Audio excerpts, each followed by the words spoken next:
popular, and we are always asked by parents, what is the right age to start chess and what is the best way to teach chess to their kids? We at Chessb India have always believed that even a very young kid can learn chess if it is shown to them in a fun way. We feel that a beautifully illustrated children's chess book will be a perfect fit for kids to kickstart their chess journey. Chessb in Chess Adventure Park is your first chess book. The book introduces you to the character of Chessb, a fun grandpa-like character who absolutely loves chess. He takes you on a journey in a chess adventure land where the kids learn all about the chessboard, chess pieces, the rules of the game, and much more. The text in the book is in the form of a poem story which can be read out to the kids. Chessb India's vision has always been to popularize chess, and we hope that many more youngsters fall in love with chess and take up the sport thanks to this book. This book was conceptualized by Amruta Mokal and Sagar Shah. It has been brilliantly illustrated by Ketki Kulkarni. Pre-order your book now from the Chessb India shop.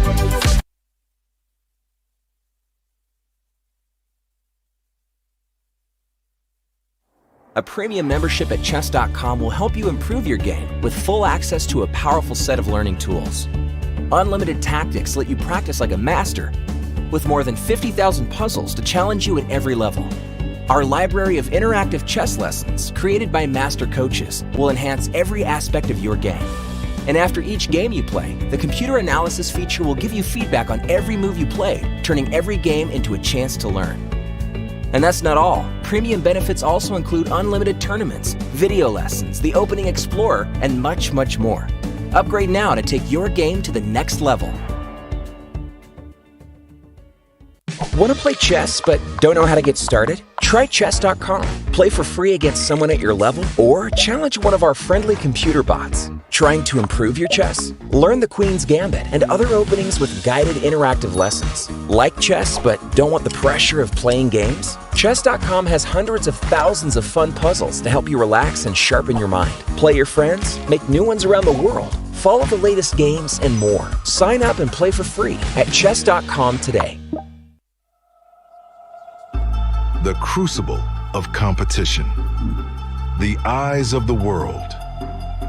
Goa, India, hosts the 2025 FIDE World Cup, where over 200 of the top chess players in the world face off in an 8-round knockout tournament. This queen has nowhere to go, that is the end. Excellence, perseverance, and stamina bring glory, national pride, and a spot at the illustrious Candidates Tournament. The globe's best chess players hope to add their name to the list of champions. Ooh, he made a move in 1 second. The 2025 FIDE World Cup. Let's get these games started.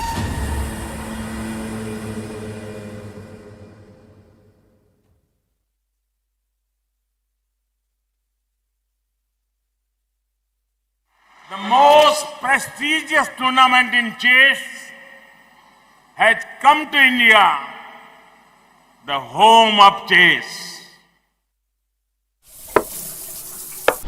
अरे यार देगी अरे क्यों चाल्यो घोड़ो Yes! Yes! Yes! Yes! Chess chess chess chess खेल ये हमारा है। आओ दुनिया वालों ये वेलकम तुम्हारा है। अपना गेम भारी है, हैंडशेक की बारी है, अब इंडिया बोलेगा। It's your move, it's your move, Goa कर रहा है। It's your move, come don't be late। It's your move, ये तो कोई खोर। चतुरंग के सारे रंग सदियों से हैं अपने संग। शतरंज बिछता है हर आंगन, विश्व को दिया हमने विश्वनाथन। डंका बजा है, गोवा सजा है, खेल जमेगा खूब।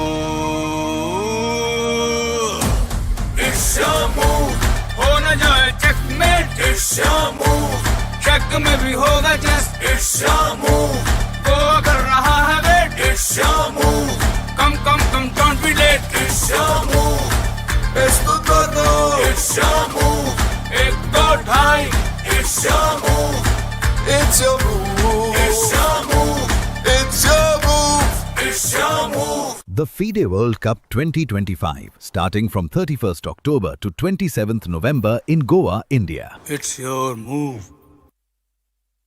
Oh, let's go!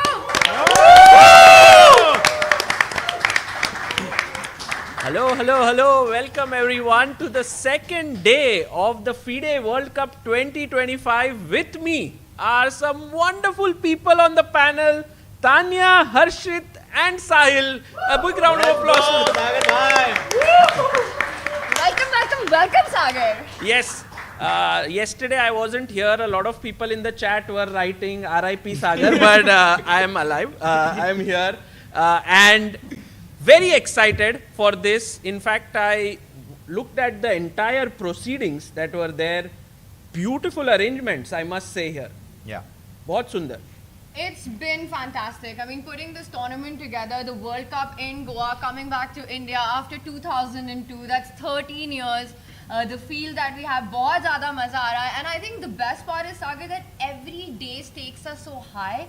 The tension rises. Round 2, we'll have the big 50 join in. It's just getting started in Goa. Absolutely. And we have 16 players who are playing today from India, because the rest of the 8 players are going to play in the second round. Out of them, we were focusing on Divya's game yesterday. She lost. Today, she is in a must-win situation. I think that's going to be a very key game to follow today. And you know, we've already seen the big guns sharing stories on Instagram coming to Goa for the World Cup, right? Pragg shared it, coming with Arjun. So, you know, होता है ना ऐसे video हम खेलते हैं तो एक final boss वाला लेवल भी आने वाला होता है. You know it's coming, the stakes are going to get higher, and of course वो 3 candidate spot जो हर किसी को चाहिए.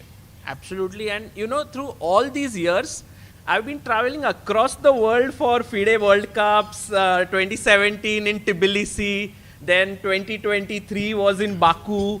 Now, all of a sudden, this happening in Goa and seeing all these familiar faces, like today morning bumping into Nodirbek Abdusattarov at breakfast, and he's eating like some, I don't know what he was eating, but maybe poha he was eating. You know, and you feel like, wow, they are all come here to India. So I think it's a big moment for Indian chess to have the World Cup here. And I think a huge shout out to FIDE, to AICF, to the Goa government. I mean, Tanya, you must be also like really thrilled, because you're all the time traveling to different tournaments, going to the US, to Norway. Now you just have to take a flight to Goa. Yeah, and I love it that it's happening in Goa, because Goa has its own vibe, its own charm, and we can see the players really enjoying themselves. You know, after the games are over, there's a beautiful poolside in the hotel. So everyone's getting into that vibe. And I think it's truly a testimony to how far Indian chess has come to host such a big event. Just what a modern superpower India has become when it comes to chess. You know, the center of gravity in the chess world is shifting, pointing towards our country. We've got incredible talent, prodigies coming up, and of course, our players right at the top. Yes, exactly. A lot of people were asking, you know, when is Gukesh, Pragg, Vidit, Arjun, all of them coming in? Should we kind of stay one more day? Will we get to see them? I believe today is that day, right? Everyone's going to come in today, but they will start playing from the 4th.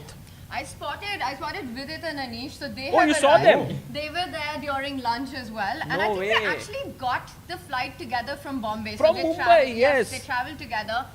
You were mentioning also bumping into players. Slowly but steadily, the top 50, the big guns of the chess world, they are landing into Goa. I have a question for all our viewers here today live. We have a nice gathering of people here. Who are you most excited to watch in action here in this tournament? Gukesh. Anyone else? Ajubai. Yes, Ajubai here. Yes, what about you guys? Youngsters. Gukesh. Wow. You know, and that I think is so interesting, because there's such a huge storyline to that, right? Gukesh, since becoming the world champion, obviously all eyes on him. You know, heavy wears the crown as well. Every single result of yours is very closely scrutinized.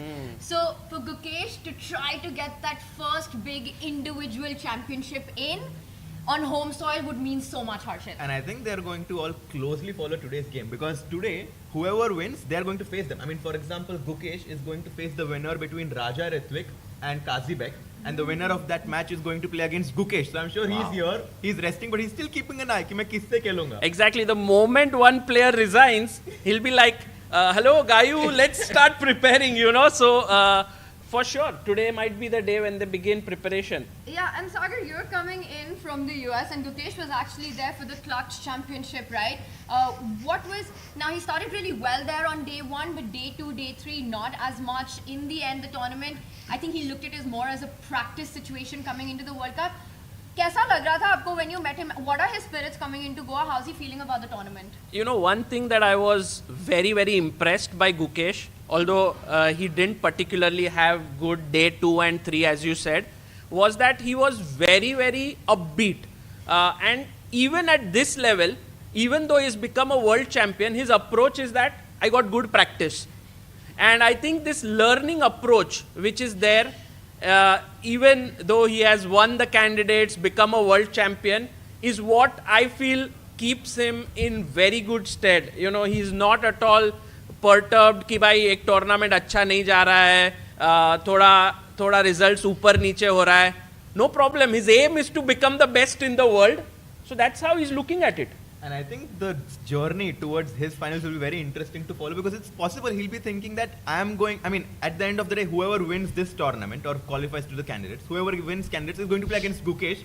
So he'll be thinking that Norderbeck, for example, qualify nahi hone dene ka hai. And I mean, it's possible, right? Like he's already strategizing whom to avoid. Absolutely. In the candidates. Absolutely. You know, Gukesh can basically determine the future of many players in this event, because he starts from round 2 and you have to reach round 8. And by the way, he's the top seed because he's the world champion. But he's not the rating favorite. Any guesses who is the highest rated player in the FIDE World Cup? Sorry? Yes, wow. Very updated there. On 1st of November, we have the new pairing rating list, and Vincent Keimer with an ELO of 2773. Oh, wow. And even Anish, yeah, he's Anish Giri 2770. Yeah, he's world number 5. He's crossed all the Indian youngsters. Like resurgence, Anish Giri ki aa rahi is already qualified for the candidates as well. At some point, Sahil bhai, I was thinking Anish Giri, you know, now 30 plus years old, father of 3 kids. You know, maybe it's good. Very, very popular chessable, author. Maybe he doesn't need to have that motivation to come back, but somehow he finds it in him. Yeah, I mean, I was someone who thought that after a while he's going to shift towards making courses or going to content creation, but all of a sudden he creates this chess monitor. I don't know. Oh, a new company. He starts his new company, and he's still performing at the highest level right now. Now coming into this tournament with the 2nd seed, and he really wants to book his spot for the candidates. And I think he's like Hikaru a bit like that now, where he can be at the very top of the game, but still be this content machine, whether it's on social media or it's on YouTube. I think this year has been fantastic for Anish. He seems like really an Anish 2.0, coming in with all the big wins in tournaments, starting from Sharjah Masters, and just the kind of performance that he's had, going up to world number 4. 5. 4, no, Vincent is 4. Oh, Vincent is 4. And Anish is 5. And I think this is the highest ranking that he's had. No. Anish was 2798. No, ranking, not rating. Yeah, number 4, I think. Oh, he was number 4. Yeah, I think number 4. But some of the best chess that we're seeing by him. And absolutely qualified. I forgot, because he won the FIDE Grand Swiss, which means he has already qualified to the candidates. He's come here to have fun. No, he's come here because he had already booked the tickets. But guys, this tournament is so important from also the prize money standpoint. $2 million are at stake. I always convert, guys, I'll tell you how to convert millions into Indian rupees. Do you know? Yes, ChatGPT. No, the easy way is multiply it by 9 now, dollar is 90, correct? So multiply by 9 and put crores. So it's 18 crore rupees. Wow. And I think the top prize is $120,000, so it's a good purse. But I will say one thing, if we can bring up the format as well of the World Cup here, it goes beyond money. The candidate spots, like you said, for some of them already booked. That's not the point, but I think all these top guys, they just love playing the World Cup, because this is the only knockout event at the absolute elite over-the-board chess that we see. It's so exciting for them. It's one of those events where every match, every game is high stakes. One mistake, one off day and you can see a heavy favorite out of the tournament. It's like a roller coaster ride. The World Cup, you can be on a high, but the very next day you can be on a complete low. If you just make one slip of mind, Sahil, I think we're definitely going to see some upsets today. And yeah, of course, and there's bragging rights, right? You can qualify for the candidates via two paths. Why should Fabi have all the fun? So Anish would definitely love that. And Sagar bhai, we are seeing top players come in, but we are seeing also players in a must-win situation today who might have to book their return flights already. So it's a complete contrast. The stakes couldn't be higher, and a lot of players, struggling, including Divya, who has to win today. Correct. I've always wondered how do players actually. So I played one World Cup in my life back in the day. This was very long back. Big round of applause to Tanya. Thank you. We sometimes forget that we are sitting amidst an Olympiad gold medalist and an Arjuna award winner and a World Cup player. So Tanya, amazing. Thank you. It was a really long time ago, but I was coming to the point that how do they manage their return flight booking? Like, it's such a difficult tournament. You don't know when you're going back, and I think different people have different approaches. Sahil, you were telling me that Vishy, who by the way, guys, is joining us today in commentary at some point. Super excited about that. But he would actually be one of those players who would book his flight for the very, very last day really? Of the tournament. So in some ways, maybe even pushing himself, motivating, manifesting it. He did win it in 2002 in Hyderabad. Right, and actually it's very tricky, this flight booking. So what I think helps is that with every round that you win, you gain more prize money. So then that difference of booking the ticket, you will earn that money. By the way, we see on the screen Divya takes fort with the black pieces. Her opponent Stamatis is not yet here. Very big day for Divya. Oh, absolutely. I think yesterday she was she was kind of getting in the groove of the tournament. I could sense that she was taking her time in some moments where she could have played the move faster. I think today I hope to see a different Divya who is in a she basically has nothing to lose. So she can just go all in, play risky chess and put pressure on Stamatis, who has to draw who needs half a point to qualify to round 2. I think Sahil, you know Divya pretty well, right? As a friend, I felt like overall there was a lot of pressure on her coming into here because, on day one, when the opening ceremony was held, there were no top seeds who had come. There was no Gukesh, there was no Pragg, we saw no Anish, no Vincent. All the focus almost from a player perspective was on Divya. Do you think that put a lot of pressure on her? For sure, and of course she's the Women's World Cup winner as well, so automatically expectations are higher. She also knows the path ahead is very tough. Even if she wins this round, even in round 2, it's Nihal Sareen whom she has to face. So there is no relief here, no rest. I'm waiting for it. And it's a 26 days to go, so the pressure is on everybody, but more so on Divya. But I have a different perspective on this. I think Divya actually sees this as, she's all of 19 years old. For her, this is such a huge opportunity and all eyes on her. Yes, for her performance, but also for the significance of this moment, right? Being the only female player in the Open FIDE World Cup, which hasn't happened, at least in my memory. I can't remember the last time it happened. She's already had a phenomenal year. She is, on paper, an underdog in her first round by rating. Almost 80 low points, she's lower rated than Stamatis. And her attitude as well, sorry Harshit, is always this learning attitude. Exactly. To come back, to fight back. She's an absolute fighter. In fact, I think for Divya, this is, yes, all eyes on her, but knowing her, having played alongside her, I think she has this mindset to block out the noise, to really be in the moment and take it as a huge experience. And also there's so much pressure on her. Just because the limelight is on her, naturally she feels a lot more stress. So I think we should just appreciate that she has qualified all the way to the open category in the World Cup. The only player who is able to do so. And I think we should just enjoy and root for her. Can we give a big round of applause to Divya, guys?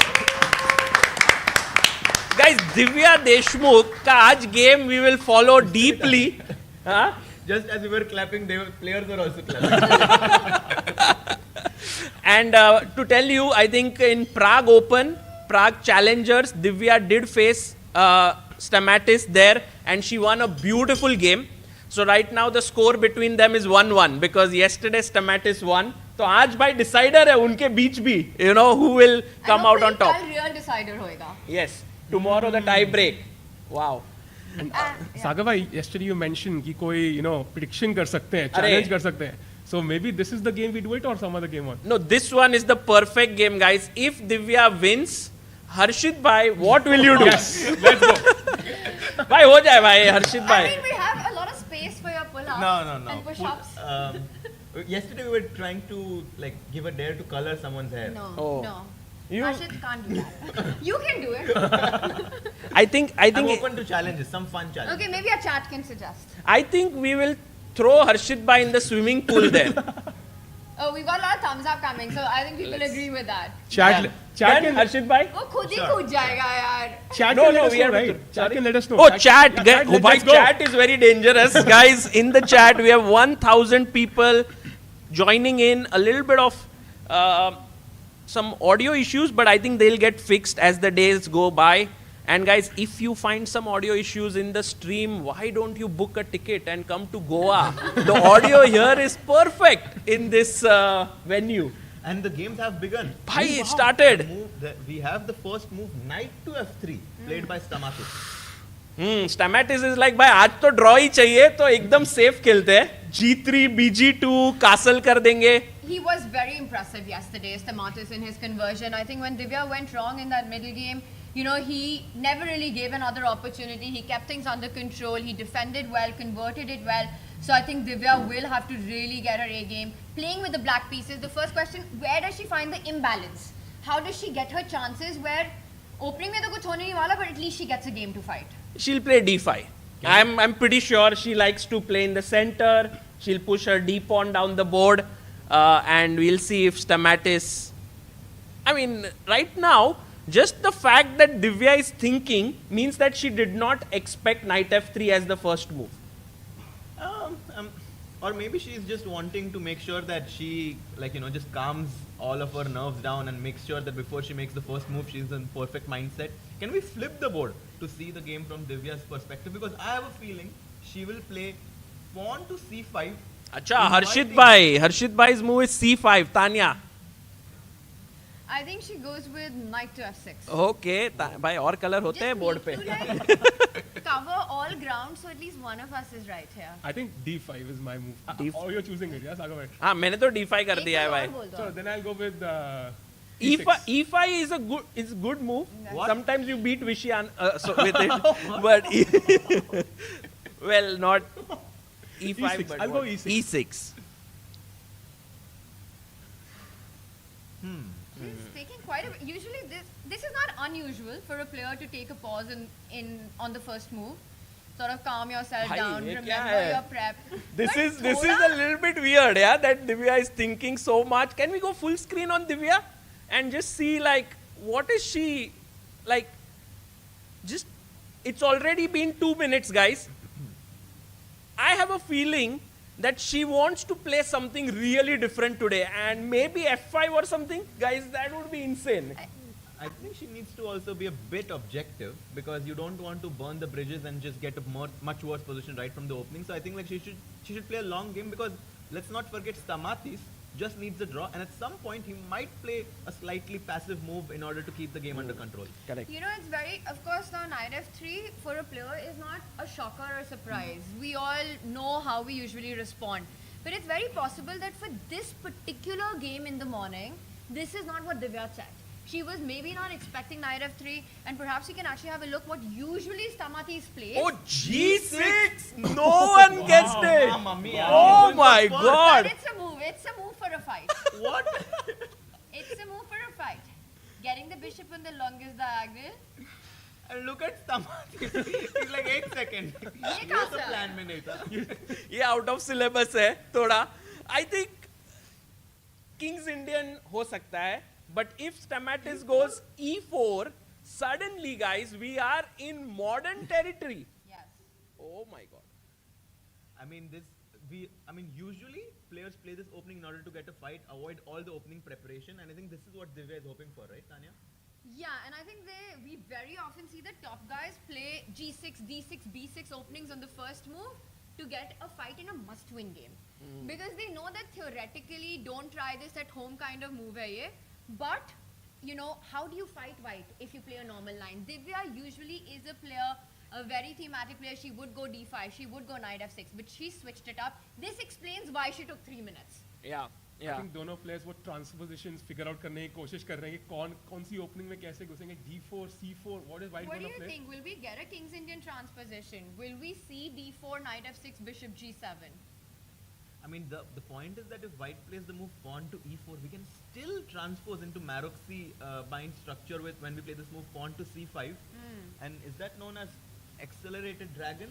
Or Yes. I mean, it can get into accelerated dragon territory if you go like something like this and then d4. But e4, d4, yeah, this one with e4. However, it could also be very interesting to see that what is Stamatis's main opening repertoire. Is he a d4 player? Is he a e4 player? And maybe we can have a look at this. Tanya, would you be... Oh! Well Shout out to Chessb 17 on the laptop. Bhai, 18 aa gaya hai. So, as she checks what is Stamatis playing, as white, it might be very interesting because these are mind games that happen behind the scenes. Sometimes we as viewers are looking at it and thinking, why the hell are the players thinking a lot? But keep in mind, both the players knew that they would face each other almost a month ago. So they came prepared, like they must have prepared so deeply against each other. Suddenly, there you have pawn to d4, played by Stamatis here. And this is a big moment because now if you play bishop g7, you are for sure allowing white to go e4 and get this nice center. Black does have the option to go d5 and go into this, some sort of a neo-Grunfeld setup, and she does go for bishop g7. She's allowing white to get control of the center. By the way, Harshit bhai, Tanya, you may have to go closer to the mic a bit. Do we want to see the King's Indian though? As black in a must-win game? That's usually, she you played see Hikaru BG7. as well employ that so many times in those situations because King's Indian is very imbalanced. I will say it's very flexible right now for white. You could choose to go into queen's pawn opening setup or with e4 shift completely to a king's pawn opening setup. Yes, and that's why I was very curious. What is Stamatis's first move here? Almost there. Maybe I will try to figure it out. And we'll have a look at what he plays. But while he's thinking, there was also another game that we just saw right now. That was Pranav's game. Pranav today, Buddy Pranav, guys, is playing against Ala Edin Bulrens. And this player is from Algeria. Pranav won his game yesterday. A little bit of context here, guys. Pranav V is, I think, one of the rising stars of Indian chess. He's the current world junior champion. He is almost 26, 42 rated. And very likely you need to have that one breakout tournament, right, in your career. This could be his tournament. Because if Pranav manages to win this game, he will move ahead in the tournament. I think he's going to face some strong opponent in his... He's playing Aryan Tari in round 2. Aryan Tari, but Aryan Tari has drawn his first game. So maybe, but it could be Pranav versus Aryan is again... That's a big fight. And also Pranav is the higher rated player there as well, I believe, than Aryan. I think that's going to be a huge clash in round 2. I mean, I know both of them quite well. I think Buddy Pranav definitely has the momentum going with him right now, and I think that in that matchup he will definitely be a small favorite. He plays very fast, bhai. I love this about him. Kuch bhi ho, he just plays fast and puts pressure on the clock. Very bindas. He's that. so bindas, like he's so fearless that Magnus Carlsen wrote about him saying Pranav is Buddy and Buddy is Pranav. I mean, that's something that you have, that if you can impress the world's top player. And in this game, he needs only a draw to advance to round 2. And it's quite a solid setup that's been chosen by Pranav. We've got the Italian on the board. But it's going to be a long grind. Usually these kind of positions open up jab koi pawn break aata hai board pe, which is still far away. Either black is able to get d5 or f5, or white after preparation gets that d4 in, plants the knight to d5 or a queenside. It's a slow positional grind. White will try to maybe expand on the queens there with a5, a6. Black will try to just keep it solid. Pranav just needs a draw to qualify. There are 4 Indians who 5 Indians actually who are in a must-win situation. We saw Divya's game. Yeah. Maybe we could check the games, the openings of the players who have to Must win. win. Who are the other ones? Let's go one by one. So there's Neeler Saha, who we can check out, who had a fantastic run in the national championship in 24, and that's how he made it through to the World Cup as well.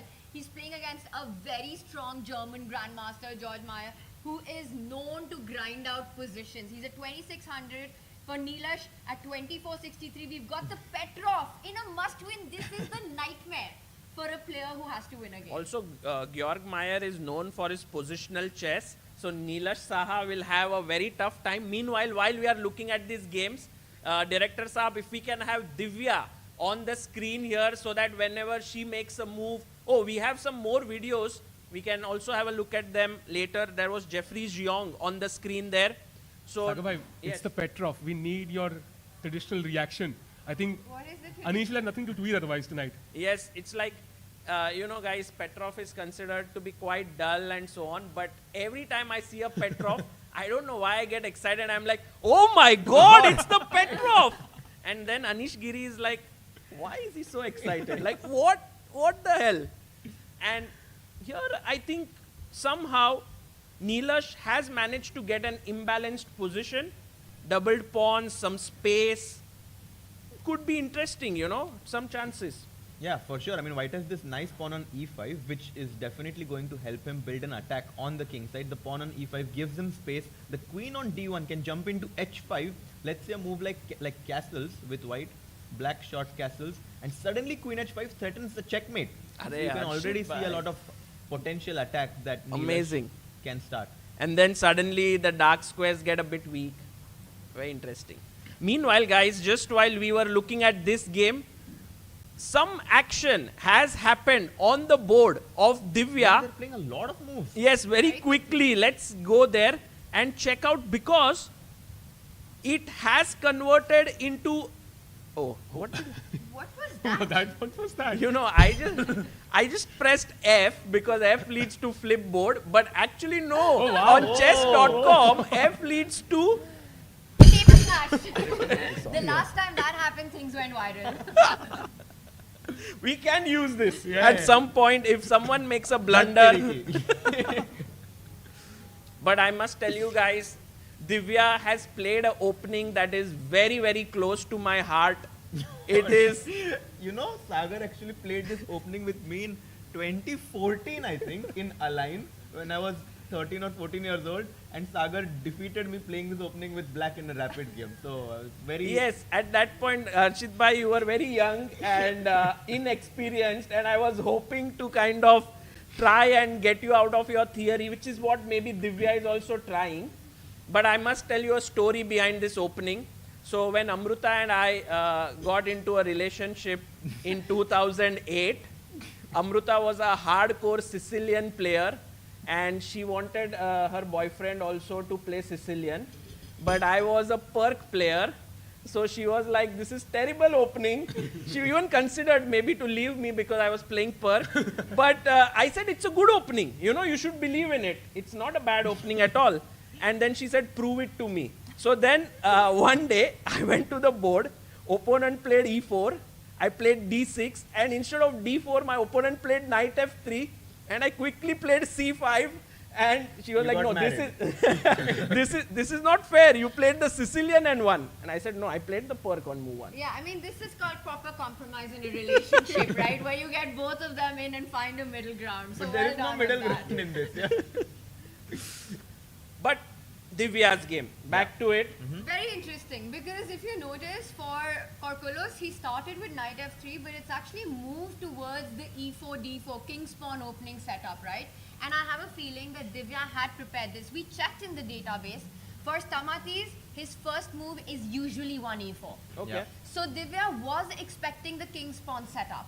So perhaps her preparation included the Perk defense, your favorite opening, the one that Amruta absolutely detested, and she's managed to transpose into those setups.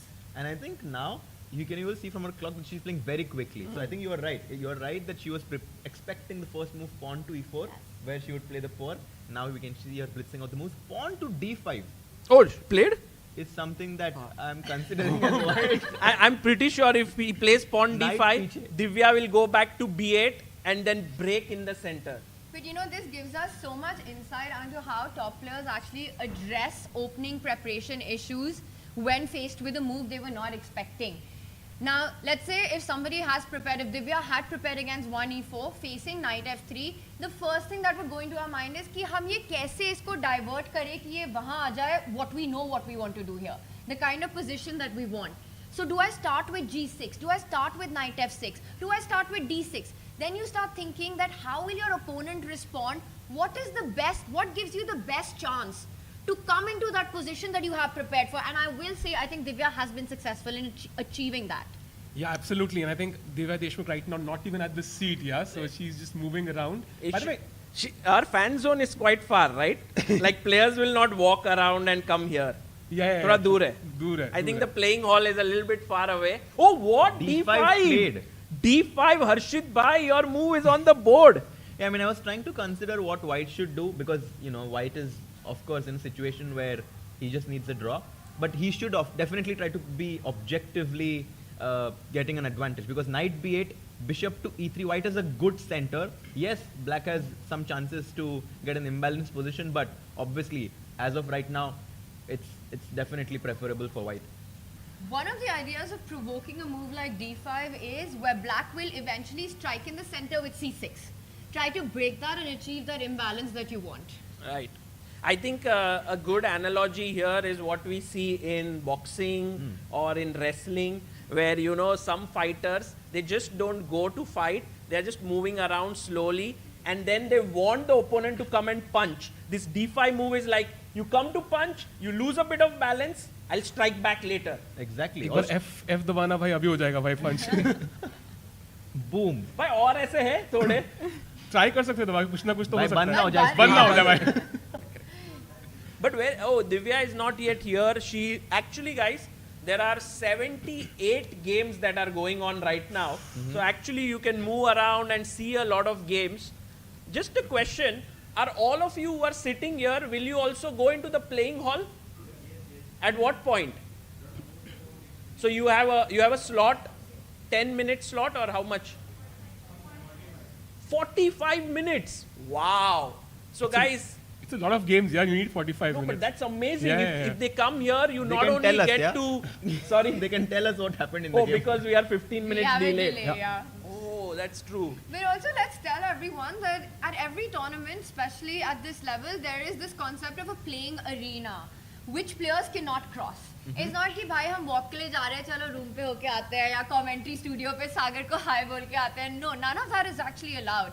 You can only remain within the playing field and the washroom, the restroom areas, and that's about it. Players are not allowed to leave that barricade. Correct. Also, Yeah. chat was asking about the delay. कि 15 minute का delay है, so that's one more reason you can come to Goa and experience it in real time. Right. Yeah? When you go into the playing hall, you might see that already they have made 4-5 moves more here than what we see. Because clearly everyone needs a reason to come to Goa. I mean, that's, you know, it's tough otherwise. By the way, Divya has quickly blitzed out the move pawn to a6. Yeah. She came back knight b8. I didn't even see when she got back in the chair, but she has made 2 moves after that. And also Stamatis was very quick with his little pawn move h3, taking into control this square, and a6 played. These are mind games going on. I say dhire they are playing. But she's in prep, yeah? She must be in prep right now. I think she somehow outmaneuvered her opponent into her prep now. Sahil, you remember from yesterday, from game 1, how much time Divya was taking in the openings. Divya is a player who's very smart at putting pressure on her opponent's clock. We've seen that happen time and time again, and she's a fast player, as long as she's in her comfort zone. The fact that she's blitzing it out, she is very familiar and knows exactly where she wants to take this game, what kind of a middle game she's headed for. We are all cheering for Divya, yeah? I think one loud cheer for Divya once. Let's go. Let's Come go. on, Whoa! And by the way, in our chat, Shrija Chaudhary has written, this commentary panel reminds me of the World Championship 2024, where we had a live audience and also such a commentary panel. And I think, true guys, we've tried to recreate this experience here. And as the days go by, I'm pretty sure it'll be super, super exciting. I'm imagining like a quarterfinals that is happening, and then a candidate spot at stake, and we are all going crazy. Yeah, and we should talk about that. I mean, this is the final qualification path for the candidates, the final pathway, the gateway to the World Championship match. 3 players, the top 3 finishers, get a direct entry into the candidates. 5 have already been booked, more or less. I think Pragg, there is just a little bit of situation with Pragg's qualification, but practically he's in. But technically on that FIDE circuit, Yeah, we can't be sure, yeah? Not 100%, but 98%. Right. So these 3 spots mean so much to the players. We spoke about prize money, we spoke about glory and prestige of winning the World Cup, but this is the big path to the candidates. You make it to the semis, and you're feeling good about this. The 2 finalists and the fight for the 3rd place. So just to add to this point, well, Tanya says getting to the candidates more important than prize money for these players. I want to just add this part, what has happened practically. So Gukesh became the world champion. Of course, there was a lot of prize money at stake, right? There was 2.2 million euros that he won. I mean, it was divided between him and Ding. So that's quite substantial money. But if you see, after he became the world champion, there were so many other opportunities which opened up. There were so many brand deals. There were so many different things. The world of chess respects you so much more. So in a way, the title of world champion is worth way more than the prize money that you earn. And you mentioned the world of chess, Saga, like outside the world of chess, right? You are the face of the game itself sometimes. And I think we saw with Gukesh, we saw with Divya, and everybody wants to be in those shoes. Right. Absolutely, and I think, you know, all these things put together, but even on its own, World Cup itself is just a massively prestigious event to win. This was the reason why this was the one trophy that was missing in Magnus's cabinet. How badly he wanted it, despite sort of pretty much walking away from the classical format in 23, the epic final against Pragg, when he finally claimed it, just how much this title means to the players with everything that it comes, but also being the World Cup winner, what it adds to the value. Absolutely, and you know, me and Harsha having a side giggling there because they guys playing so quickly. E5 खेल दिया उन्होंने. Second में. And you know, the engine right now, our weak engine, it's not very strong, is giving an edge of +1 to white. So it's like Divya is risking it to get a position which is fighting, but objectively is worse. I mean, to be honest, it's also great bluff. Even if she's not in preparation, she should just play fast and confuse her opponent into thinking that it is her prep. Right. Can I ask all of you, have you ever done this? You play a move confidently, even though you know, like, kuch to gadbad hai, but you play it, like, you know, play it in style to put psychological pressure on your opponent? Done it far too many times to remember, and the reason with that usually only happens is when it's been part of your prep. It depends so much on the match situation, one, but more importantly, very often, objectively you know कि भाई computer अगर ये कर रहा है तो ये खराब है, but practically it gives you chances. You have done it a lot, yeah, Tanya? Yeah, I mean... Sachi? Yes. Because I really did not do it in my career. When I didn't know the moves, I would take time, usually. This is very interesting because I know that there's one top player who does it a lot. Yan? Nepo, you mean? Nashi, or? I think he's one of them. I for think, sure. yes. Who said it? Who? Can you say it again? Yes, Levon Aronian. I think he's one of like those this, no? players who bluffs a lot. So then one day, we played this game, bluff, card game. Have you played the bluff card game? And actually Levon was playing, and to tell you the truth, he was incredible at that game as well. I mean, I could never guess what was on his mind. As it is, Lev has this incredible poker face, Yes. right? It's just impossible to tell. But I think on the board, Sagar, it's only possible to do this in the opening if it's been part of your preparation. But I want to play bluff with you, Tanya. Done. Then Because you have bluffed so many I have times. very bad poker face. I think one common trait between players who can do this and also are good at bluff is that they're super confident. They really believe in themselves and think that they can get away with anything. I think Divya is well fitting in that she's very confident of her abilities, and she has played E5. She actually would be coming to the board saying today that I'll win it. You know, ऐसे नहीं आएगी कि oh I'm 1 point down, अरे यार कैसे जीतूंगी, black pieces है. I think she has that approach. It's also modern chess, right? If you play standard replies in the opening with the black pieces, where are you going to fight? It's so difficult, especially against an opponent like Stamatis here, who is a strong grandmaster. So I think this is also taking practical chances, even if objectively not the best approach. Now, the position we have, Harshit, it does to me it feels like at some point maybe Divya wants to start advancing that f pawn, start rolling up the board on the king side. Exactly, exactly. Now that she has played pawn to e5, completely blocked in the center. I mean, white does have this option of playing this special move in chess. Only two possible options यहाँ पे. एक है कि special move en passant to capture d takes e6, and white will obviously clarify the tension in the center. और दूसरा option है कि it allows black to go for this idea of knight h5 and f5. By in Hindi, what do you call en passant? Is there any word? Like I don't. Side से निकलना. Overtaking. There is because when you teach chess in Hindi, तो king के लिए राजा होता है, queen के लिए रानी, then castling के लिए पता नहीं क्या है. But there are all these special moves. I don't know. If meme था ना वो एक movie में वो castling तो something like this. हाँ वो बना हुआ है. So I think that Tanya is searching. No, I was just saying, what is the translation और फिर उसको हिंदी में कैसे करेंगे? The literal translation of en passant that I'm getting is by the way or incidentally. Oh, by the way, तो मतलब हम जब बातें करते हैं and we say this in chat BTW. By the way, we have to start why with don't chess players start with EP, like instead of BTW, EP? Yeah, it'll be so much fun if we're talking to a non-chess friend and we're like, instead of saying by the way, what time are you getting here? We're like, en passant, getting here. What time are you getting here? क्या हो गया है तुमको? पहली stream में OP चलता है, EP भी चलेगा भाई. समझ नहीं आएगा सागर भाई कुछ. But yeah, oh, he took en passant. No, he didn't. Analyst. Okay. Question, you mentioned white is better. Is there only one move that gives white the advantage या फिर? Actually, someone in the chat mentioned it correctly कि computers को space पसंद आता है. Like space is something they love. So guys, what should be white's move to get an advantage here? White to play, gain more space. What do you do? Go for it. A5. Bhai, Rakshit Bhai here, He's like that front bencher, you know. Every answer is like, bhai.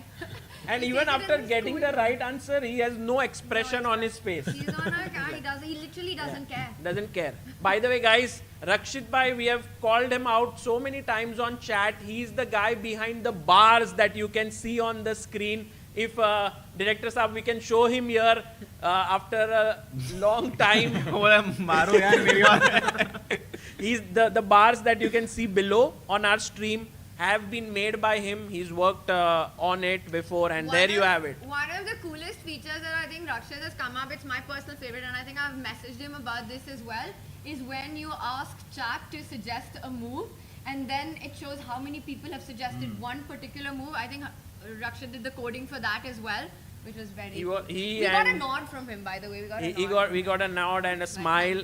By the way, that was done by Keith and Rakshit. So, but bars is something that Rakshit Bhai has done on his own. And in one one look, we can see that Raunak Sadhwani is slightly worse against Daniel. By the way, very important game. Raunak drew yesterday. Raunak, I think, was the highest rated player yesterday who dropped a half point. And he struggled. He almost lost actually if his opponent had pushed. Battery low हो गया. तो वो charging पे नहीं लगा होगा भाई.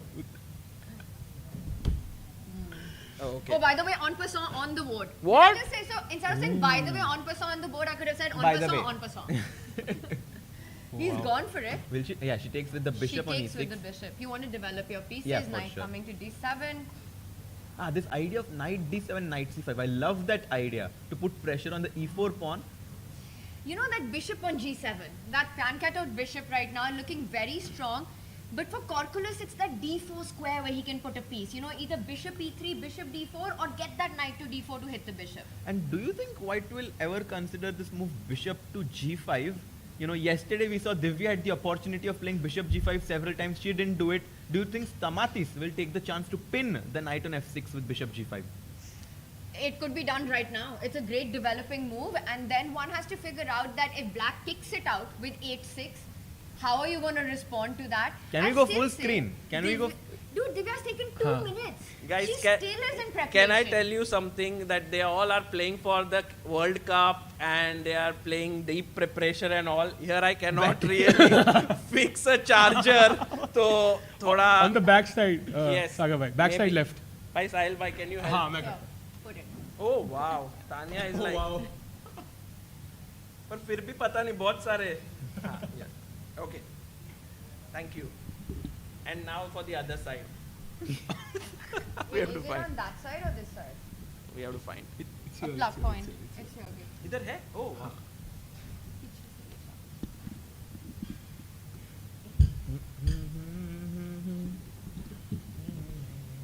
So guys, you can realize that chess players are generally not so good with such stuff. Thank you. By the way, someone in the chat mentioned to me, can you press the king and press T? Do not try. No. Yeah, that's very good, bhai. You know, once Maza aayega. somebody for confused Alt me. F4. Okay, try this. The computer shut down completely. So, But king को press करके T दबाने से I don't वो think king that- सिर्फ वो illusion है कि आप king को press कर रहे हो. T में से थोड़ी ना कुछ होगा. कुछ भी हो सकता है. नहीं होगा. कुछ भी हो सकता दबाओ है. भाई. हाँ? Try? Try तो Guys, करो. should we try? Let's try it on Tanya's laptop. Maybe something works. I mean, guys, if we kind of shut down something or this, we'll By restart the way, it. move आ गई है both पे. So you want But to try एक it at bar this point? try Okay, करते fine. हैं Let's यार. do it. I'm curious. KT. Oh! What? Sorry. The board. Sorry, guys. Sorry, wrong king. Bye bye. Tata bye bye. चलो game खत्म. यही stop the count. We should actually have a king. When someone loses, we just throw the king. Oh wow, this is such a beautiful feature done by chess.com. Shout out to their team for building this beautiful feature. I think when Gukesh is playing here, when he wins some games, we will press that. And you can do it for any piece, right? You just hover your I think mouse. only the king. I think it might be the king. Oh, oh, you can throw any piece, yes. Although it did much better with the black king somehow. Because वो ऊपर जा रहा है ना. If you flip the board, तो ठीक से हो जाएगा. Oh, got it. Crazy. Nice. Okay, guys, we'll use it. Please remind us. Yes. We have many interesting stuffs here. But bishop f4 by Stamatis, and he brings his bishop out here. Also a very practical decision by Stamatis, who said like, this was maybe better for me much more than en passant, but because today I need only a draw, I can even play it a little bit more simplified way. Take here, bring my bishop out, put the queen up, get my rook into the center, other rook here, maybe even simplify further. And Divya is not only facing a strong opponent, but also an opponent who is happy with a draw. That's not at all an easy place to be. But I think I would look at it with a different perspective. I would be like, my opponent is not trying to take his chances in the most objective way. He's trying to play it safe, and I would try to put more pressure, make him make a very committal decision. Something like, you know, I don't know, at some point, What do maybe you do, knight to Arjun? h5 at some point. Knight h5, bishop h2. My idea is e5. I want to simplify further. So my point is, I want you to play g4 and commit to this move and weaken your king side. It might be the best move for you, but on the other hand, you're weakening some squares around your king. I would say I actually agree with Sagar on this, that this approach when you need only a draw, instead of going on a race where I am expanding on the queen side, you get a free hand on the king side, could psychologically feel more dangerous. And somewhere you just feel that in an open position, you'll have your chance to trade off more pieces, maybe get into that end game. So objectively, like you said, not the best, but practically makes a lot of sense for white. Yeah, and look at Divya. She's calculating all her options. She had her held in her hands, you know. So held in her hands just right now. And as you mentioned, she wants to create imbalances. You mentioned knight h5. Any other option, Harshit, to kind of create an imbalance? Maybe, I mean, I just want to stop this move pawn to e5. I can perhaps do that by the move knight to d7. This knight? No, the b knight. But white But why not you play knight c6, Harshit bhai? Because if then e5, I have knight h5. Still right? bishop g5. Bishop g5. But maybe you're right. Maybe f6 and just completely change the character of the position. Try and get our knight to f4. Maybe take with the bishop even. Take with the bishop. Bishop takes. Take with the queen. This looks fantastic. And then knight get f4, this. boom, bam, bishop h3. Ooh. This is the dream. ठीक है. So knight c6 is actually an interesting response to this bishop f4. Developing, controlling e5, and next maybe you want to move your queen, get the rook to the central files. Right. Talking about knight h5, can we quickly check the game of Daniel Barish, who's playing against Ronak Sadhwani? Ronak playing with the black pieces. He drew his game yesterday. Guys, Raunak is another young Indian talent who has so much of potential in him. His highest elo was 2670 and now right now he's 2637 and he's playing against the player from South Africa, Daniel Barish, who drew with him. And he was much better yesterday. He's definitely underrated and well prepared. And the best move for black here, can anyone try to guess? Black to play. Black to play. I wonder if it's something you mentioned 20 seconds ago that reminded you of this game. Oh, really? Is that the best move? Maybe. Guys, anyone Can't wants to confirm or try? deny. We have some youngsters here. You can try. Castle. That's not a bad move, Harshit bhai. Castle is good, right? Castle is a very, very decent move. Yeah. But knight h5 is what Raunak played. And maybe played he's it. going to Wow. hunt down this bishop on f4 and get the bishop pair. I mean, he definitely wants to win with the black pieces because even though he can draw and go to the tie breaks, do you think players think about rating here? Because he's 400 points higher rated. They lose 4 points to draw game. I would believe that it's quite secondary. It is at the back of their mind. They would want to get the job done in classical, but really the primary aim is one way or the other, you make it through to the next round. That's what you really want. That is the goal, the big enchilada. And Tanya, that's great insight. That's why you are my favorite commentator. So I'll use your coupon to get the diamond membership. Did you And really? chat, Did you you can really? use mine. Did you actually? I will tonight. But chat, भाई ऐसे कुछ नहीं होता है मेरा भी है. But let's tell everyone, right, that there's a free free premium membership this entire month of November running during the course of the World Cup. You could become a Chesscom free premium member. Choose your favorite commentator and then just click on the link. I think it's in chat already, Sagar? Yes, it's in the chat, it's in the description. You can check it out. There's an offer that's running for Chesscom, and also Chessb India has an offer of Chesspa books. So do check it out. You can make use of these offers throughout the duration of the tournament and get better.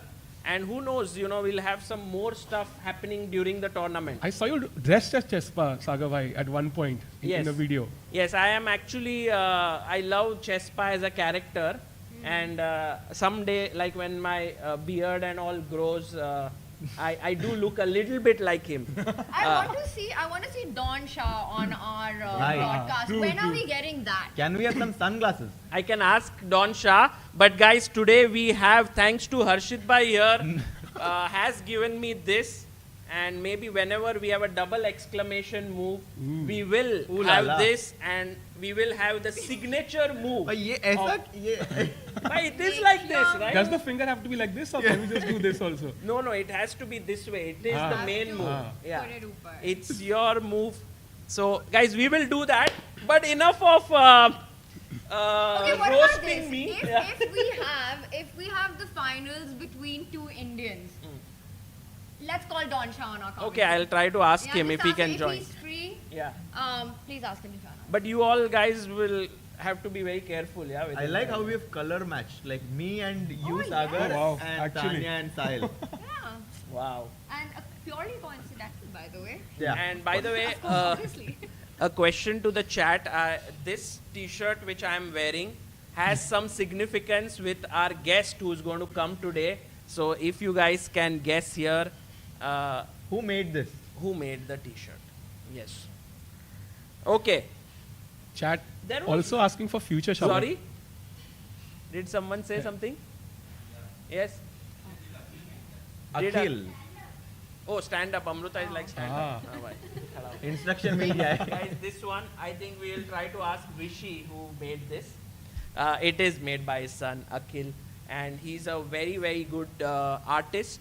He makes a lot of wonderful paintings, but also this is something that he's made on the t-shirt.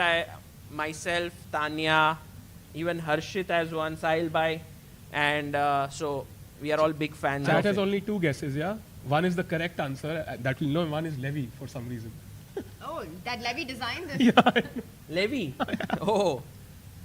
Very creative. By the way, it would be so nice to have all of the people come and watch us live here. It's so exciting here in Goa. They can have a small vacation and at the same time come here and watch some of the best players compete. We have some strong player in the audience today. Behind Amruta, I Yes. think maybe... Well, Amruta is also. What do you mean behind Amruta? That No, is behind. rude. I'm respecting Amruta. You know, You behind mean Amruta. and also behind her. Arshit bhai trying to cover up now. Yeah, behind Amruta, who's there? Oh my God! We have the one and only Abhimanyu Puranik here. Manyu Puranik. Wow. Guys, if Abhimanyu was playing in this tournament, he would have been right now on board number 1. He's 26-40 almost. Yes. Wow. Maybe it's a good time to ask Abhimanyu, get him a mic and ask him if he thinks that Divya, what are her chances here? We can quickly get the board because I think at some point Abhimanyu also helped, Abhimanyu also helped Divya as a second in the FIDE World Cup, Women's World Cup. Yeah, I mean, it's imbalanced for sure. And I don't know why it is solid so far, but she can create something like if the game goes on for 3-4 hours, I can see this becoming more dynamic. And, you know, her knights jumping from d7 to e5 and, you know, this dark square bishop becoming a bit more potent. And yeah, it's interesting. And Manu, we saw on move 1, Divya was thinking for a little bit. Do you think that there's a possibility that knight f3 was not her core preparation and she was slightly surprised by that? Yeah, because she played g6, which I think maybe she was planning to play Pirch defense, which is e4, g6 or d4, g6. And yeah, it's a fun opening for sure. Oh. So, very brave choice. Very brave choice. Abhimanyu, one final question to you. If you were like working with her and she lost one game, like yesterday she did, what would be her conversation with her team members? Like, what would she speak? Like, have you faced that scenario? Yeah, you generally, I think you do a bit of like, you know, you plan what you want to play. You of course have to take huge amount of risk, and then you switch off, and then you try to just be in that positive frame of mind that okay, I can do it, and somehow I will create some counterplay and not overthink. So yeah, and her opening choice is certainly, I mean, she was looking for some fireworks from the very start. So yeah, I mean, I hope, like, I can see knight c6, knight d7 and knight e5 and I don't know, bishop into c3, rook e8, trying to go after e4 pawn, and a lot of potential ideas for black here. Although Injin will say white is better, I think this is not a bad position to have considering the situation she is. I have one more question for you, Manu. Having worked with Divya during one of her biggest career highlights and run of her life in that tournament in the World Cup that she had, what for you has been her most impressive quality as a player? What if as a top grandmaster yourself? So I have known Divya for like a couple of years, and she has improved a lot. Like, her play is very mature, and she's also able to play this long drawn out games, and especially she raises her level in pressure situations, which is whether it is in Olympiad or World Cup or all these tournaments. So she certainly has that X factor, and yeah, and her play also has consistently developed, and she has become a more complete player, I think, in recent times. So it's very nice watching her progress. Awesome. Grandmaster Amazing. Abhimanyu Puranik in the house. And we don't know why he's here. We cannot reveal the reason. Maybe he will Chat reveal was it. asking actually, is he helping Divya right now? Is he I believe. Are you helping Divya? Can you say yes or no? No. Oh, No like, is the no, answer. you can't say, or no, you're not helping. No, he's not helping. That he'll Divya. not reveal, yeah. But whom is he helping? We don't know, guys. That we will know only later. By the way, one player whom we want to look at the game of is Goa's Pride. The top-rated player from Goa. Sorry, guys, I should stop doing that. I'm always trying to press F on flipping the board and then the hand comes. Anyone knows the top-rated player from Goa? Lyndon Mendonsa. He is playing here. It's actually a big moment for Goan chess. He's rated 2617. So he's clearly one of the best grandmasters in our country. Very young, very talented, born in 2006. And he is playing against Shixu Wang from China. Draw in the first game. in the second game. Guys, what are your feelings about this opening that Leon has played? I am someone who loves having the center, and Leon here has definitely given White this central, like very strong center with the pawns on c3, d4 and e4. I think what he's banking on is that at some point the pawns will be too advanced and vulnerable, because the pawn on c3, the pawn which is currently defending everything, if we can put pressure on that pawn somehow, I think black would be very happy. Right. And so right now Leon has this kind of Grunfeld-like setup with the bishop not on g7 but on e7. Just to tell our viewers, we have Leon's dad here in the fan zone. If we can just show him there, and maybe one question to him: how does he feel for the FIDE World Cup to come to his hometown in Goa? What is his feeling, as just a chess lover and also as a father of one of the players here? If we can have a mic to Lyndon Mendonsa here. Yeah, I'm absolute. Hello. Can we switch it on, the mic? Yeah, I'm absolutely. Is it on or? No, it's okay. I'm absolutely excited that this event is happening here in Goa, because most of the times we are traveling and it's all about suitcases, packing up, acclimatizing and stuff like that. So this is probably the weirdest feeling, because this is from home. For me it's a little different, but I don't know, for Leon it might be a lot more different, because when I asked him, he said honestly he preferred to stay at the venue, because he's in that mindset and he's probably less distracted if he would have been in the official hotel. So he's staying at the venue, not at home? No, but unfortunately by the time he was selected a little late, so by the time we tried the official hotel, it was already fully booked. So I think so it's a case of man proposes, God disposes. So we had plans to have him here, but he's coming from home and it's working out well. Now the only issue from coming from home was like he's woken up in the morning with squirrels, birds chirping, crows and all that stuff. So I was a little concerned, because you can't afford, I mean sleep is the most important criteria here. So for me at least 8 to 9 hours is what he needs. So I was a little concerned, but so far he's been managing to sleep well. So all goes well. Wonderful. I've had the good fortune of watching Uncle and Leon also play some badminton. Oh, right. And it's honestly quite a treat, because both of them are going for it. They're extremely competitive with each other. And it's sort of awesome to watch that. And I'm just wondering, I would want to ask you, is Leon as competitive in everything else as he is on the chessboard? And also, who do you think is actually a better badminton player, you or your son?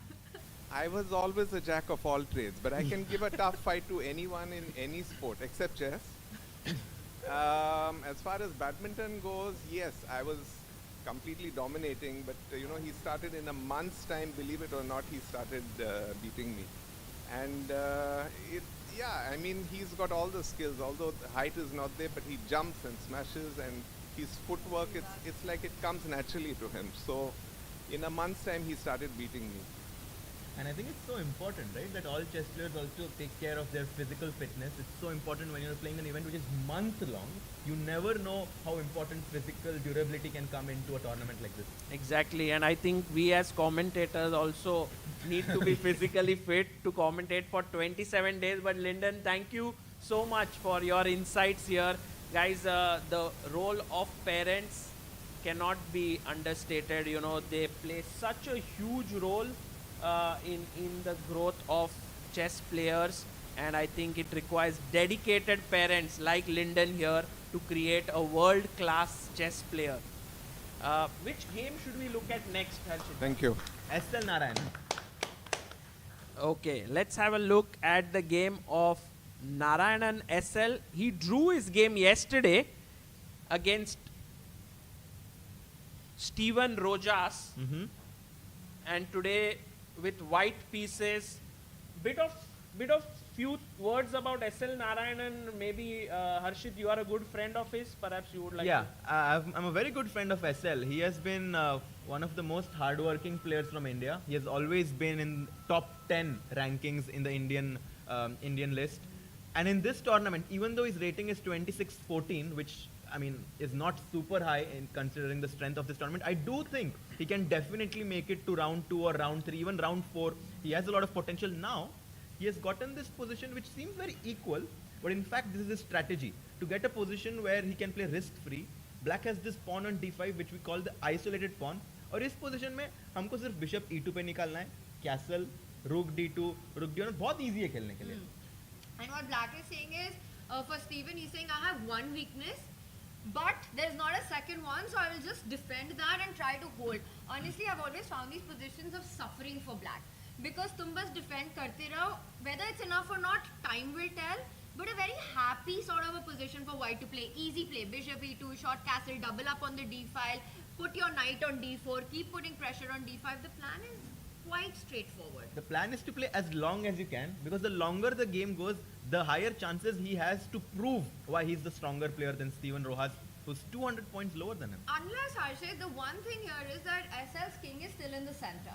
If somehow Black can time correctly or maybe play for the initiative where you give up the pawn, you know, with either a d4 or sacrifice it on d5 to try to make sure that SL can't complete development. This is a very important point, Sagar Bhai, right? Tanya makes, whenever you have an isolated pawn, the square in front of it must be controlled when you're playing with the white pieces. इस position में अगर black को d4 खेलने मिल गया, I think black has equalized. Right. So at this point, we'll see how this game builds up. In the chat, people did mention a bit of static sound. Whenever we go to the audience, guys, we will fix this. We'll make this much better. Every day we are improving. Today you can see on the screen, you have the player names along with the ratings. The video cameras, today we have only of 2 Indian players. We would have loved to have the video cams of all the players. But once the top games begin from day after tomorrow, we would be having the top board cameras. So that would be a lot of fun. Maybe we can have a look, Sahil Bhai, at all the videos we have and see who are the players, just to get a feel of the tournament. Should we do that? Yeah, let's do that. Absolutely. Okay, maybe Director Saab, if you can show us. By the way, let's ask our audience, who is the Grandmaster on the right of your screen?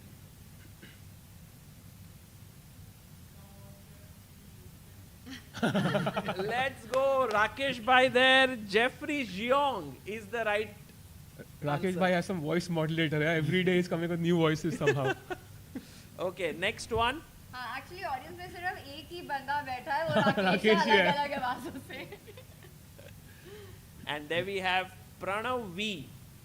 So that one, we'll go to his game also in a bit. There's one game I want to check out, and that's Surya Shekhar Ganguly. Oh. He had a win. I think it's such a huge opportunity for him to play in this World Cup right now. Of course, he's been one of India's top grandmasters, but recently sort of moved towards becoming a second, becoming a trainer.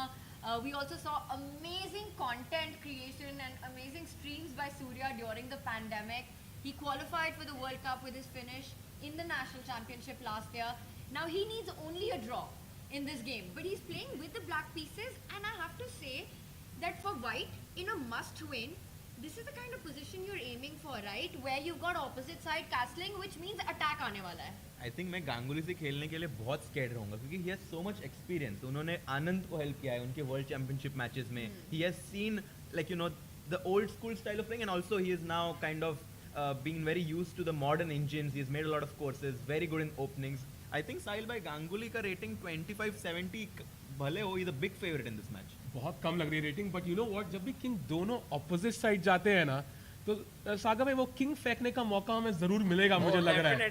Definitely क्योंकि यहाँ पे सारे pawn फेंके जाने वाले हैं. A4 already party चालू हो चुकी है, ब्लैक के भी पॉन्स आगे बढ़ेंगे. सो आई गेट अ फीलिंग कि रिजल्ट आने की प्रोबेबिलिटी बहुत हाई है either way.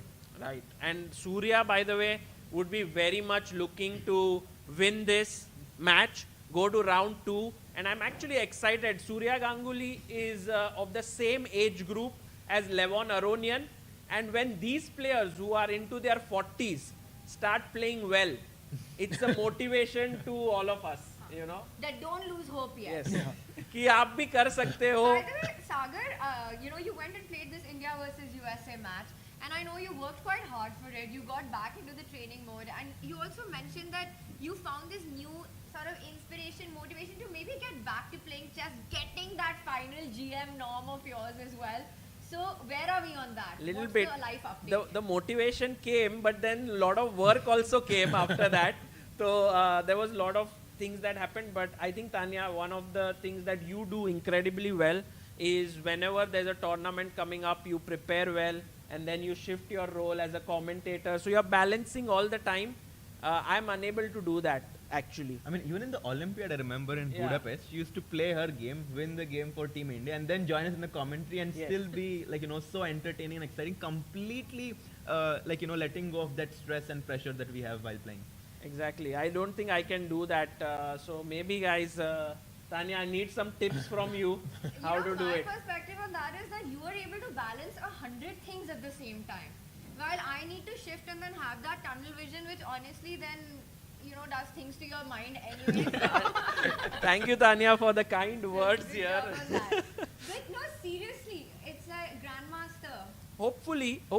I mean, I enjoy Guys, chess. can we hear it for Sagar and motivate him and push him to actually go for that norm that he needs? Let's go! Let's go! सब बोल रहे हैं भाई चलेगा नहीं मानोगे तो. नहीं chat, come on chat, let's go. Spam करते हैं भाई GM title, let's go. But yeah, I can tell you guys, it's very tough to become a GM. And especially because there are all these little kids here. Like there is one kid whom I'm very afraid of who's playing here. His name is Yas Khan Erdogmus, who yesterday won his game in 17 moves. Approved. 14-year-old kid who is actually, I can tell you guys, he's the future of Turkish chess. And if we have to talk about future of Turkish chess, there are two players here. One is Yas Khan. The second is Ediz Gurel. Both of them are here. Incredible players, both around 2650. And today, I think Yaz's opponent, Abu Genda Nagi, has played much better. He's 10 moves already into the game. It's around equal. But last time also 10 moves, the game was over, yeah, basically. It was just kind of dragging on.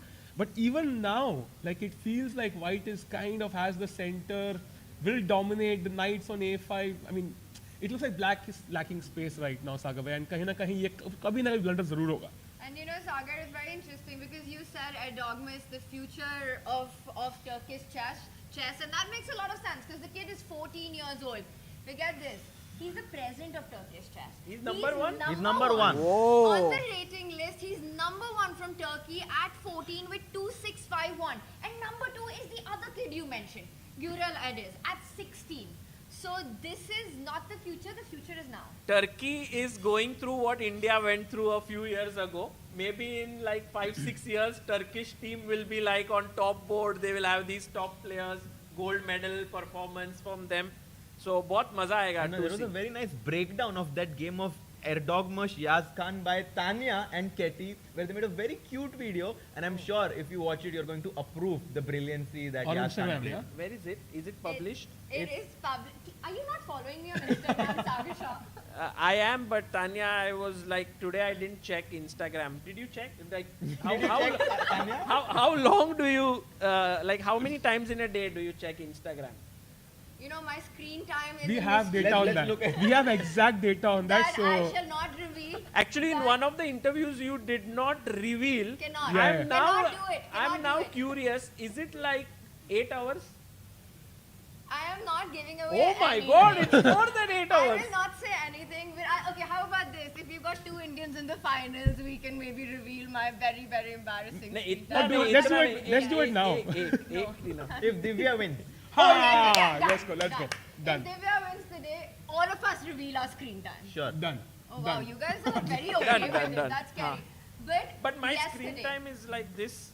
Abhi it chalu. counts. Yesterday, Erdogmus had one of the most beautiful wins in the FIDE World Cup in round 1 with the black pieces in 15 moves, smashed and crashed his opponent with 1 knight sacrifice, and he just made sort of his arrival into the FIDE World Cup, Harshit, with a huge statement with the way he won that game. Absolutely, and I think I'm very curious to see who Yaz Khan plays in round 2 because let's actually have a look. Yaz Khan playing against Abu Genda today, where he's a big favorite. I think tomorrow the matchup will be much closer.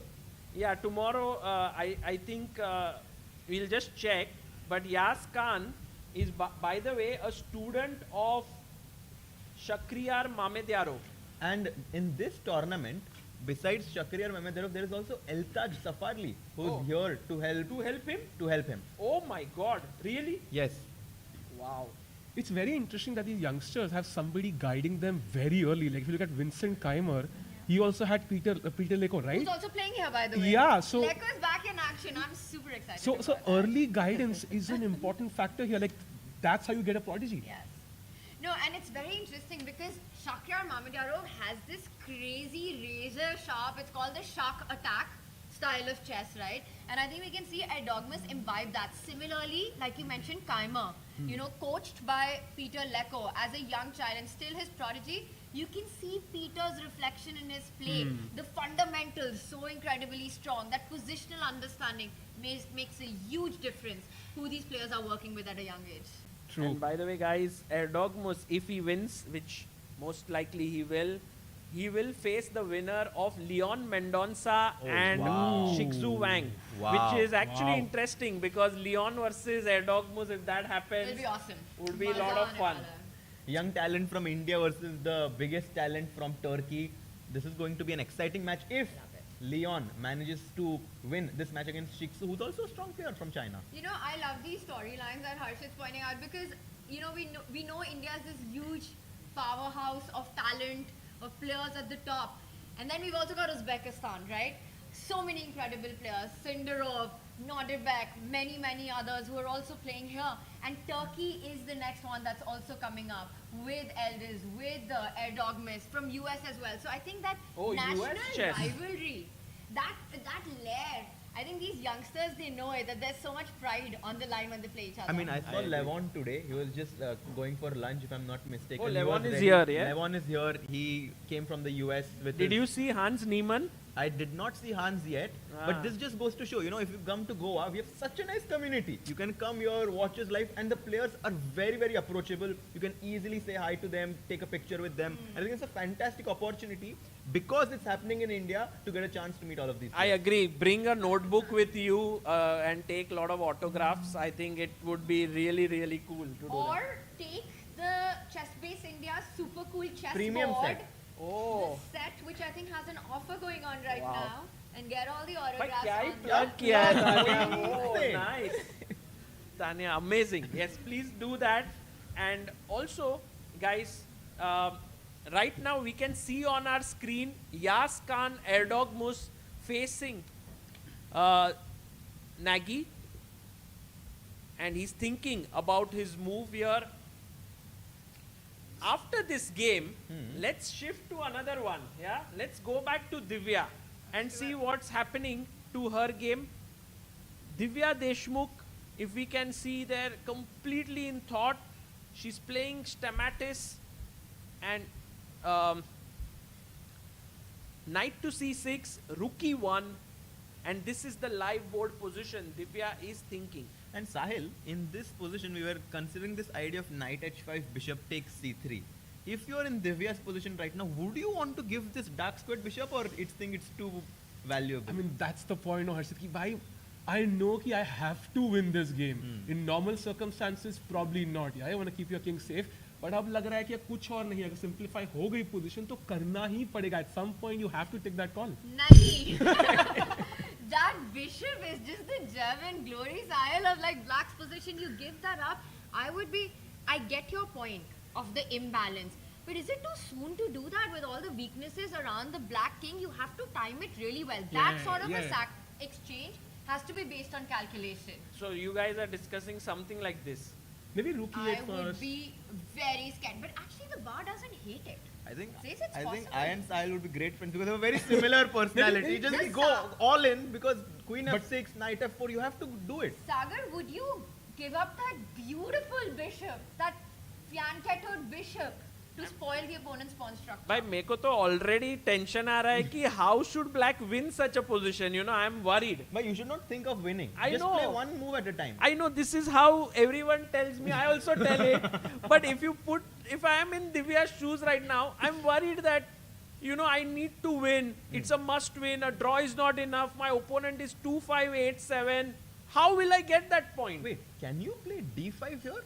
Is it possible to break in the center with d5, or it will But just like, lead to this is simplification? what he C7 wants. is also. Yeah. No, just take, and then c3, or yeah, as Sahil said, some tactics. Yeah, Sahil bhai, are you solving a lot of tactics? Yeah, I think I'm using the links in the description to kind of get a membership and solve tactics daily. You just said you haven't gotten it yet. I'll get it today. I'll get it today. Well, you guys can get it already and do some puzzle rush solving of tactics. So go premium, free for a month. Yeah. Yes. Currently, everything's on the link. Listen, this is a big moment because at first when you asked this question about giving up this dark squared bishop by Divya, I was like, kya hi bol raha hai Harshit? Makes no sense. And then Sahil also said it's possible.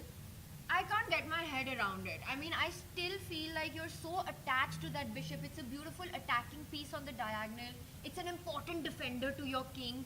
But if you don't do that, how are you creating your chances? Yeah, if e5 happens at the right moment, everything gets simplified. That's going to be very, very difficult. And the piece placement is quite similar. Knights are similar, bishops, rooks, queens.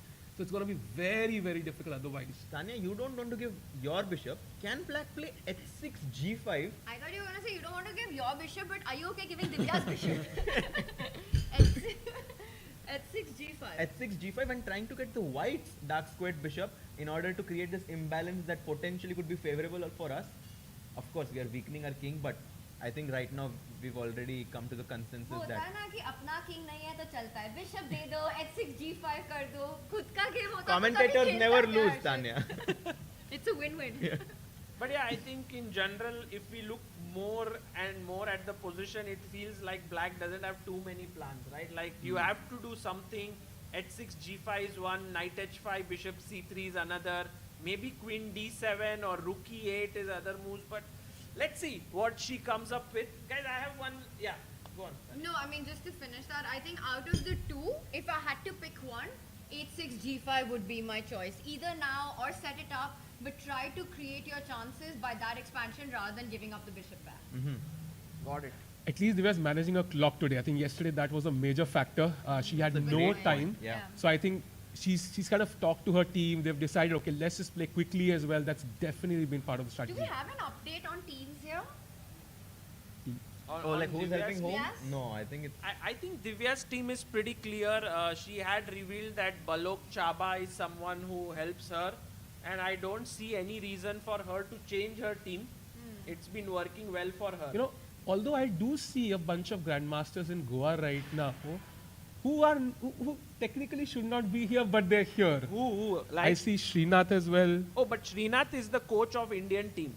So the AICF appoints an official coach for Indian team, and Srinath is the one who is that. Right now he's a bit chilling because I think as the rounds go by, he'll have to work really hard. And the general feeling on seconds and teams is if he's present, he or she's present on site, the players are okay with revealing it because it sort of becomes public knowledge.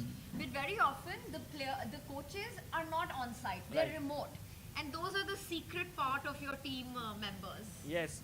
Talking about grandmasters being at venue, there is one super GM who is also at the venue, and we are going to reveal who he is.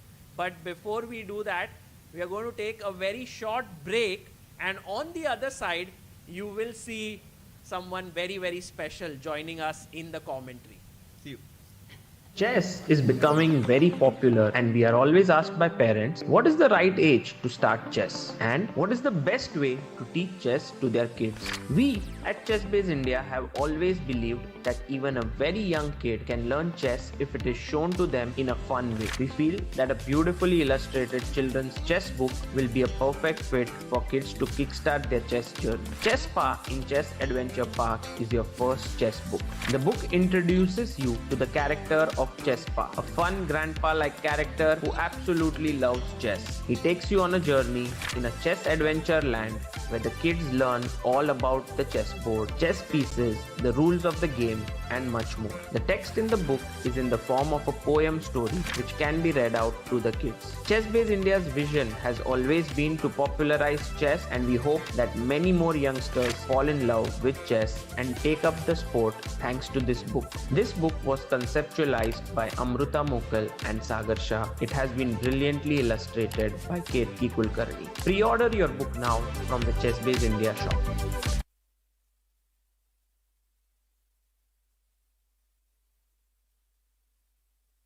A premium membership at Chess.com will help you improve your game with full access to a powerful set of learning tools. Unlimited tactics let you practice like a master, with more than 50,000 puzzles to challenge you at every level. Our library of interactive chess lessons, created by master coaches, will enhance every aspect of your game. And after each game you play, the computer analysis feature will give you feedback on every move you played, turning every game into a chance to learn. And that's not all. Premium benefits also include unlimited tournaments, video lessons, the Opening Explorer, and much, much more. Upgrade now to take your game to the next level.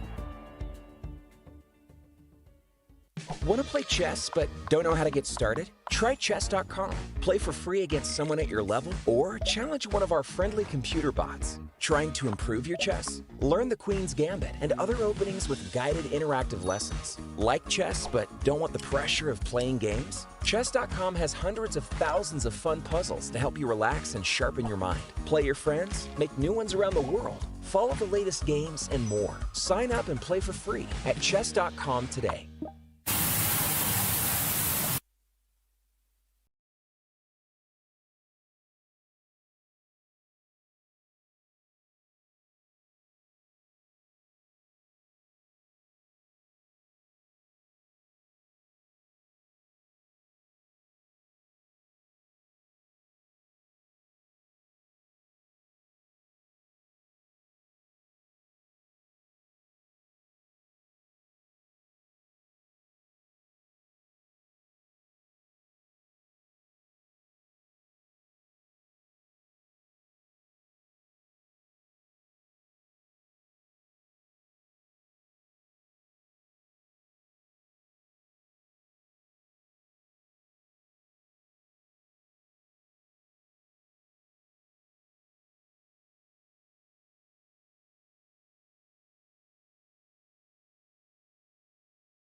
Special guest here, the man on whom the entire tournament trophy is named, the 5-time world champion. Let's give it up for the one and only Vishy Anand.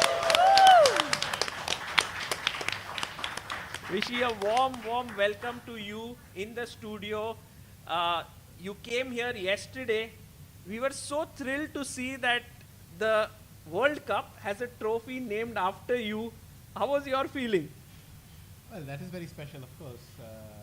And, you know, it will constantly be repeated. They're playing for the Anand trophy. Yeah, I'll enjoy it. Yeah, and I think you yourself is someone who's won the World Cup, this format, of knockout, many times. I think it was 2 times, Yes, as far as I remember. First two editions, if you like, yeah.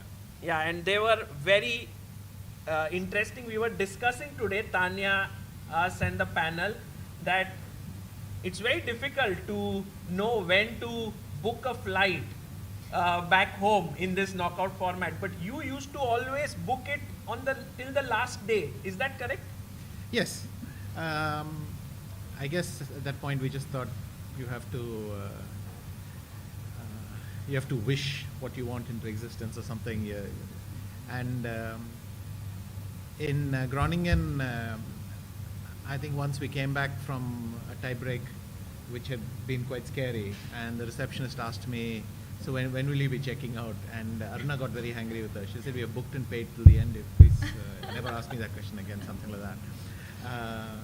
Okay, as the people started to go away, the ones who eliminated, then the hotel also stopped asking the questions. So The power of manifestation. Vishy, also the World Cup is such a unique event with its format. It's the only top level elite over the board event that happens once every 2 years, which is a knockout format here.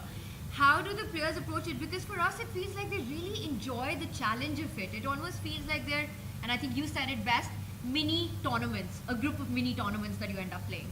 yes, when we started with the format, the obvious thing staring us in the face was that losing the first game is not a pleasant experience, because suddenly you're in a must-win situation. And the thing is, you're not in a must-win situation after 8 or 9 rounds. It's the second day, I mean, you're barely unpacked and you're in a must-win situation, that kind of thing. So I found that scary when I was getting ready to play in Groningen.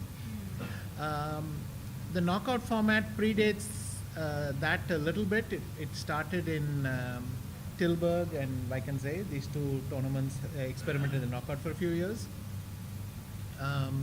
But then when it was introduced in the World Championship, obviously the stakes went up a lot.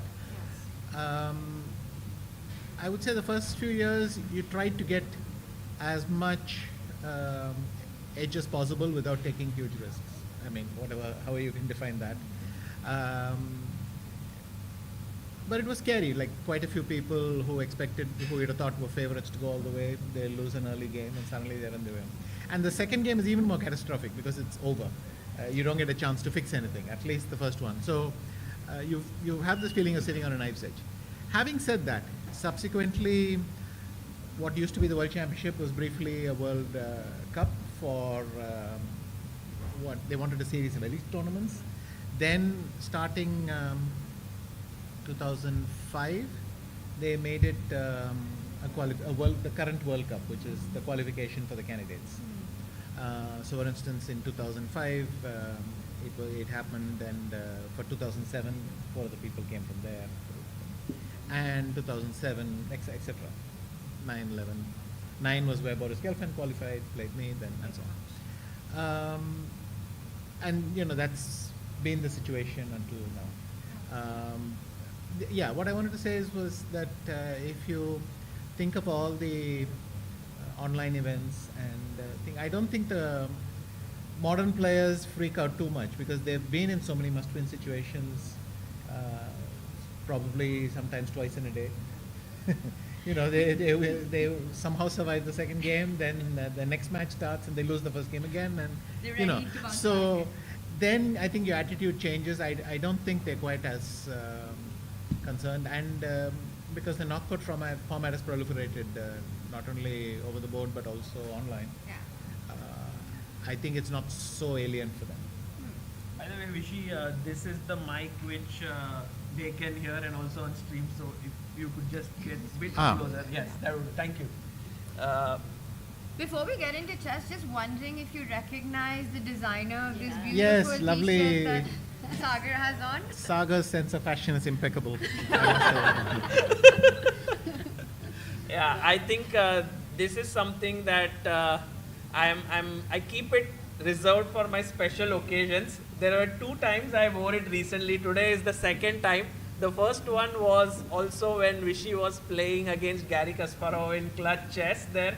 So we wore it on the last day. This is designed by Akhil, Vishy's son.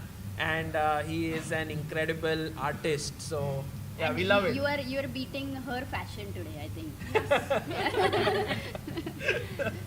Yeah, Tanya, you need to up your game. I should have won this. He always beats me to it. You know, Vishy, whenever you're coming on the panel, Sagar wears this t-shirt and Yeah, no, it's very so sweet. bad. He just upstages everything. I should check that Aruna and Akhil are watching. Will they come here, Vishy, at any point? No, it's. I mean, he's got school and so on. So this is not a second night. Right. Well, we have a very interesting game that's going on, Vishy, and that is Divya, who's playing against Stamatis. Somehow, in the first round, we've been focusing on Divya's encounter quite a lot. She's the only women player in this entire field of 206 players, and also like everyone's very excited how she will perform. What are your thoughts on her taking part in this, and also her position for today, because she's in a must-win scenario now? Yes, and must win with black. So I think this Pirch Philidor structure that has arisen is sort of perfect.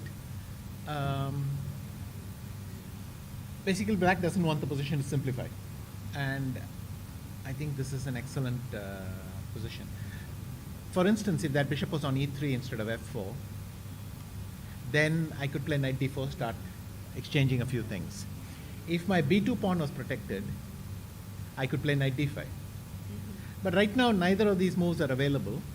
I mean, white is doing fine for sure, but the thing is, if white is at the board, doesn't know exactly what they want to do, and suddenly they think, let me exchange some pieces, but there's no obvious way. That's how you slide into a slightly worse position. So from Divya's perspective, it's a nice position to have in a must-win game.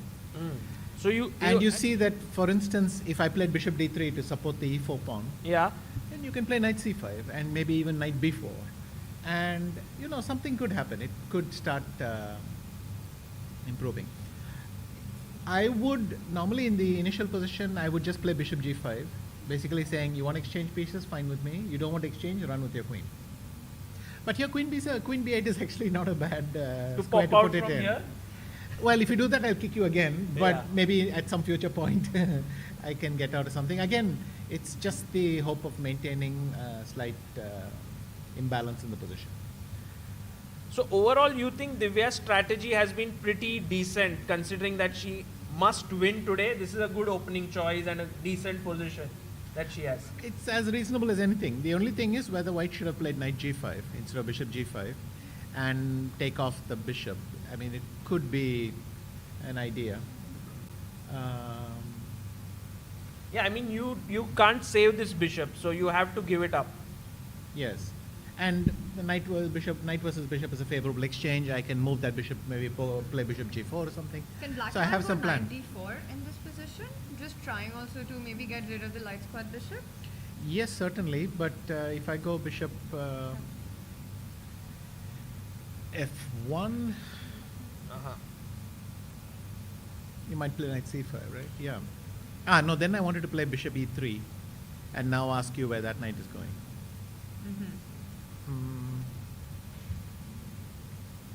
So instead of knight c5, something strong, but I don't know what it is. e5 maybe and try and be fun. I would take queen d4 immediately. Oh, yes, of course. Let's show that. Yeah, I would take it immediately. It's a good trap, but... So knight d4, bishop f1? No, just, knight d4, bishop f1 here. Knight e5? I would play queen takes d4 very quickly. And the bar shoots up as well. Yeah, because of knight f3, it looks like a blunder, but actually the three pieces are much and stronger. queen f6, you have bishop e3 amongst other things as well. Yes. Nice. By the way, Vishy, while I'm commentating on this game, I'm very, very stressed about the fact that the opponent, white, can always play for a draw in such situations, and with black you have to keep trying. Is there a game that comes to your mind in your career when you had to must win with the black pieces in such a knockout event? How did you approach that game, and is there something that comes to mind? So in 2001, which was the World Championship in 2001, I lost with white against Tuzan. Oh. And then the second day I had to win with black. I played a Benko gambit. Really? Yes, I played a Benko. And I mean, he froze. I mean, what he did was textbook what you should not do, which is to want to draw so fast you feel paralyzed. I mean, you're just psychologically not even ready to make any move because there seems to be the smallest amount of risk. I don't even remember how he must have lost in 18, 19 moves because his position collapsed very fast. I did it once more against Vadim Milov in Corsica, where I used the Benko again and came back in the second game. I've of course been on the wrong side of this trade as well, but we will not dwell too deeply on these unpleasant memories. But this is textbook stuff, what you're not supposed to do. If you're going to play for a draw, be clinical. Just find a forced line. That's why if you see modern things, they just play the marshal, they just play a forced line. Because there you know that this line leads to a forced draw and you don't have any, there's no scope for suddenly having a attack of courage. You just take the draw. So it's important, I think at some point hopefully most coaches will tell their charges the secret. If you're going to play for a draw, be shameless. Exactly. So, and that's what they tell you. And exactly for this reason, because you'll make two moves and then suddenly, all of us have some ambition inside. So at some point you'll suddenly try something, then 2 moves later you'll panic and think, and net you'll be worse anyway. Right. So it's better to be, so nowadays it's almost a fine art. People play with white long forced lines. I mean, you can study Wesley's games.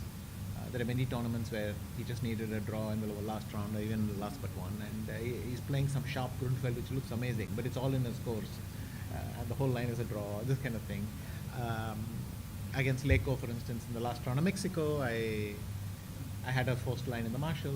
Well, that's easy, of course, but just clinical, no deviations along the way, and so you get better at it, but don't do it too often. But here, in what, I'm just looking at the position and I just cannot understand that in what way black can create initiative. Like, what would be the dream position for you where it's possible? Usually, you don't win the game. Your opponent loses it, is my thing. So, in effect, you just want to keep the pieces in play, doing something. You don't know what, but he doesn't know what either. So it just you don't exchange anything.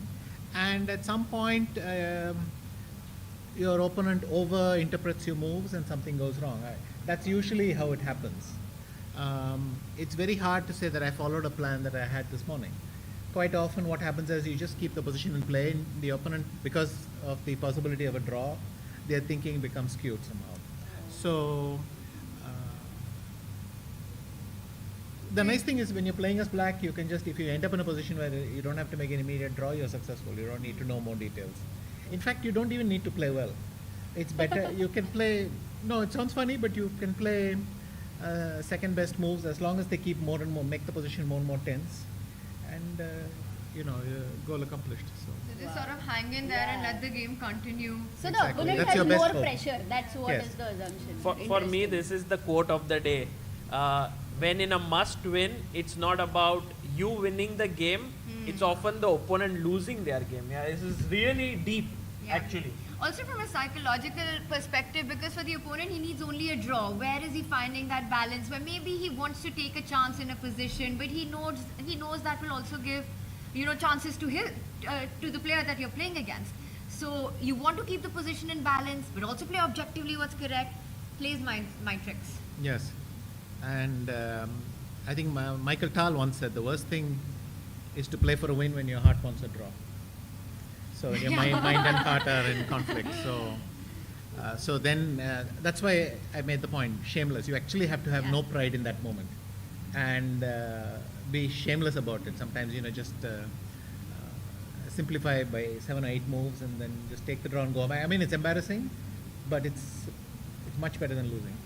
It's what you need because it's difficult to play a long game with this needing a draw mindset. But I wonder exactly what you said. Is this the reason why we're sort of in this also new computer era? We're seeing this resurgence of openings like the modern, like the Pragg, just trying to avoid these shutdown openings that players can now employ with a shameless attitude. Yes, a lot. You can't play things like knight-offs very easily because there are lines, and if you prepare, I mean, famously my game at Kramnik in Bonn. But the pits and all are also possible to play well. I mean, there are guys who are good at it, and you can play well with white because there are sensible setups. But I guess the fact that it's not a forced draw right away is a kind of success, and then you leave it there. Yes. I mean, to be honest, when you play, you get an interesting position and still not win. The thing. So I think you have to have this, I'm leaving tonight and just want to torture my opponent mentality. Flight is ready, everything's packed, but or tomorrow I'm all set to go. You even start thinking tomorrow evening, what can I do back home? You know, but let me just enjoy torturing my opponent. And if you can manage that healthy frame of mind, it keeps you going. This is very interesting, Vishy, because at the start, you said like, you know, I want to kind of have this approach where I'll book the hotel till the end, that I want to be here till the end. But then when you are in a must win, suddenly the approach changes a bit. Then you don't put pressure on yourself. In fact, you even say like, okay, I might just lose. Is it like that? I think what happened was in Groningen and in Delhi, I didn't lose. So that changes the frame of mind. I mean, if I had come back one of those days thinking that I might have, or for instance, when I was playing Halif in both Groningen and Delhi less, but Groningen, and during the second game I'm thinking, yeah, we booked it till the end, and what? Now it looks like because there wasn't even going to be a second game to think. This was the second game, and I was losing with white.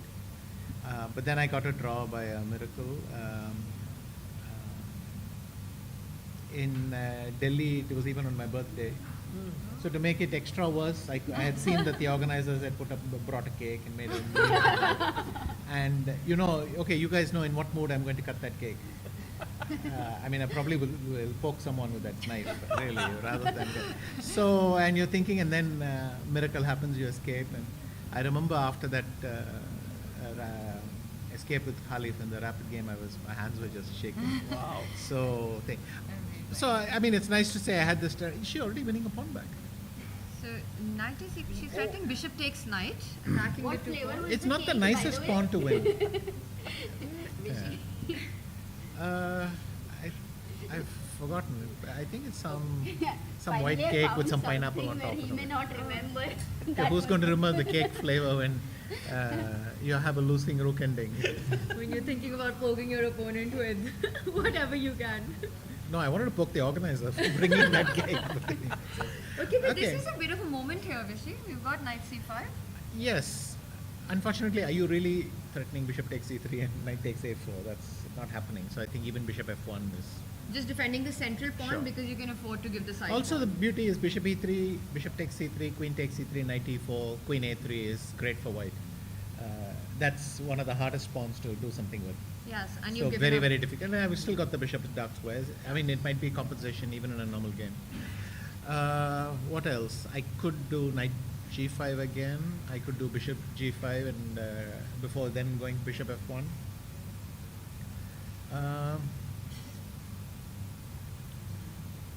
Honestly, I might just play bishop f1 and see what black wants. And to force matters, would you consider bishop h6 here? Also possible, because I can hardly take on c3.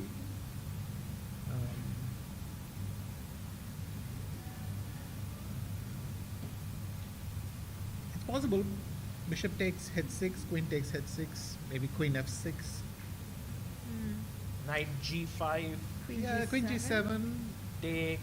And some f4 or something, yeah. This I thought I'm fe6, I'm not unhappy.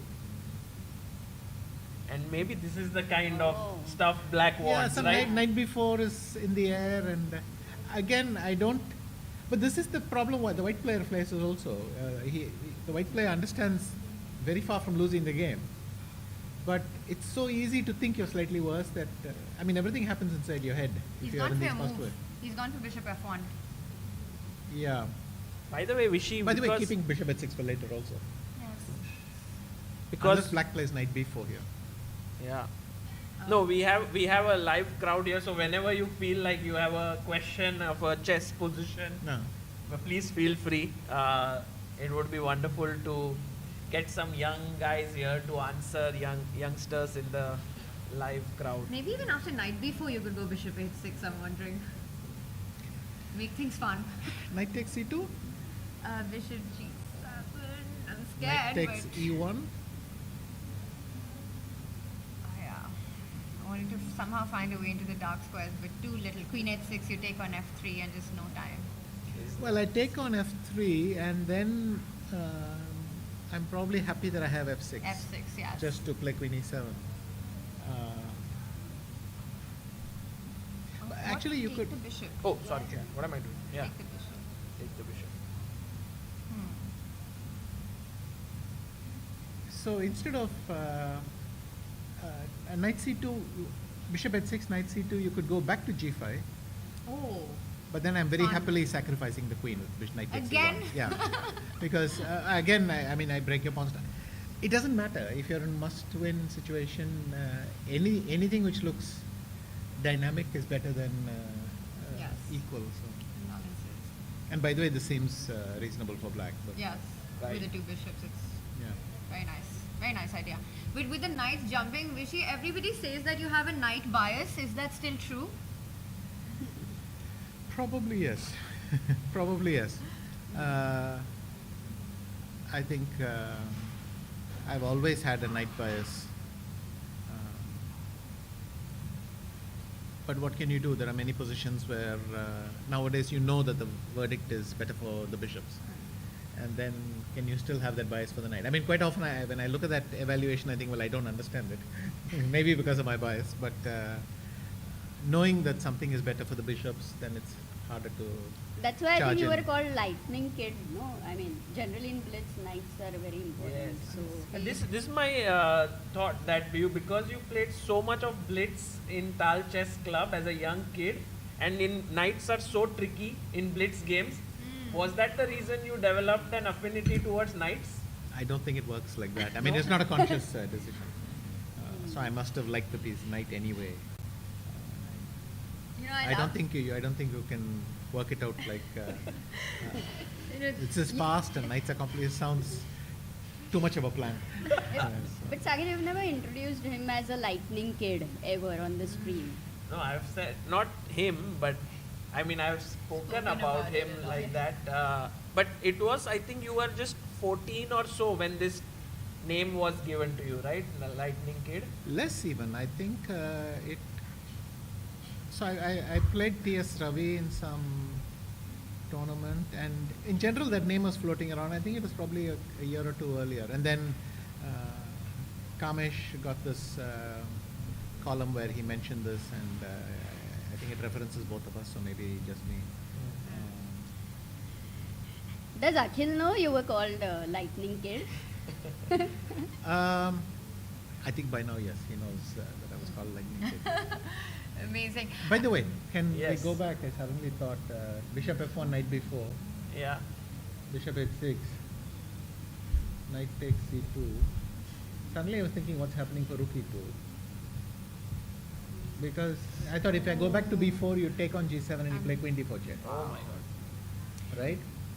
So, Do you have knight b3 here? I can kick with knight b3, but then I thought what happens after queen f4? The knights are still buzzing around there. Maybe knight d4 is the point, because I get everything with tempo and I'm attacking e2 with check. That's Definitely a knight bias here. That's true. I'm guessing the c2 Yeah, one. better to get that one out of the way, and then so this is solving everything for black. Also, it was interesting how we were talking about Lightning Kid and so on, and Vishy was calculating this line in his head. I think that happens with only geniuses, that they can do two things at the same time. I'm talking, I can't think about chess much, but he was replying and also thinking about moves there. Sorry, Sagar, I was not listening to you anymore. Brutally honest.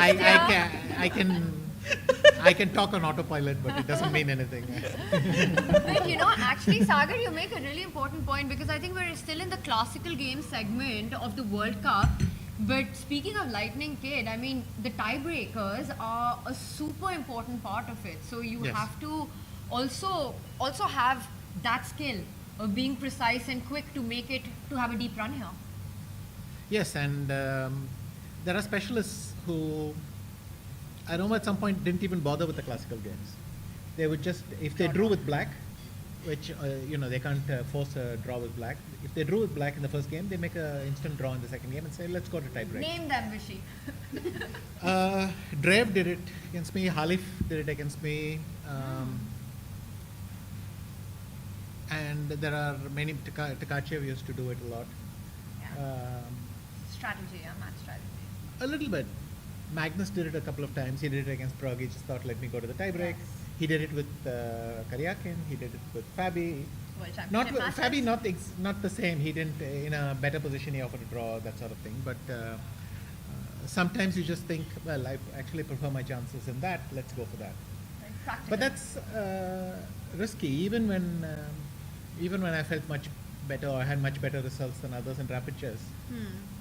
It's one thing to play a rapid game when you don't need to win. It's another thing when you choose it. It's not necessary that you'll play just as well when you choose it like that. So I think psychology is a bigger effect than anything else. Have you, being the Lightning Kid, ever employed that strategy of, I want to take this to tiebreaks?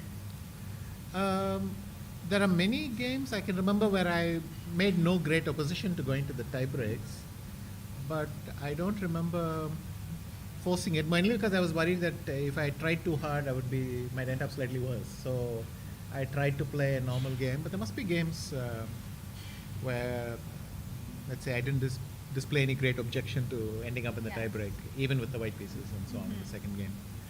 I might have made a token try and then gone with it. But tiebreak sounds very stressful, like, directly it's like as he says, big risk. It's also, I mean, once you have chosen the tiebreak, there is no further survival method. You have to make it in the tiebreak. That evening, you know your flight ticket, whether it was correct or not. So that's also a factor. Yeah, but anyway, I think a lot of the youngsters feel very confident in the faster control, so they think, well, I don't have bad odds. If I survive the classical, maybe they're not even worried about the classical. They think, I'm fine, I have good odds in the rapid and blitz. And speaking of that and making deep runs in the World Cup, Vishy, now we've been talking about how the top 3 spots here make it to the candidates, and that's really been the big storyline here. We've got 5 seats which are confirmed already, and this is sort of the final spot. Pragg is very close, but not 100%. Because he's trying here as well. And I think even if here he doesn't make it, he thinks a lot. A lot of things have to go wrong. Other players have to score really well. I think World Rapid and Blitz is there, but it's still a big gap.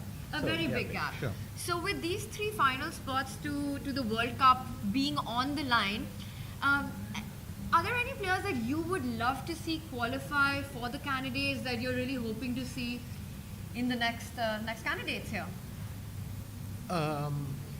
Obviously, in general, I'm happy if some more Indians get into the candidates. And you have to, right now, I think Vincent really, he had his Grand Swiss snatched away from him. Not in a bad way, but the circumstances just worked out that he didn't make it in the Grand Swiss, and his play is so good that it would be pity if he didn't get a chance there. But there are lots of others. Maxime had a fantastic couple of results, so I have no objection to seeing him in the candidates, and so on. There are others. In general, I think there are many people who deserve a shot at the candidates, but 8 is too few. That's what at some point you do have to start winnowing things down. Yeah, it'll be very interesting to see who will come out on top in this World Cup here. And Vishy, there is this total world championship that was announced recently, which have all the 3 formats. And I feel like World Cup is in some ways that, you know, you have all 3 formats. You have classical, then you have rapid, you have blitz. So actually, it exists some sort of that format in one event.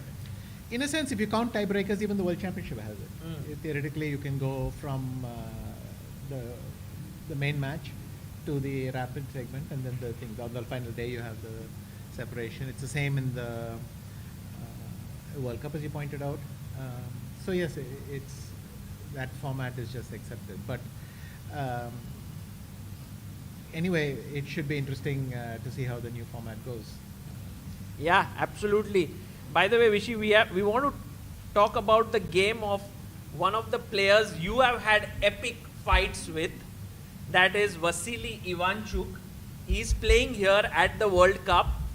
He has won his last game. He's playing a talented youngster from Bangladesh, Mohammad Fahad.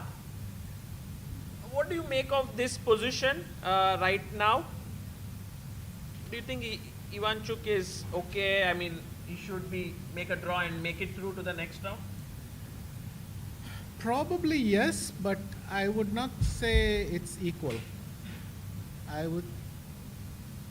For some reason, it seems to me that white could be slightly worse, but no, now I see that if the black knight moves from e5, then the white knight jumps to c4. Right now, the white knight doesn't have a square, but neither the black knight has to stay there watching it also. But if I play the other knight, let's say knight c5 to d3, and then maybe go around to b4 and then put the rook on. This knight doesn't have a good square. It's not able to go to c4. I don't know. I thought it's a microscopic edge for black, but obviously not a huge concern. I think white can defend it quite easily. And Ivanchuk playing here, and also the bar is irritating me by being even more stubbornly hugging that line. I don't know. Is it at least, give me at least a 0.01, no? For my great evaluation. Somehow it is showing. Maybe there but is. Whose knights would you prefer here, for white or for black? Like such a position? Black. I mean, I thought, or maybe the rook on d8 makes the knights, the black knight look more active or something. It could be a visual effect. After rook f d1, maybe it won't be. So I can play rook f d1, king to e2 or something. There are ways out. Or rook f c1 is also possible. But for 1 second, I thought it might be just slightly better for black. And another player here who, of course, a lot of stories, a lot of history with, very good friend of yours. He's been a second to you in many a World Championship matches. Surya Shekhar Ganguly. He won his first game, Gangs did. Needs only a draw in this one. And a very interesting middle game we've got here going on with white Ahmedzadeh needing a win here. Yes. So Surya's approach is very open. He's basically saying, come and get me. This is also nice because if you play solid openings where you have to play precisely for 40 moves, that's one kind of stress. Even the position is tending very closely to the middle of the evaluation. But if you just play a sharp line and say, let's resolve this, there is some work to be done, but on the other hand, everything might explode much faster. So, and I think Surya is just saying, I'm happy to play another game. Well, I had a peek at that computer and I see the best move that's been marked by the engine is actually what you're saying, just blow open the position with white here, b5. I wasn't sure of that actually. Take. Now suddenly, the question is, should I throw in rook a8 check right away, or queen h5 obviously keeps queen f7 for later, but I might move my king. But I wondered why Surya didn't play d4 instead of h5. I didn't quite get that. I thought d4 was maybe again b5 might be worrying him, or b5 already I can play dc3, bishop e4 maybe, but cd4. Maybe you start with cd. Yes. Can I go cd? Then you go knight d4. Yeah, it might not be so. And then because it's defending quite well. Yeah. So such a position, would you say, is a better idea for a must-win player to be in? I think only know after the game ended if it was a good strategy or not. In some sense, people have tried all strategies, and by now every strategy has failed at least once. It's kind of, it's more important to get the result you want rather than, I think, play what's comfortable for you. My first strategy of trying to get names for the top 3 finishers failed, so I'm going to try again. I'm going to try to put you on a spot here. You said you'd like to see a lot of players, but again, if there were 3 players you'd want to see to make it, or not even want to, but you believe have it in them to have this deep run, I think, with the performances that we've been seeing from the past. Anand, or going to dodge the question? I'm going to dodge it again. Because why? I mean, it's the format is unpredictable, and you're really putting pressure on me. So, but that's not possible. Let's make a draw and go tomorrow to the tiebreaks. But as it winnows down, it'll become clearer. But at this stage, I think the obvious names. I mean, Vincent, Arjun, it'll be one of them for sure. I think, if you give me packets of 3 or 4, I'll say, I'll take one of this for one spot and that kind of thing. But for the rest, I could name names, but it's random. After my great success in the Grand Swiss, what did I name? Pragg and Lemon. Oh. Ace that one. So, Completely nailed it. So I think I'm once bitten, twice shy. Yeah. But Vishy, what are your thoughts on Levon Aronian? Because you've played so much with him, it seems like he's going through a resurgence in his chess career somehow. He's coming back, he has this fresh energy right now. Do you also feel that about him? Yes, he's had some very good results this year. He in general, he remains a very strong player and is able to compete. Of course, if you play much more, you get a few successes, you get a few failures, but he's very much at the top. He played quite well in the Grand Chess Tour as well. Yes. And there's this one other storyline that's quite big for everyone watching and us as commentators, and I want to get your take on this, is just how much this tournament means to Gukesh as well.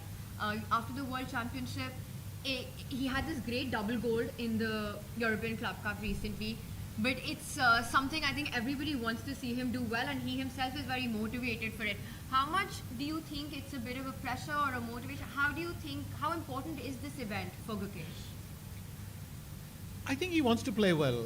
This year, not all events have gone in the way he wanted. He's done mostly well in classical.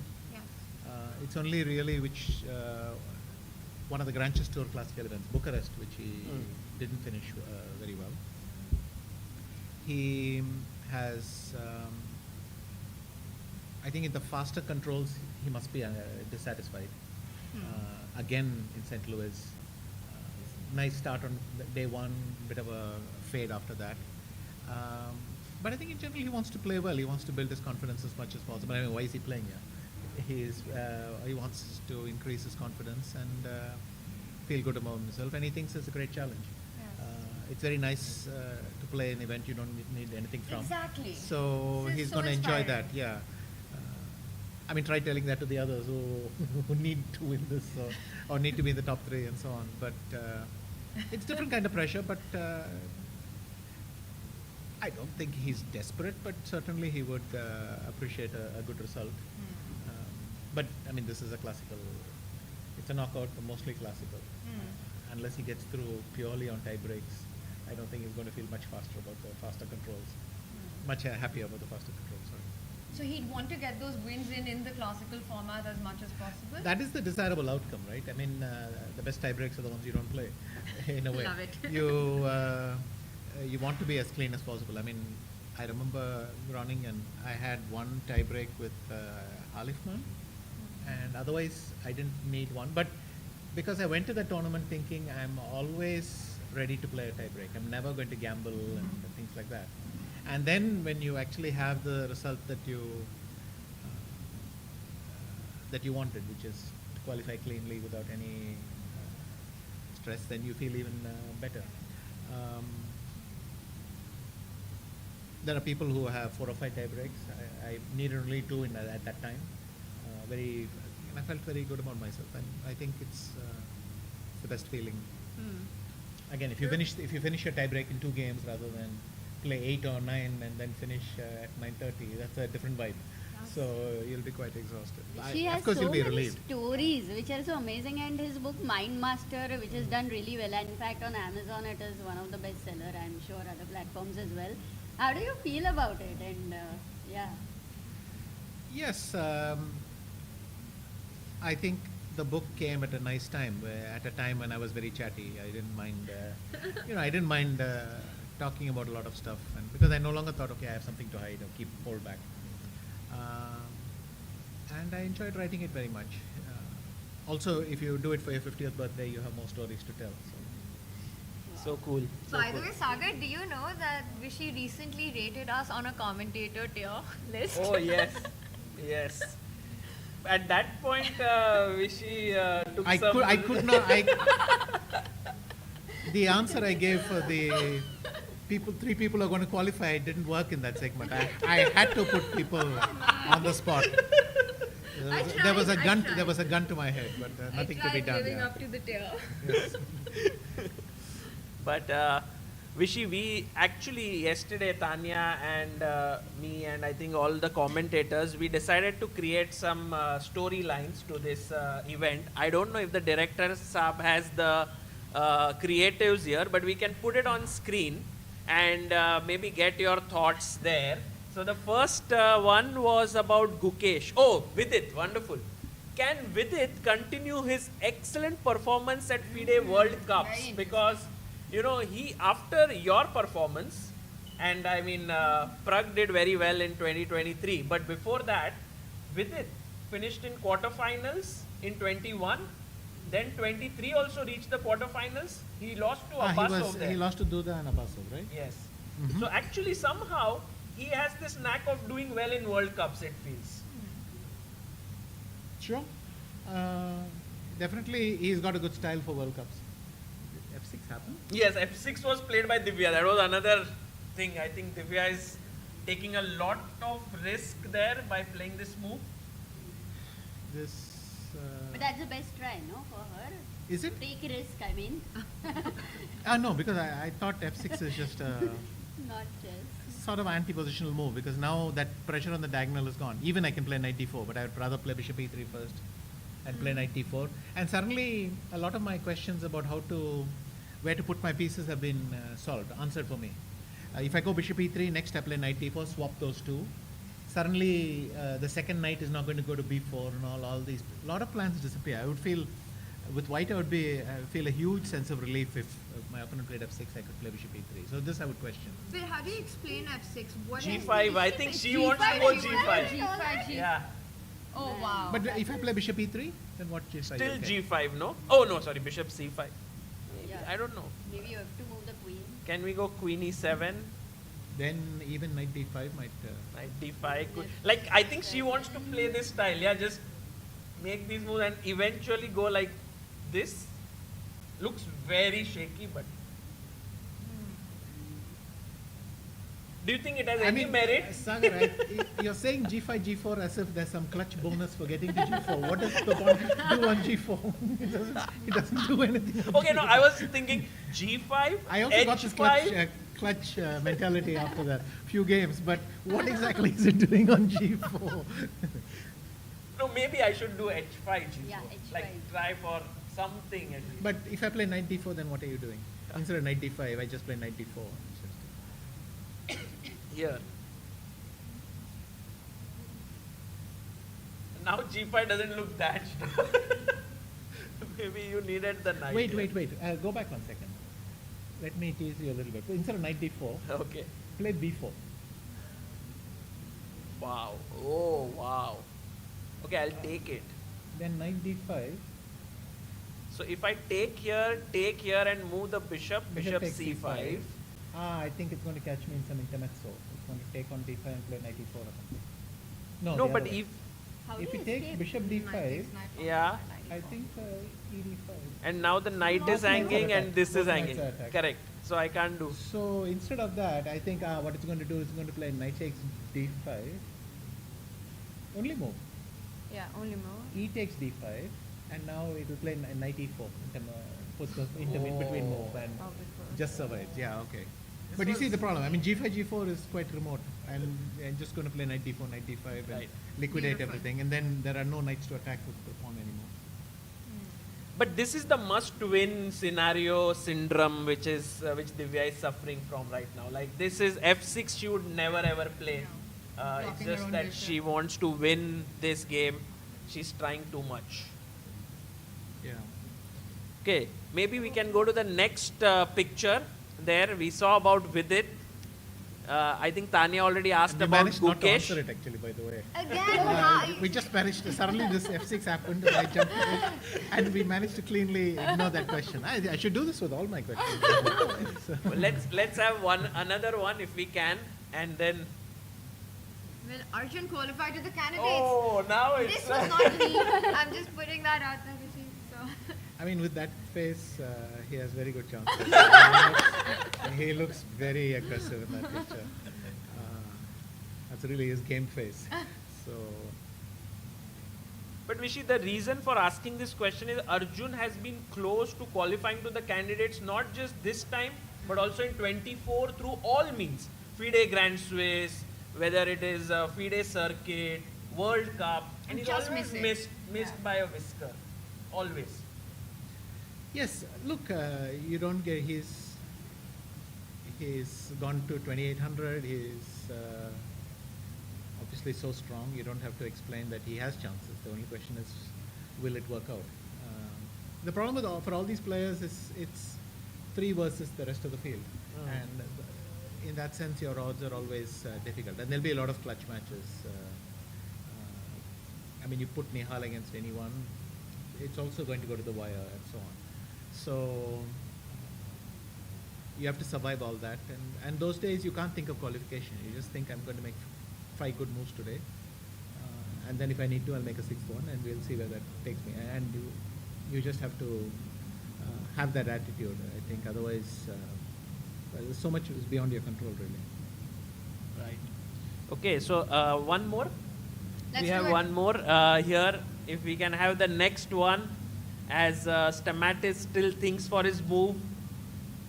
Can Arvind fulfill his potential at this FIDE World Cup 25? Just to add to this, Arvind reached top 10 in the world, broke into 2750 after the first half of the year. Somewhere he won the Pragg Masters. He did very well in Armenia in this tournament. Stepan Avagian somehow has dropped a bit of rating right now. What is your sense about Arvind? I think he's shown his level, and if he can reach his peak level again, then why not? Again, simply the fact that he's gotten where he's gotten, even if he slipped back a bit, I think tells you that he has the potential to do it. And Amazing. I don't think we have a graphic for this one, but I'm going to put it in anyway. Vishy, how much of a potential do you see? Are you waiting for a move to happen soon? So that I can just That's good. anything. Anything. Stamat is just play King H1, and I will talk about that. Then I can avoid Tanya's question. No, but no, you anyways. mustn't. So, generally, like, what is the potential you see, and how far do you think Hans will go in this tournament?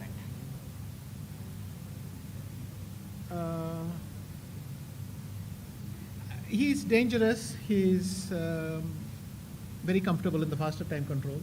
Yes. And but even in I mean, he had a great result in the Grand Swiss, only spoiling it really in the last round. Yes. Though I don't know, maybe because you can't try to qualify by winning that king and pawn ending. So I mean that bishop ending. So A5. sorry, Tanya, but really, where did A5 come out of? It's too deep here. But okay, yeah, it's. G5 now. Let's go. No, but okay. So Yeah. knight into pawn. There's B4. At least that is maybe just highlight that you Yeah. can't take the pawn. Yes. Anyway, back to Hans. Oh, yeah. So. I thought we'd never hear that. So. I wouldn't rule him out at all. My point is just. He's so motivated. Yes, in that sense, he is very motivated. I think clearly he feels he's been wronged, and he wants to prove a point. And you got to admire, almost Fischer-esque, his way of clearing his path and trying for it. Let's see. Yeah. Would be entertaining to have him in the candidates for sure. Absolutely, that would be like so much of fun. And Vishy, before we end this segment, would you like to go through positions of all the Indian players and just give your thoughts? Like we can quickly go through them. There are a few of Sure. them. Okay. So the first one, Tanya, you will have to call out some names there of the players from the. So we've looked at Divya. Should Yes. we look? Now I'll do the opposite. When you ask me what's the evaluation, I'll say, Tanya, by the way, and we'll go off somewhere else. All right, let's start. Let's start with Prani. Let's go to Pranesh's game. Yes. He needs only a draw today. He played an attacking masterpiece yesterday. Got the first win. He won yesterday, and now today he's here with black. Ooh, pawn down. Not some compensation, but I mean, I go a3, and then bishop King d6, f7. and I keep my extra pawn. And black will play rook c3, a6, rook c3, or something, and keep that structure. White could also maybe play b5. Hang on, with the bishop on e7, just see b5. Vishy, you said the move a6 and suddenly the engine is giving it as equal. Yeah, no, that's why I suddenly got excited about b5, because first I was trying to protect the b pawn. So if you go back to the starting position, I was trying to protect the b pawn, but now I realize even b5 is possible. But a3, a6, anyway, it's not equal, I think. When I bring my king out to f1 and bring the rook out, there's going to be some chances. But b5, but now king f7, the thing is I can't go to a3, it's a lousy square. So I will go to d6 and come back to g3. But it's a pawn. Some hopes for white to equalize in this match, right? Yes. Feels like that, no? Yeah. So. Yes, I don't think. I mean, black can play rook c2 here.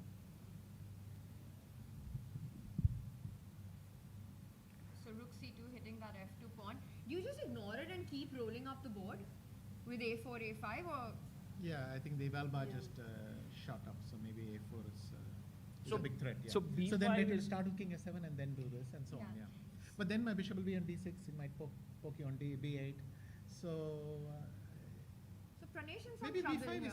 is b5 is quite a solid advantage.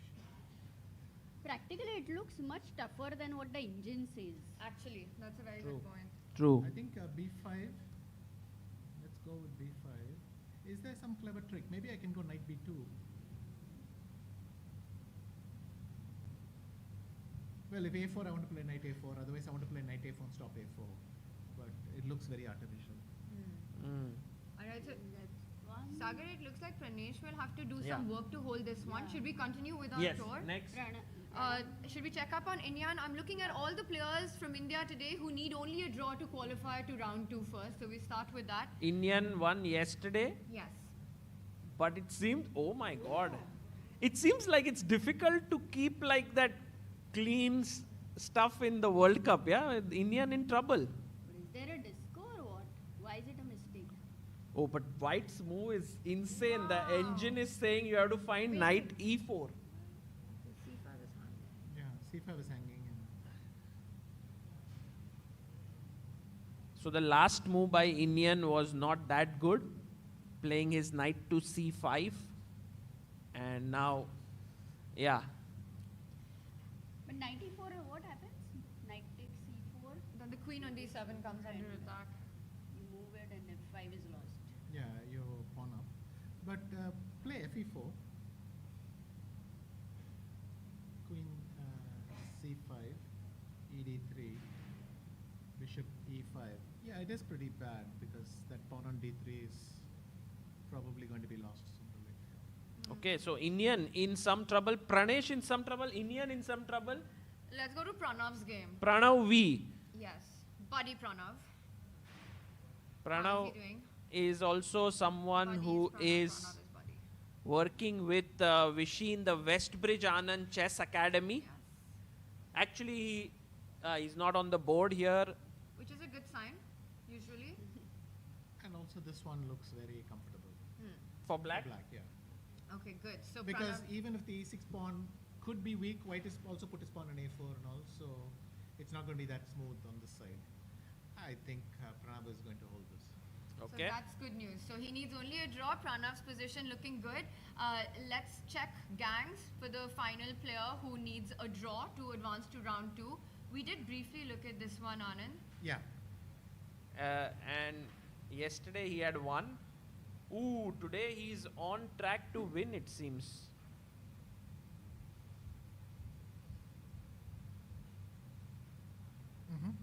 So nice. I mean, he just went with the sacks and.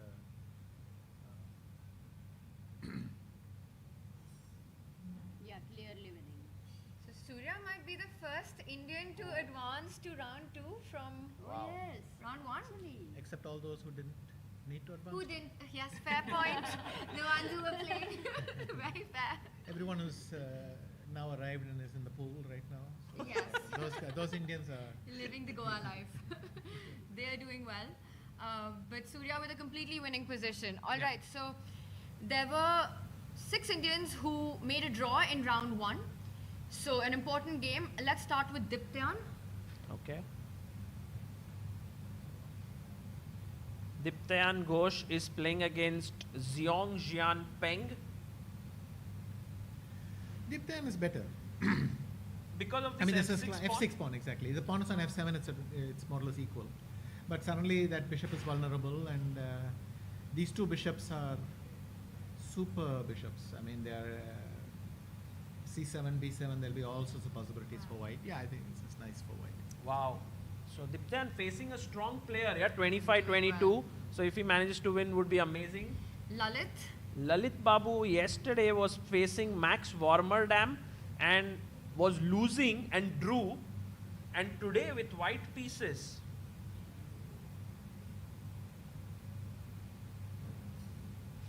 I'm just looking at Queen H6, Knight G5. It's so Lalit style position, no? What is Lalit's style position? I mean, he loves to attack, I thought. Yeah, I think in general he's also very good positionally somehow. But yeah, maybe. Must be a universal. Do you think we see here some good chances for white or? Yes. One thing I could do is I could go Queen H6. And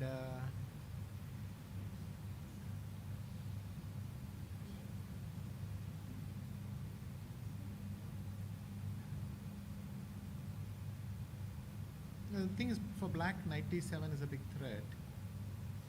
But maybe Knight E5 is a good place to start here. Stopping that. Stopping Knight D7. And then maybe I can go Bishop C4. At least I can play Rook E1. So. I find that so instructive that, you know, you just understand what black wants, and that helps you to just say it's a good place to start. Yeah. Stop And, that idea. and taking this is not so good. Do you think like? D5, Queen G7, Queen E3 maybe? Keep the queens, yeah. Knight D7, now play something like Bishop C4 and try to play E6. I mean, I was thinking something along these lines. I don't know if I'm executing it well, but keep some pressure. Got it. And that knight can't come to B6. It's now missing squares. So. Right. But also Max is down to 12 minutes and Lalit is having 54 minutes on the clock. Yeah, this could be a mini upset if Lalit wins, yeah, because Max, although his rating is 2575, at some point he was 2640 or 2650. He's had issues with time management, so that is in Vacancy, for instance, one year he was doing so well. I mean, he could have scored a lot more than he managed. So. Should we check in with the local favorite before we go to the players who are in a must-win? Yes. Lyndon Mendonsa. Leon is here and he is facing Shigzu Wang. Some pressure on Leon, yeah? Maybe this... Or is it a typical, this semi-Tarash position? I thought Queen's Indian, actually. Queen's A3 Queen's Indian. That's what it reminded me of. And well, black's very solid. Yes, this pawn is on h5, bishop is on b1, but the knight's sitting on f8, so that's taken care of. I don't see how, if white can play something like knight e4 and then rook d3, g3, that's going to get awkward. But black should be able to do something fast before that. Actually, my suggestion would be, why not, whose move is it? It's white, no, black, no? So I can play b5. Knight d2 was the last move. Yeah, and I just play b5. b5. Wow. So And if I my take... cheap trick is, rook b8. Oh, rook b8. And then just bishop takes g2. Such a nice trick. Yeah. Wow. So quick to spot this tactic. I didn't play 10 years in Dal Club every Sunday only to miss this kind of cheapo. No, but the point about b5 is also I'm clearing the b6 square for the queen. Yes. I'm clearing the a5 square, so I can play cd, queen a5, attack a3 maybe. And also, let's say you played knight e4, then I wanted to have cd, b4 maybe somewhere. I don't know, it gives me options that the pawn on d6 didn't give me. So. Actually, if a position has this kind of a cheapo plus it is strategically good, it's satisfying, It's not a cheapo, it's not a cheapo. It's not a cheapo then. It's not just a trap. You Okay. come in with ideas. So, what do we think about Leon? Has he played b5? No, not yet. Okay. So, if he plays b5. Funnily enough, the eval drops slightly with b5. I wonder what move it wants to play instead. He played f5.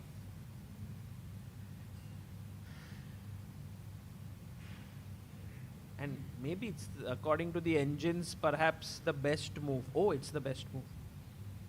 That's interesting. What happens? For me, it's kind of questionable on many levels, but these days you think very, very concrete lines. And You don't worry about the e6 pawn being isolated and weak anymore, Also yeah? the diagonal, no? B1 bishop. no, it confirms what I thought, that knight e4 is strong for white, but the fact that it still thinks it's the best position means that b5 is also not so great. And I'm curious why. Ah, you mean why b5 is not good?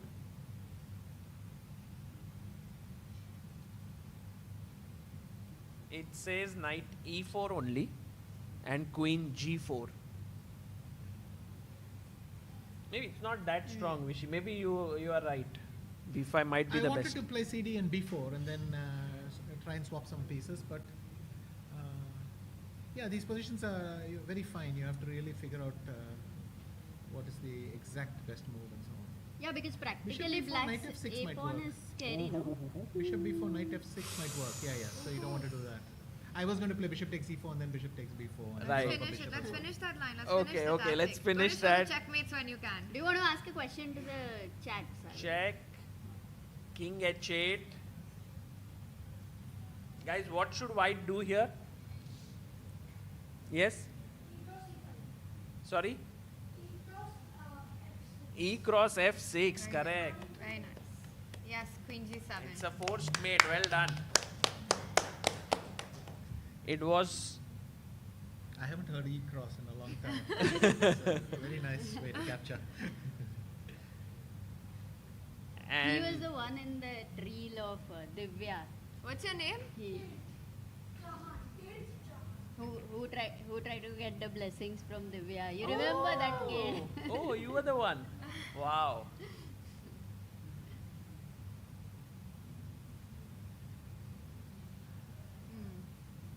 But this idea of yours could The still rook be. third rank is suddenly, yeah. Very strong. Okay. Tanya, any final game? One game we can look at and then... Okay, if we're going to look at one game, there are still a few yeah, we have to go through let's go to the must-win section because for them really only one result matters and you might be saying bye to a few of our players today. I'll let you pick. No, you pick. Okay. All right, I'm being put in as Nilesh, Aronyak, Harshvardhan, Himal or Divya. Oh. But Divya, We've had quite a lot to look at. Should we look at Harshvardhan's game? Okay. Maybe we'll look at two. You see if you have 2 more minutes for us. Harshvardhan is playing with black against Yilmaz. Needs to must win with black. Not so easy. In fact, it's not going to happen. Because I just disentangle. No, wait. If I go rook b7, I can't still force with bishop b3. Because Bishop. if you take, I can go rook b8, then you have to play knight d2, but you're paralyzed somehow. Your pieces are all tripping on each other. So I go knight d5, yeah? Or the other one even.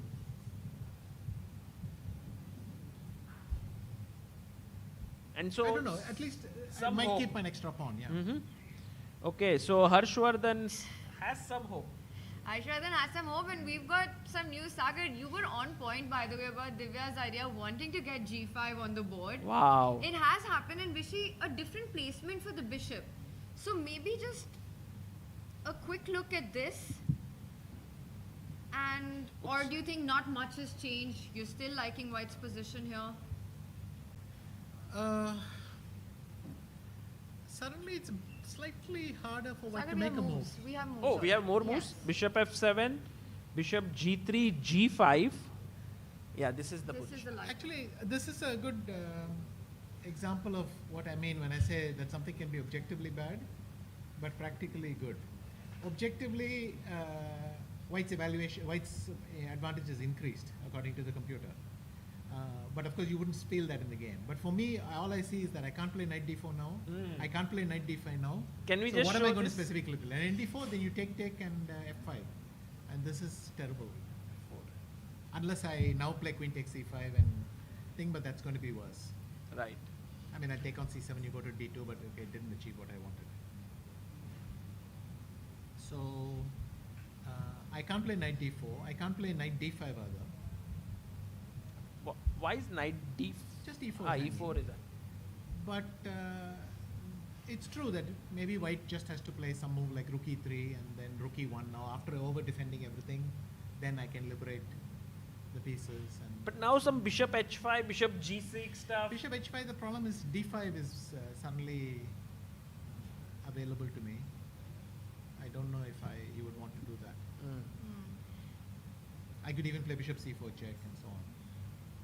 But also this move rook e3 which you made, I don't think it's super easy for White to play. It's a very nice consolidating move, but Yeah. tough to make. But on the other hand, what is my next move?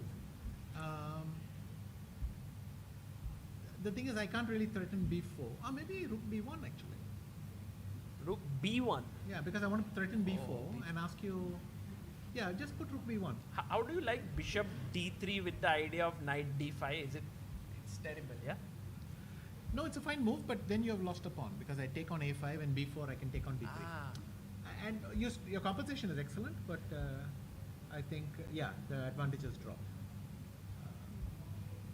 Sagar, your tactics. Yes. Have to solve more. So this one, Divya, trying to create those imbalances, Sagar, and I think, Vishy, you wanted to look at Karthik's game.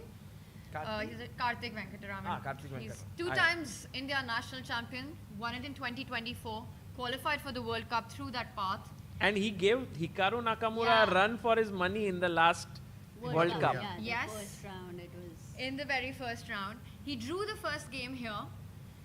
And the live board as we have it, we'll just bring that up. But this is the position. It's a clean edge. White is essentially threatening to win d5, and there's almost no way for black to not give it up. So, better for white. Yeah, very healthy. But then it'll get to, the danger is you end up with some rook ending, which tends to the draw. So that's the balance. That's why the advantage is not even bigger, probably, right? Yes. So the pawn structure just gives you a healthy position to play as white. And the last move, in fact, goes for that idea, bishop to b3 attacking that d5 pawn. And you'd have to defend it, probably getting one of the rooks laterally on the 5th rank. Whatever you do, once I clear this rook, take on a3 and sort out my position, it's going to be pleasant to play. And actually, I love the bishop on b3. It's going to attack f7 later. So that's also a factor. Imagine somewhere I can't capture on d5. I can play e4 and go after f7. I mean, there are potential, and black's knight is going to be stuck on f6 defending that pawn. This is as nice as it gets, I think. It's one of those knights that actually don't have any targets in the position, even though it looks nice on e4. Yes. And it's just defending that pawn. So, or will soon be shifted to that duty. When it falls back. Yeah. Well, very exciting last 1 hour and few minutes that we had with Vishy here. We did like chess. We had so many questions.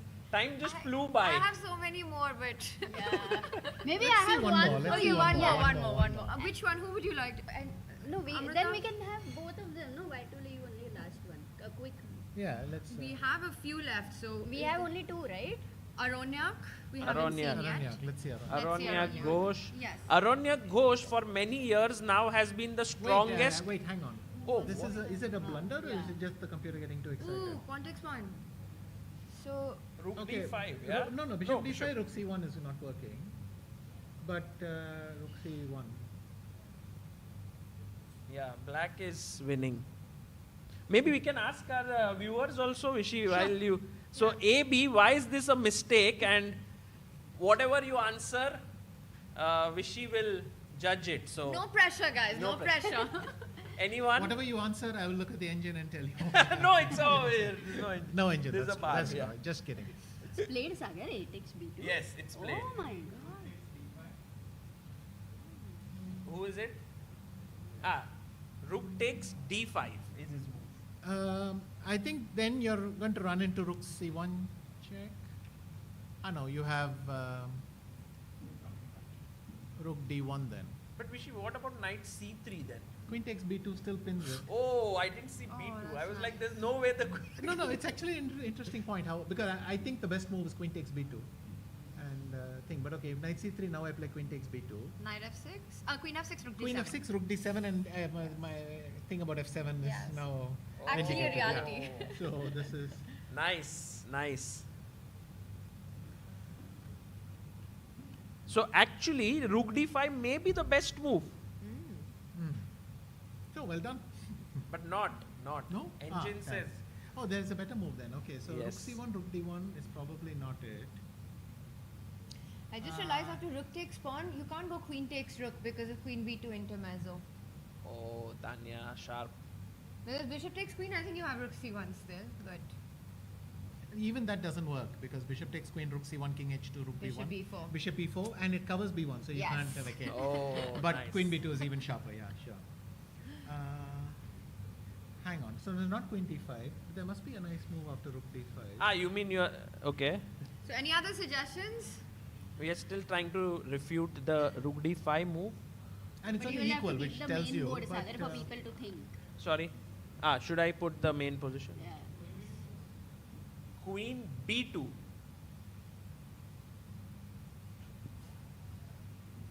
That's what I was going to play. It's just simple, I thought. But I'm wondering if Rook D5 is actually stronger. But at most, maybe Queen F6, it only transposes. So, Yeah. it's probably a reason. Well done. Queen B2 seems like the right move. So it's very simple, but it's maybe also tricky. You want to take this and this. So But I don't think if he played 8x B2, he is definitely calculating Queen B2. So what would he have missed?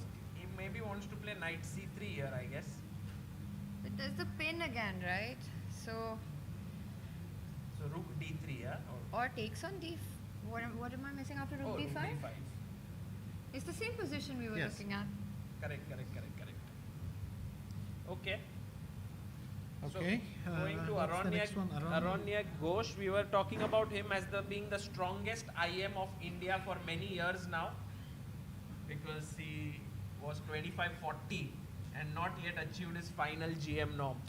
You know, one game we haven't checked with Vishy is Ronak Sadhwani. Oh yes. And let's go to Ronak's board. Because yesterday he is the favorite in his match, but yesterday he was drew, in, yeah. and he was in big trouble. Sure. So going to Raunak's game, but here Aronyak seems to have chances against Bartel, which is nice Huge, actually. which is Bartel is quite a big. very strong player from Poland. So let's see if Aronyak makes most of it. And Raunak Sadhwani, he is playing against a 2200 rated player, Daniel Barish. And this is where we are right now. Raunak with black.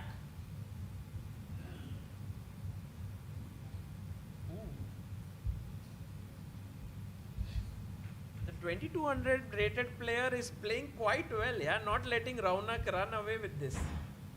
Funnily, I thought Raunak's advantage was bigger than what the computer is indicating. I mean, a first instant reaction. After because the taking king is it? on F1.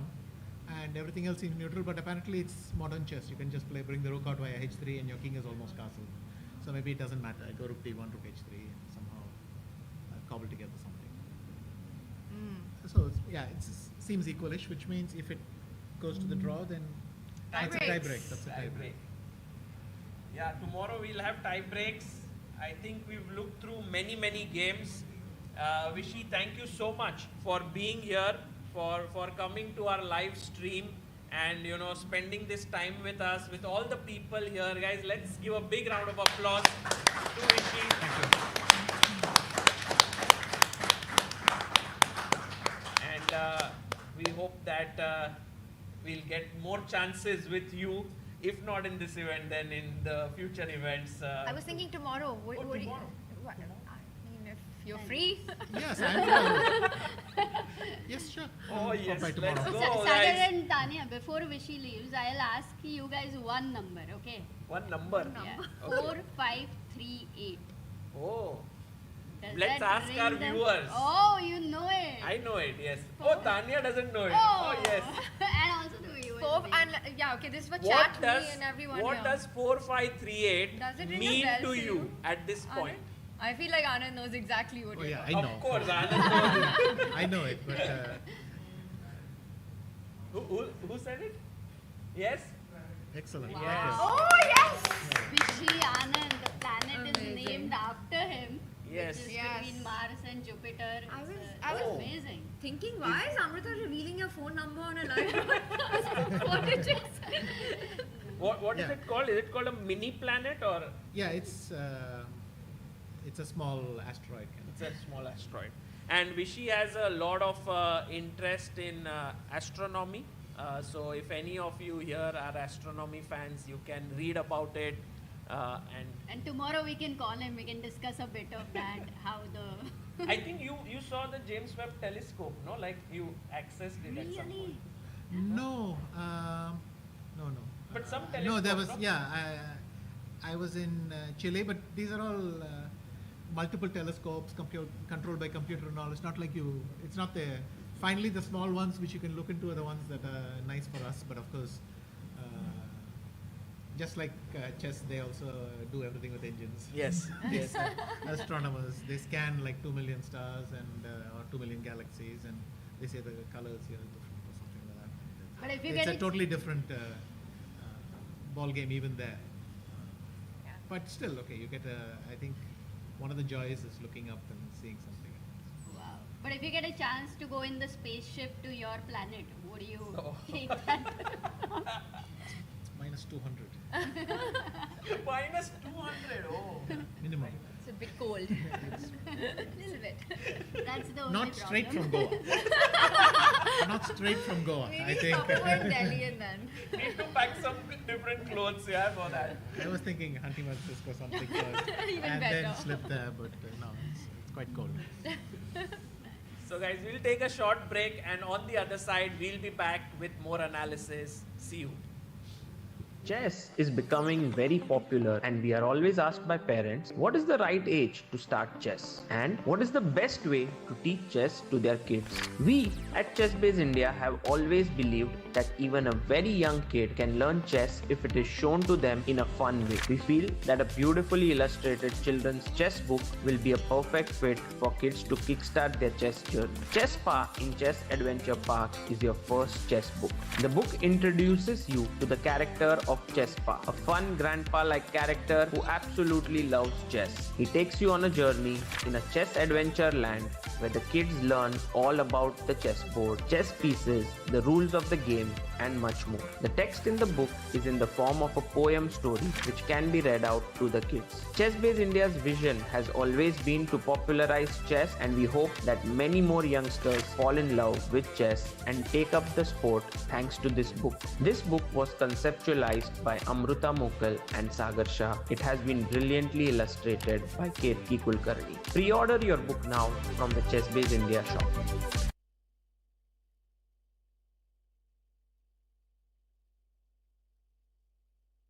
A premium membership at Chess.com will help you improve your game with full access to a powerful set of learning tools.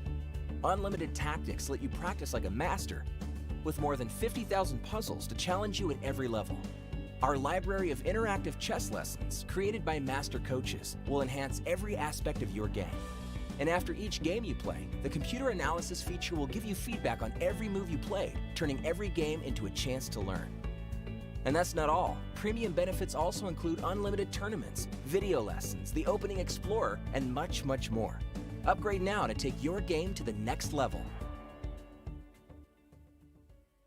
Want to play chess but don't know how to get started? Try Chess.com. Play for free against someone at your level or challenge one of our friendly computer bots. Trying to improve your chess? Learn the Queen's Gambit and other openings with guided interactive lessons. Like chess but don't want the pressure of playing games? Chess.com has hundreds of thousands of fun puzzles to help you relax and sharpen your mind. Play your friends, make new ones around the world, follow the latest games, and more. Sign up and play for free at Chess.com today. Chess is becoming very popular and we are always asked by parents, what is the right age to start chess? And what is the best way to teach chess to their kids? We at Chessb India have always believed that even a very young kid can learn chess if it is shown to them in a fun way. We feel that a beautifully illustrated children's chess book will be a perfect fit for kids to kickstart their chess journey. Chessb in Chess Adventure Park is your first chess book. The book introduces you to the character of Chessb, a fun grandpa-like character who absolutely loves chess. He takes you on a journey in a chess adventure land where the kids learn all about the chessboard, chess pieces, the rules of the game, and much more. The text in the book is in the form of a poem story which can be read out to the kids. Chessb India's vision has always been to popularize chess, and we hope that many more youngsters fall in love with chess and take up the sport thanks to this book. This book was conceptualized by Amruta Mokal and Sagar Shah. It has been brilliantly illustrated by Kirti Kulkarni. Pre-order your book now from the Chessb India shop.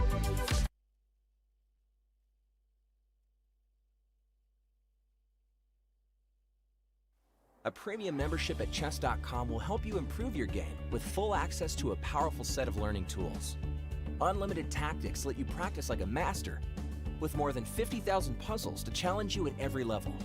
Our library of interactive chess lessons, created by master coaches, will enhance every aspect of your game. And after each game you play, the computer analysis feature will give you feedback on every move you played, turning every game into a chance to learn. And that's not all. Premium benefits also include unlimited tournaments, video lessons, the opening explorer, and much, much more. Upgrade now to take your game to the next level.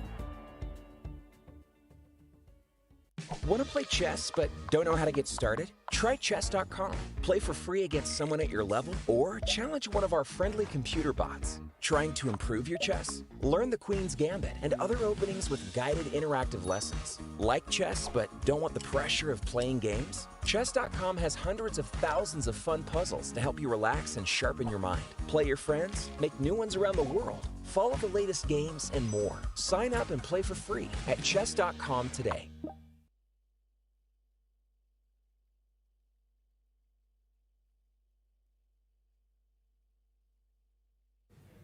Welcome back, everyone, and there is a lot of excitement in the fan zone right now with Vishy Anand being here and, you know, on his way out.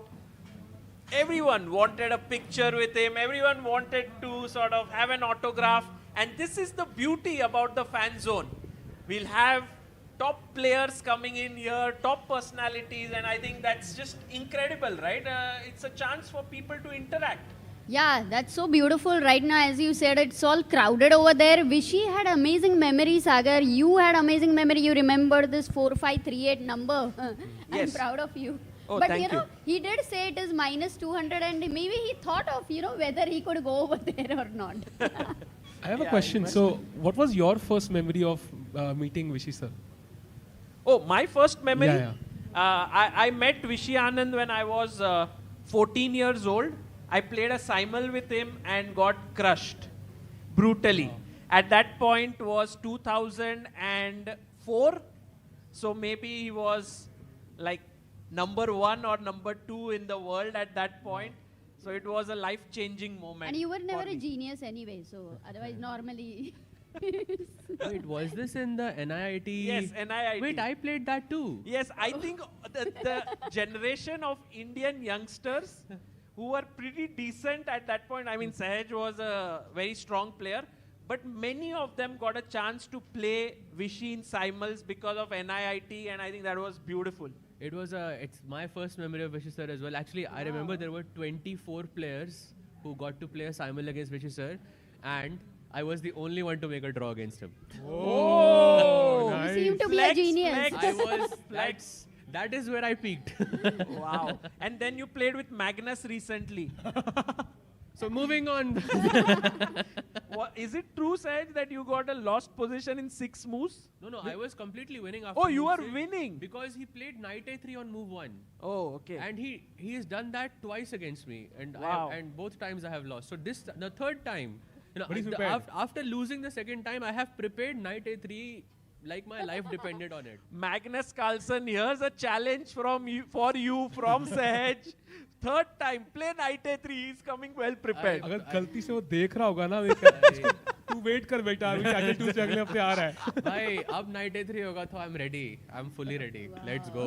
Nice. Yeah, as ready as I can be, I guess. But Sahil, you didn't play a Simal, yeah, back then? No. I was not. I think, yeah, chess came late into my life. But yeah, I mean, I also played Magnus, got crushed though. So it's pretty common. Oh, yes. Yes, Sahil played against Magnus. It's there on his channel. Very nicely analyzed game. तो देखने लायक है. You can only say that I played against Magnus. Getting crushed is like an obvious. The only player you feel happy to lose. Yeah. See, my game wasn't long enough against Magnus for me to analyze. Oh. Yes, guys, we are right now looking at the game of Divya against Tamatis, and ऐसा लग रहा है that it is not going the way one would have hoped for Divya. She is right now in big trouble. उनके pieces काफी बंद लग रहे हैं, and white has this very nice coordination of pieces. Any hopes here, Sahaj bhai? What do you think? Any hopes for Divya in such a position? I think she's doing one thing right, is keeping all of the pieces on the board, right? And that's what you want to do when you want to play for a win, especially with the black pieces. Just one pawn has been traded so far. I love the opening choice, but somehow it feels like it has not gone her way. Like when the situation materializes, I feel it's white who has the advantage here. But hoping for the best, both players have sort of less time on the clock and blunders can happen. Yes. So hoping the best. So knight g4 खेला है, but h5 if you play now, what happens? Wow, h5 going all in here. मतलब और option ही क्या है ना? And then maybe I can, if I take here, maybe your D takes position. c5, 4. I mean, Or maybe fe5 because queen defends. But that knight on d5, I mean, it's such a strong piece, right? It's very hard to back. You can't move the queen. White has no weaknesses, and black's king, if one tiny mistake and the game could just end. Right. Okay. The black को knight g4 मार रहा तो force ही लग रहा है, because if you अगर आप नहीं मारोगे तो that but then pawn if on you f6 take, is then it's done, no? Like. No, but look at this, h5, a beautiful move. Let's ask our viewers, there is a weakness in black's camp. How do you take advantage of it? White to play. Oh. It's a weak square. Yes? Positional idea. Positional move. Where is the weakness and how do you maneuver? कैसे आप अपने night को घुमा के ऐसे एक square पे लेके आओ? Yes.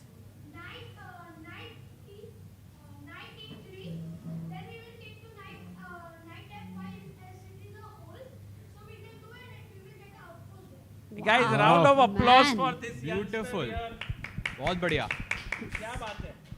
Wonderful job, knight पर e3. लेकिन सागर भाई, I think weakness तब से शुरू हुई जब से वो golden pawn touch किया दिव्या ने. F6. F6 was the culprit, I think. here. हमेशा से वो golden pawn. I think Amruta was not there in Chennai, तो उनको थोड़ा context दे देता हूँ. That Sahaj has this thing called golden pawn, which is the F pawn in the position, and he says one must never touch it. Okay. If you touch it at the wrong time, your position tends to become bad. Makes sense. So D4 F5 chalega. Dutch is fine. खराब opening है. It's like Don't touch it. मतलब आप तब touch कर सकते हो जब कुछ अटैक करना हो, कुछ डायनामिक हो रहा हो, तब कर सकते हो. लाइक D4 F5 भी अटैकिंग ओपनिंग है, राइट? तो and also it's very early on, तो चलता है. बट लेकिन बीच में whenever you touch the F pawn positional reasons की वजह से तो यूजुअली खराब रहता है वो. Quite interesting. Do you agree with him, Sahil? I have to. I have on a daily basis. I've had 2 years, you know. So साहिल भाई आप ज़्यादा खुश नहीं लग रहे हो. I have to करके. अरे मतलब F1 भी कुछ ना करे, E और D से तो खेलना ही नहीं आता, तो बचा ही क्या फिर? True. So Divya here, okay, she's fighting. She at least has an interesting position, but her opponent is doing really well, Sagar. Yeah. Maybe we can quickly have a look at those moments when AB2 blunder was played. Oh. You know, I'm very curious to see if he was able to continue in the right manner. Actually, AB2 जो game में हुआ था, was it Pranesh game? No. Karthik Venkatraman. Oh, I remember जहाँ पे Queen B2 मारने के बाद, like he had a really good position. Yeah. Oh, he's still thinking. No, he took Queen B2, it seems, here. So he finds the best move. Best move has been found. Queen E5 खेला गया है, and अब दोस्तों white का advantage बढ़ते हुए. White to play. Anyone wants to give it a shot? Yes.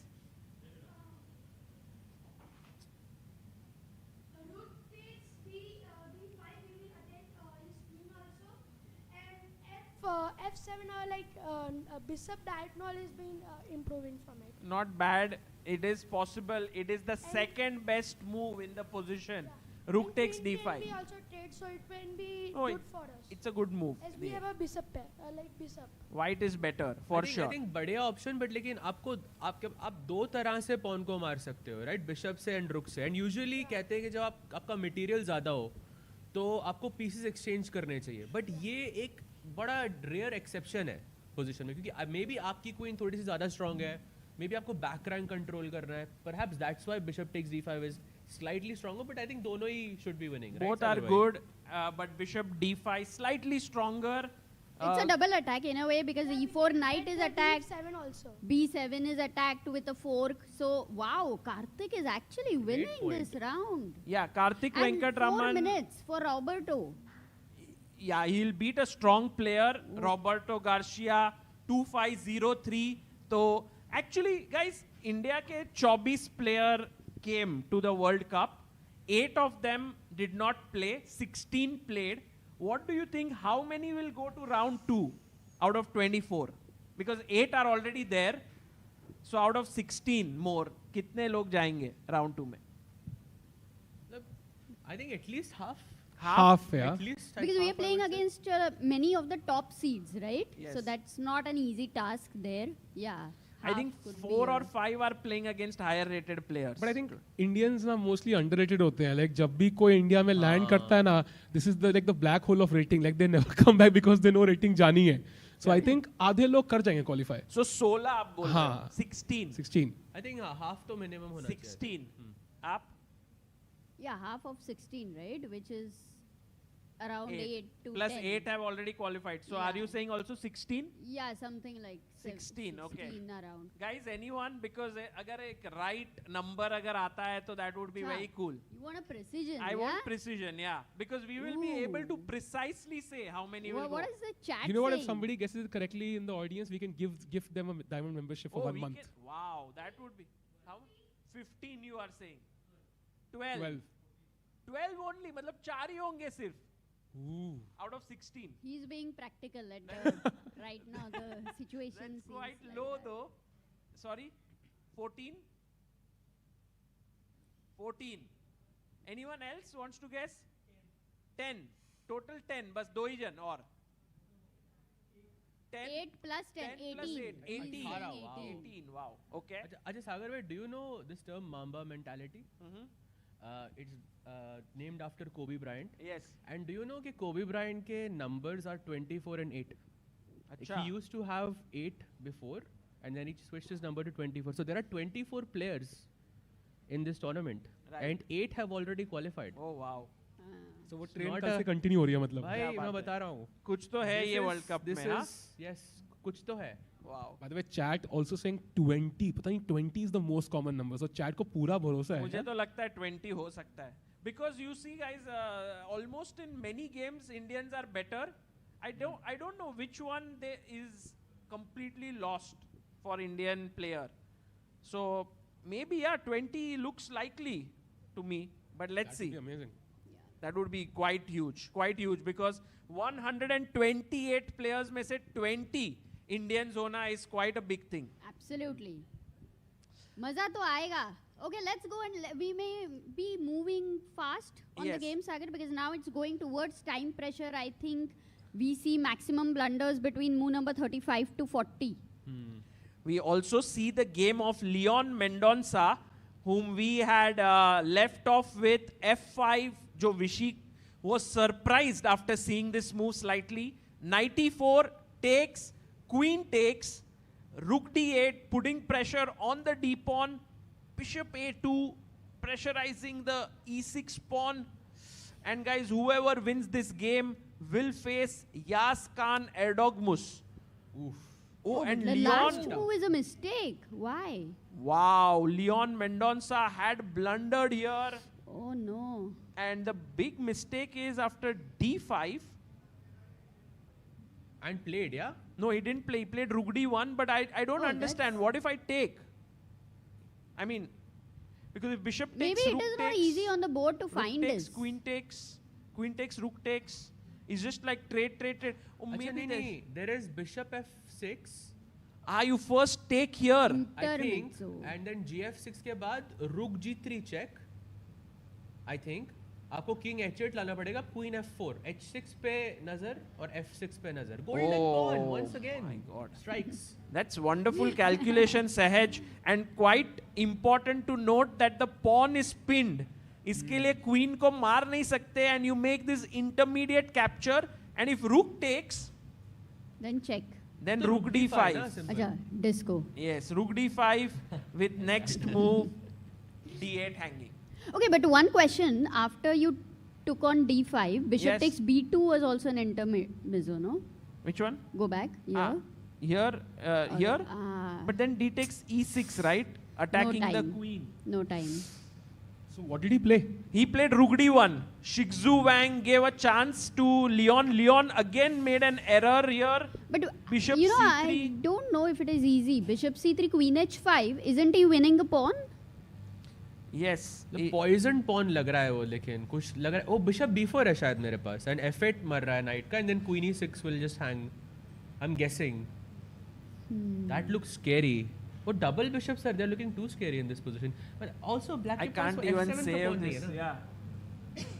And this is the power of the World Cup, right? Leon, like drawing the first game, now coming into the second game, like wouldn't have imagined कि suddenly he would lose the game and there's no chances after this. Yeah, I think this would be a big heartbreak for Leon as well as his fans in Goa, because, you know, I'm pretty sure that Leon expected to go through to the next round, but Chinese players, I think, are also very underrated, yeah?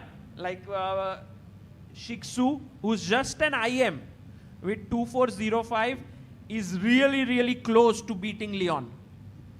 ये बहुत बढ़िया point बोला आपने, because the last time I remember losing to an unrated player was in I think in one of the World Youth Championships, and it was an 80 move game. But भाई वो player, I think it wasn't that I blundered.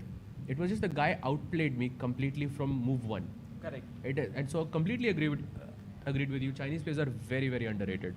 Yeah, China mein, I think this thing that they do not play too many tournaments outside their country. They play within. And so at this World Rapid and Blitz 2024 team tournament, there came a guy named Pang Bo. I don't know if you heard of him. He was unrated and he came and crushed everyone. And then someone asked him, what's your ELO like? And he said, my strength should be 2400. So like unrated player, jiska strength 2400 hai, is playing there. Earlier, the rating would start from 2000 as well, right? Way back. So you would get a rating minimum of 2000. Otherwise, 2200 also. Yeah, so you won't get rating otherwise. So, Yeah. but yeah, this is pretty rare. Agreed. And so Leon we saw.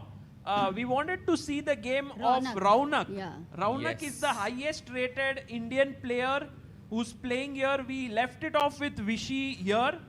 And we felt that, I think Vishy also felt that Raunak's position as black is pretty good. But it seems like this guy, Daniel Barish, doesn't want to give up at all. क्या ही खेल रहा है बंदा 2200 rated. I actually know him personally. You know him? Yeah, because I wrote a course. My first ever course on Chessb was actually with him. Oh. The timeless technique. It was actually based on endgames like this. Is he very good at endgames? He's decent, I would say. He's very knowledgeable. I mean, a very knowledgeable guy. Great at research. Actually, he's doing his PhD, which he just finished, and. I know his rating is 2284, but strength around 2400 ke around. Acha. And how old is he, Daniel? He's around 25, 26 years old. Just finished his PhD, so he hasn't worked on chess for a long time. And he just yesterday he said मैंने 7-8 महीने से मैंने chess का board touch नहीं किया है. And then he drew against Raunak yesterday, which was crazy. Wow. Yeah. कल पता है क्यों अच्छा खेला वो? I knew this was coming, guys. Anyone, but we can ask the viewers so that. इतना important question नहीं है. नहीं मुझे पता है. I knew the answer. The moment I took his name, I knew Amruta के mind में joke चल रहा है. कल बारिश आई थी ना इसीलिए. Because it rained yesterday. It was his day. And his name is Daniel Barish. By the way, is it Barish? ये joke सुन के मेरे चेहरे पे रौनक आ गई. अरे nice. काफी दुखी दिख रहे हो आप असैद भाई बिल्कुल. So but also sometimes when you play after a long time ना तो अच्छा chess निकलता है पता नहीं कहाँ से. I don't know how. Yeah. Because you don't expect anything from yourself. So many players who used to actually give an exam and then go for a tournament, they play very well. Yeah. तो अभी Queen F4 check आया. अभी I think G3 खेलना basically forced है, but it looks a bit scary. पहली बात कि रुक जो H3 पे पड़ा हुआ एकदम it doesn't do much. And secondly वो एक diagonal खुल रहा है. जो H1 के square पे थोड़ा danger. Right. Yeah. But the queen is not getting there. Like queen को उठा के अगर मैं D5 पे रख सकता हूँ तो that would be wonderful. फिर तो खत्म. But वो possible नहीं हो रहा.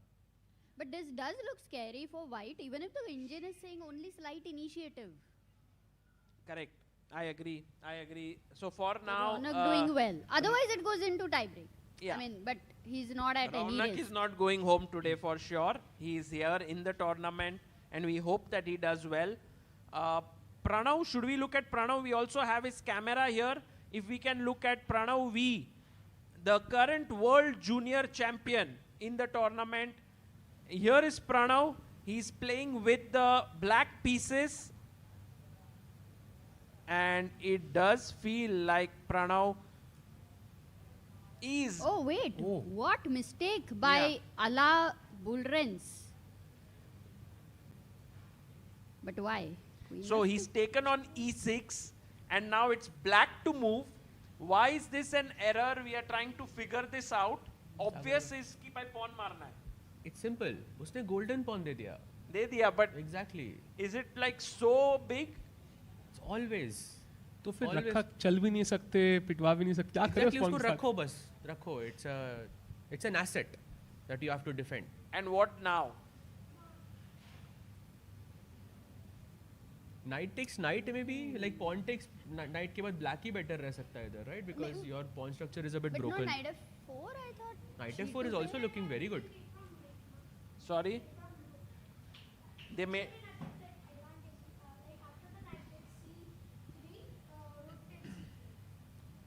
Yes, rook takes c3 is possible. But if I take on b2, is that so bad? Maybe I win a pawn. But it's possible. I think there is a stronger move than knight takes knight here, which can Pranav find it, is the question. Knight f4 के अलावा you mean? हाँ. Knight f4 को queen e4 check, right? Okay, I think I see the move, but it's not an easy thing to spot. I think in this क्योंकि rook e8 खेलना है उसको. Rook f8 या d8. Actually फर्क है उसमें. d8 is slightly stronger. क्यों? I don't know. But d8 is because slightly if you stronger. take the knight, the rook is hanging. Yes, so queen takes c8 मारना पड़ेगा white को. Take. Rook takes. Take. And अब queen b2. And by the way, guys, queen versus two rooks ka position difficult to assess. But whenever you have a weak king, queen and knight can do a good job here. So maybe this king is not so safe. So my knight and queen can launch a dangerous attack. So at this point, you are losing material, no? There's a question in the chat कि let's say somebody comes up to Goa, आते हैं यहाँ पे, chance है कि players के साथ उनको photo मिल पाए कि नहीं? अरे साहिल भाई ने एकदम. I think today, like Vishy sir came here, I'm pretty sure every day we'll get players coming in into the fan zone, and we will have someone or the other. We are hoping tomorrow for the tie break, we can invite one of the players who is not playing, like who will play from the fourth. Wow. Would they come in though? We can ask them to come for 10 minutes or 15 minutes. It's possible. But we'll see. We'll try to get people here. And of course, they can meet you, Sahil Bhai. They can meet Sahaj Bhai. And also, when Amruta, if the players are playing well, then they get to take photos, right? Because the players are in a happy mood. Right. Okay. At this point, King H1 played. I doubt if it's King H1, not King H2. Okay.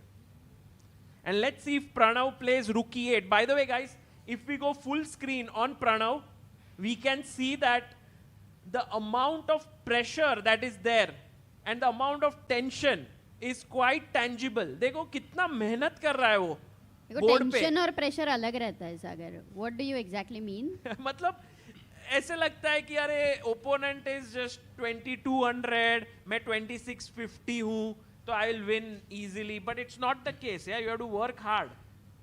Do you think Goa has the highest average yellow in the world right now? 100%. Yeah, absolutely. No other city. Maybe अगर Magnus goes to like Antarctica or something. I mean, wherever there is Magnus and not too many players, he will have a higher rating. सिर्फ Magnus को ही रखो city में, then it's but yeah, otherwise for sure. Yeah. Okay, for now, Pranav is thinking 15 minutes on his clock. Ala Bolrens has played well. I must say that World Cup also gives an incredible opportunity for all these players. Like you can see, Ala Bolrens is from Algeria. Then जो यास खान का opponent था, he was from Libya. ऐसे opportunities कहाँ मिलते हैं to play against world-class players for all these countries who don't have even a grandmaster. So to come here and to face, they become stars in their country actually. That they have gone to the World Cup. People, many times they don't have the funds. They many times crowd raise the funds and go to such events. So it's all inspiring stories there. And we have already seen what Vishy could do in Chennai. Yeah, like of course the whole India, the way he inspired. So such a player for their country can completely change the graph. Absolutely. So we go to another game. Yes. Should we look at the game of another player? Should we just check Divya? How is she doing? Because right now she was in trouble against Amatis. Well, everyone's hoping that. हाथ में रुकेगा, लेकिन ये चलता रहेगा. Sorry, every time I want to flip the board, I press F and then ये हो जाता है. Knight E7. And this is Bishop F2, played by Stamatis here. Guys, क्या लगता है? Is time going to play a role in this game? Because we are on move 25 after Knight E7, Rook E7 and C4. So 15 more moves to make. Divya has 8 minutes and Stamatis has 15 minutes. It will be hard for Divya. She needs to make 15 moves in 8 minutes. She has to win. she has to win. कितना मुश्किल है यहाँ से जीतना. I mean, holding is still possible. As Sahaj mentioned, सारे piece अभी board पे हैं. You still have faith कि okay, I've not lost any material. I can hold this. But जीतेंगे कैसे यहाँ से? That's very difficult. But the good point, as Vishy had also mentioned, there are so many pieces on the board right now that White is also trying to see where is the breakthrough. And if Divya's knight reaches F4 point, कहीं ना कहीं, कभी ना कभी कोई sacrifice on H3, वो just you have to be a bit careful. So I have a question for the chat. कि ठीक है, ब्लैक लेट्स से खेलता है कुछ रुक F8 इस पोजीशन में, ठीक है, एंड वाइट सेज के मैं कैन वी जस्ट ले दैट, सो रुक F8, वाइट खेलता है रुक C1, मतलब पास पॉन है C4, पास पॉन नहीं खेल, you want to push C5, why is this a wow mistake here? भाई क्या सहज भाई, finding some great questions. Let's have somebody. Yes. Oh, well done. Nice. Well done. That was super quick as well. भाई क्या ही आपका strength कितना है? 1650, but I think you should play more. It will be much higher. Knight F3, so quick to spot this fork here. Brilliant. So that tactic is in the air. Exactly. मतलब वो just रुक को divert करना है किसी तरह से, like उसका disco distract कर. Maybe white C5 खेलने के, you know, like if he wants to play C5, then rook C1 खेल सकता है maybe at some point, and then it's just lingering. Right. And So yeah, these tactics are possible, and Divya is very sharp generally. But Amruta, Divya, oh, did she? No way. She didn't play rook F8. C4 is the live board position, and Divya is down to 6 minutes. 6 minutes बचे हैं सिर्फ. Oh my God. And she's been thinking for 4 minutes 20 seconds. Kudos to our director Saab for getting the timer below the move so that you can actually see for how much time they have thought on the last move. Queen E8 played. Anonymous God is asking, can we take mobile with us in the fan zone where you guys are commenting? Yes, absolutely. There is no restriction. यहाँ पर कुछ भी. I think you can also bring in food. Is it allowed? Food is also allowed. Ah, yes. And you can also bring your phone. So it's just chill time here. We are in Goa after all. Yeah, we are in Goa. By the way, Harshit bhai, today we had said that if Divya wins, we would throw him in the swimming pool. It Pool का तो कुछ और था. We decided something else, no? Swimming pool we Pool said. था क्या? Yeah. वो तो वैसे भी कूद ही जाएगा खुद ही उसमें क्या? नहीं, we will throw him with clothes. मतलब ऐसे. So right जो now, भी हो वो करते हैं, वो करते हैं जो भी हो, like any result we'll any just do result. it. Okay. Divya game में रिजल्ट, कोई भी रिजल्ट आए वो that is final. नहीं रे, वो तो कुछ होना पड़ता है ना, ऐसा चैलेंज डेयर जैसे, तो मजा है. डेयर ही तो यही है. और हर दिन हर्षित ही कर रहा है ना, वो फिर ठीक है. यही तो डेयर है. But guys, do you think like knight D5 now, attacking the rook, I move the rook away, and somehow white has to find a way to break through, right? So I do feel that there is some intrigue left. Like it's not like खत्म ही हो गया भाई, कुछ नहीं है ये game में, अब सब कुछ मर रहा है, there is no hope. I still have that last glimmer of hope. Absolutely agree. पता नहीं, अगर मान लो यहाँ पे कुछ भी ना हो, like वाइट का भाई मेरे को ड्रॉ चाहिए, मैं खेलूंगा ही नहीं, किंग H1 किंग G1. अच्छा, what can Divya do is my मैं भी पता वही सोच रहा था कि I think कभी ना कभी आपको F5 फेंकना जरूरी होगा. Correct. कभी ना कभी. F5 कभी नहीं आएगा यार, with that knight on E3 and with the pawn on E4. Queen F7 रखा, rook F8 रखा, H6 खेला, फिर मतलब कुछ बहुत प्लानिंग करनी पड़ेगी, बट लेकिन एंड में जाके F5 खेलना पड़ेगा. F5 तो आना ही पड़ेगा. Because I was thinking more on the lines of H5, H4, bishop H5, something on the sack, F3, 3 pawn for pieces, more like that. अरे वो बिशप जो है ना वो G7 का, वो अच्छा नहीं लग रहा देख के. हाँ, correct. Amruta, you need to play F5. I feel it. Yeah. I mean, let's see. But she has chances at least. The only way I think Divya can put pressure is get the opponent down to a minute on the clock. He played. But Queen C2. हटा ही दिया वो, knight F3 threats नहीं चाहिए. And also stopping F5. Like यहाँ पे और pressure. And also preparing C5. But the bar doesn't like it as much, yeah? Yeah, I mean it's +2 around advantage. It's quite substantial here. And at this point, Divya has 5 minutes 50 seconds. Maybe मतलब जब तक 40 चालें नहीं होती तब तक I think Divya has to wait for आधे घंटे के बाद then she can plan around this F5 push. But it feels like a very long strategy. Sahaj bhai, I was thinking ulta. Right now Divya must take risk. At this point, do something, but not now. Get opponent down from 13 to like 5 minutes or so, and in the last 5 moves, like 35 to 40 के बीच में कुछ करना है. But she's also under pressure, so it's not like she has a lot of time. तो ये 7 minute बहुत ज़्यादा cost कर रहे हैं I think यहाँ. Correct. Need to think here, and which are the Divya gets up. Why? It's her 5 move. minutes. Oh, pani. Water. We all got scared. But if you look at her, she does look very confident. Yeah. ऐसे तो पता नहीं चलेगा कि बहुत nervous है. She's kind of given up. She looks like right now she's all set for the fight. Yeah, I don't know what move she will play. H5, let's go. Amruta, क्या बात है? You were right about H5. Divya going in, maybe trying for G4, but as Amruta also mentioned, H4, Bishop H5 stuff. I find that more resourceful, but not a big fan of that. Not exchanging stuff, like keeping it closed. But maybe it could work. Who knows? Yeah, we'll see. We'll see there what happens. While Stamatis now has to think 13 minutes for him.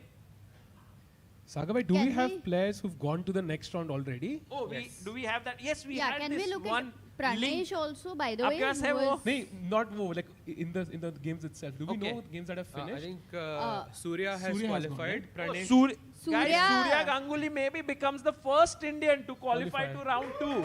Let's go. Nice. And also, I think Pranesh has also qualified. Really? No, Pranesh is playing, no? I think so. एक second में check Maybe कर you रहा can हूँ. see the last position of Ganguly. Okay. You want I wanted to stick with this game till the time pressure, Wait a but second. I No, can. that would be too much. 20 minutes, we don't move to any other game. Okay, by the way, Surya Ganguly won his game. So 2-0 victory for Surya. Oh, final move एकदम double exclamation के साथ उन्होंने. What a move. Queen E4. Nice. Threatening Queen H1. Giving up his bishop. I think the main point is takes, check. नहीं check देंगे या सीधा rook H1, rook H8. Rook H8. Check. King F2. Queen H2. King F1. भाई mate कहाँ है? King F1. Where is the mate? Rook H8. अच्छा नहीं Queen H नहीं सागर भाई Queen H3 sorry Queen H1 Queen F3 and Queen G3. Oh. Check. King here takes. King F1 and then maybe. Queen F3 and Rook आ जाएगा ना फिर G8 पे. Checkmate. Nice. By the way, it is confirmed. Yeah, Pranesh also drew his match, so he is the second Indian to Let's qualify into go. the round 2. Let's go. So 2 Indians already through to round 2. Amazing. बहुत बढ़िया. And then who else were we looking at? Surya Ganguly through. Pranesh managed to win here. There we have. Diptayan को draw he चाहिए. drew actually. Pranesh drew, which is actually quite good because he was in some pressure, right, against Satbek. Oh yeah, I thought this was so difficult. Actually, it's he was great. in trouble, Amruta. Big trouble, man. Was it an agreed draw? Wait. Sorry. F6, King F1 खेला, B5 नहीं खेला. And so maybe he managed to. B5 was the strongest to put pressure, but this he could. Nice technique there. Yeah, good draw for Pranesh. The pawn down था endgame में, but in the end he was a pawn up. Yeah. That's crazy. Can you also check? This was Pranav, right? Yeah, Pranav. Can you check Pranav? Pranav का वो चल रहा था ना. We saw that game right now. Rook E8 move. अच्छा. He played it. Then Oh, he he took on found B2. it. He found it. Wow. He found all this stuff. Takes, double exclamation. Okay, if he finds this, that means he is calculating well. He's assessing well. He is in a great form. Yes, he's Just playing as well. the tournament has begun. Buddy Pranav is definitely going to do really well here. We did speak about him. He will face koi to strong player, yeah, in round 2. Pranav. No. Aryan Tari, yes. Aryan Tari in round 2, which will be also interesting. But abhi to chal raha hai. I don't think Pranav can lose here. A draw will be enough for him to qualify to round 2. So that will be cool. Meanwhile, while we are looking for another game, quickly heading back to Divya Deshmukh against Stamatis here. C5 played here by Stamatis. Rook d8 quickly. Rook d8 on the board and a big mistake by Divya. Actually here C5 ke baad, maybe Divya had to take the pawn. Queen D takes C5, but she went Rook d8. And now the question is, what is happening here? I don't think this is going her way, yeah? Yeah. So, matlab, it feels like black, white ke paas itni sari choices hain. Like pawn takes pawn looks good, knight d5 looks good, b4 looks good. But anything clear you see right now for white? I don't know, I feel black ko kuch clearly show karna hai yahan pe. White to kuch bhi khel sakta hai. Do you want to go knight f5 or is knight f5 a consideration or? Knight f5, knight d5 pe rakhunga na main. फिर ये मार देंगे Because and then you maybe. just want to settle, like, get off the pressure. But I feel Stamatis has come with this intention to play really well. You know, like, and now he wants to win this game, not a draw. It's so Because much also better. it impacts his rating. That's. So take on d6, take on d6 has happened. Divya has 3 minutes 35 seconds. Stamatis has 11 minutes 20 seconds. 12 more moves to make until move 40. Can you also have a look at the Indian game after this? Indian, yes. I think he also needed a draw, but his opponent played a nice brilliancy in the game. Because he had won yesterday Indian, तो आज उसको सिर्फ draw चाहिए था, but he made a mistake knight c5 and the opponent did find knight e4. Wow. Wow. Amazing. Dylan playing well. Queen g4, bishop takes. Okay, maybe not like completely lost, but it is a sign of worry. Yeah, it's a huge sign of worry right now. Indian might have to go to tiebreaks. Tomorrow we'll be having a lot of tie breaks, that means. Yeah, I think Amruta, we had 156 players playing, so 78 games. I think 20 तो जाएंगे tie break में. Indians कितने होंगे उसमें? एक दिप्तायन पक्का है tie break पे. अच्छा, he's already in tie break. दिप्तायन का draw हो गया. But Diptayan was better. उसके दोनों draw हो गए. So like he is going into tie break is in first. tie breaks, okay. But he was clearly pushing.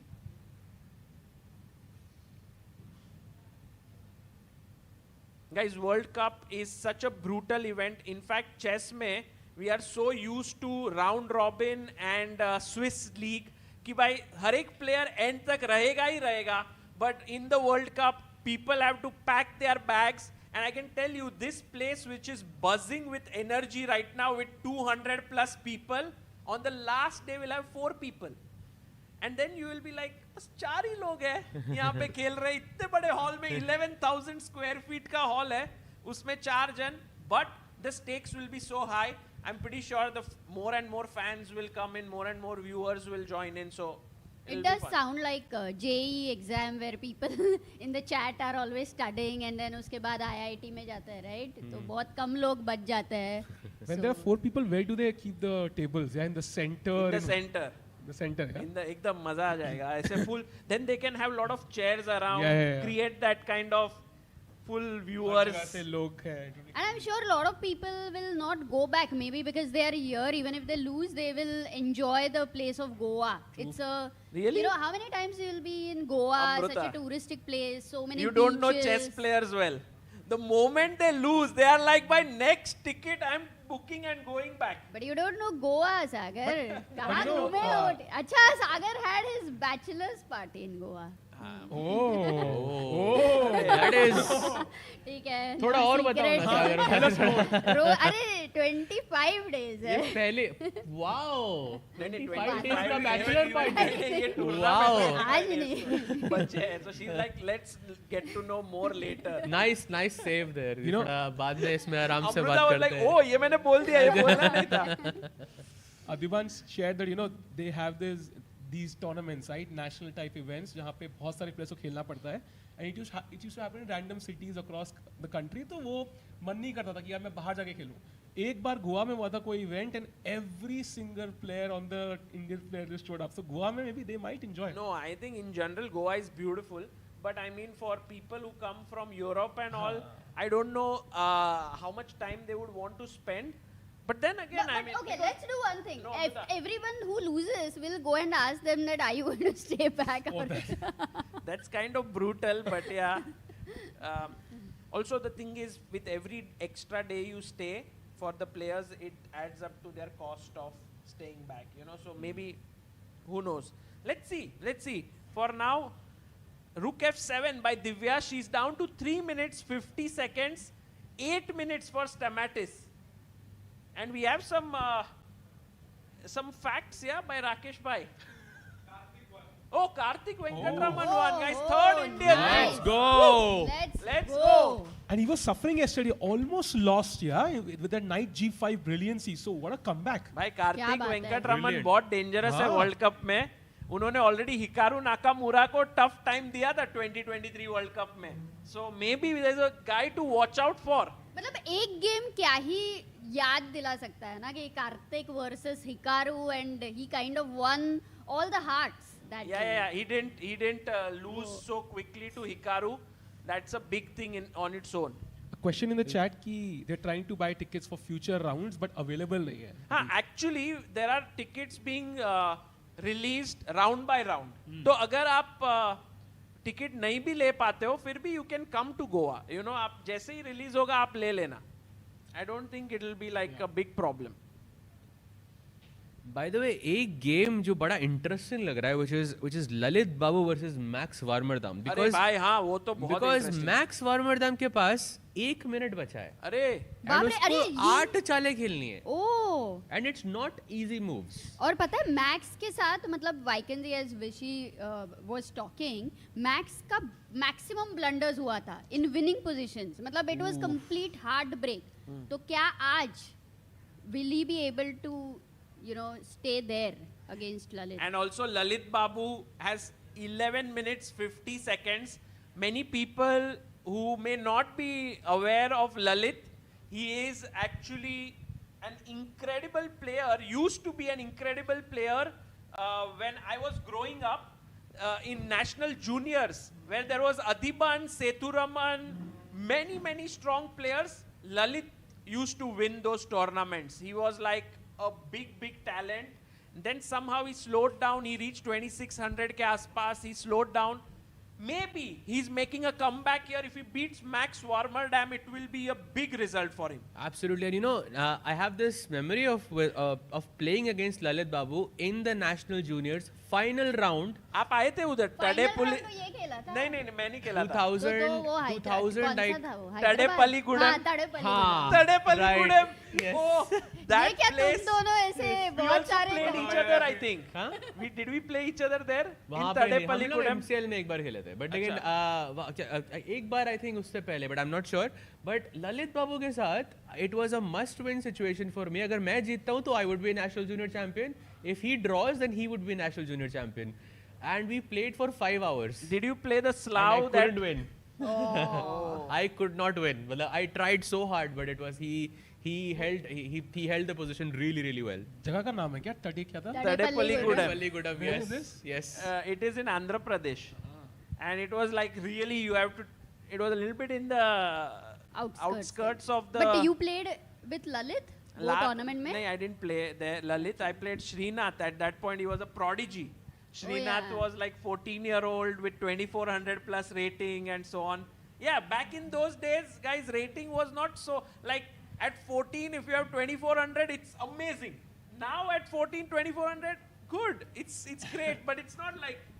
I played the under 13 nationals. Only nationals I played. Adiban won that nationals first with 2183 rating. Wow. So the rating. तभी इतना high नहीं होता था. नहीं, but तभी जो strength रहता था वो rating का वो अलग होता था. Look at this. A blunder by Max. Amrita, you predicted this. He didn't take it. He didn't take it. Wow, he didn't take it. Wow, but यहाँ पर blunders galore. It can happen again because Bishop E5 खेलना है उसको यहाँ पे. Oh, actually, what was the miss here? Bishop F5, Rook F5. He thought that if you take with the Rook here, there is a mate. But guys, white to play and win, you have 10 seconds. कौन 10 second के अंदर बता सकता है? Kartik. Night E6 को मैं सिर्फ king हिला दूंगा. अगर आप रुक से मारोगे एक रुक को तो मेट है नीचे. अगर आप दूसरे रुक को मारोगे तो भी मेट है. Somehow it's not working out, but it's a beautiful move. White to play. Think about the back rank. Back rank के बारे में सोचो. उसको बचाना है. Pawn H3. Very close. Very close. Right square. Right square. But wrong piece. Knight H3. Knight H3. Knight H3 check. King moves. You take this so that when he tries to back rank mate you, you come back with the knight. Wow. I thought of knight F7 because then, but then rook. King F7 आ जाएगा. Rook F5 check, but yeah. King F8. Oh, King F8 is beautiful. Beautiful, chal. Wow. Wonderful. Very but good. I don't think the advantage is spoiled. I mean, winning नहीं है, but लेकिन he's still much better after Rook GF3. 46 seconds by the way for his opponent. 46 seconds, Oh, guys. important moment here. We are on move number 35th. He has an only move, yeah? The blue arrow. Yes. All those who are watching this here and back home, the video is Divya Deshmukh's. The game is Lalit Babu ka because we don't have Lalit's video. But it's very exciting. 25 seconds. This could be the big upset of this event. I mean, If he wins, we don't need video to understand his expressions. He will be. Can we get Lalit Babu here if he wins? Oh, Bhai, that would maza be aa awesome. jayega. Be amazing. Yeah. Maybe if we can try, director saab, agar kuch possibility ho to get Lalit Babu if he wins, but we don't. Oh, F4. By the way, Another knight 96. Knight 4 हो रहा है. Simple हो रहा है. अच्छा. He finds it. Let's go. He has one. He played it on how did he 7 miss that seconds. fork? 7 seconds पे खेला ना. He was Crazy, panicking. crazy. But Max Summit is a strong player, yeah? Yep, 2650 in his peak. Sorry. 2650 in his peak. No, Max he's Verma. very strong. Max Very, very is really strong. good, and I think if he, gets out of this time trouble problem, he will be like 2700 very soon. But Amruta, you know how difficult it is to get out of time trouble problem. It's never easy. So three players now, yeah? The third player who might qualify into round This, 2. yes, Lalit might be. So we already have Karthik Venkatraman. We had Surya Ganguly. Pranesh already. But three. Pranav is winning or what? Yeah, Pranav is totally winning. Buddy Oh, Pranav. by the way, एक बड़ा cool idea दिखा यहाँ पे मुझे. Knight F8 से पहले से अगर एक चाल पहले जाओ ना, he had this beautiful tactic. कुछ हो नहीं रहा उससे, but it just looks nice. You can play Rook G3 check here. Look at this. Smart. You cannot take the Rook because Rook F8 is just checkmate. It's so nice. Checkmate, nothing less. Bhai, crazy. Nice pattern. Okay, so this one looking good for Lalit. Yeah, now I think he is clearly winning because he has a lot of time. कोई stress ही नहीं है ना ये position में ललित को. थोड़ा तो stress रहेगा Amruta because he's facing such a good opponent. But yeah. I mean that way yes, of course, but on chess per se. Do we know who he plays next if he wins? Yes, I can figure out. I have some material. I'll check. Actually, paper में मैं many times I have paper. I try to think Control F करके ललित डालता हूँ पर unfortunately can't do it. But we'll try to get maybe a sheet tomorrow rather than. Yeah. Yeah. वो भी Google sheet नहीं ना? मतलब समझा नहीं. पेपर पे नहीं होता है ना? नहीं paper पे नहीं. On the sheet. By the way, Rook E1 is the only move now for Lalit Babu. It's still not so clear. Why only move? Wait a second. Like G for takes example, F4. if you take G takes F4, I'll move my bishop here to D4, and somehow these three pawns, Amruta, look much more dangerous than perhaps these two rooks, and खुद को बंद नहीं करना. You have to use this. So Lalit Babu plays a Wonder Liang. Oh wow! If he wins. Oh wow! Oh wow, a wonder whom we saw in Chennai, and he's around 2700, very talented youngster. तो मजा आ जाएगा. Oh, but it is not over yet because Lalit Babu ko rookie one only move to have only move to keep his advantage. And actually, how tough it is, guys. What do you think? Will he find it? मुश्किल लग रहा है कि उसका follow up भी Amrita, because if he plays bishop d6 ना, उसको h4 खेलना है. h4 कौन खेलेगा यहाँ पे? And black has 3 connected pass pawns. Idea समझ आ गया मुझे कि वो pawn f4 का है, वो हमारे लिए काम कर रहा है. Yeah, because you know if we take, then Sahaj bhai, then these 3 pawns start becoming dangerous. Your rook gets blocked by your own pawn. अरे but इसका मतलब है कि मैक्स ने ये ब्लंडर नहीं किया हुआ है. Maybe this is a well calculated decision. Oh, he took on f4. Guys, the game is going to be complex now. The bar just drops considerably here. This will be interesting. Okay. So while he's thinking, I want to quickly just head over to Divya's game and get like क्या हो रहा है दिव्या के game में? काफी कुछ moves हुए I think. Oh my it's God. completely over now. Yeah, this is. Divya is also under 2 minutes. But her opponent has come down to 4 minutes 40 seconds. Yes. Is it going to help her in any way?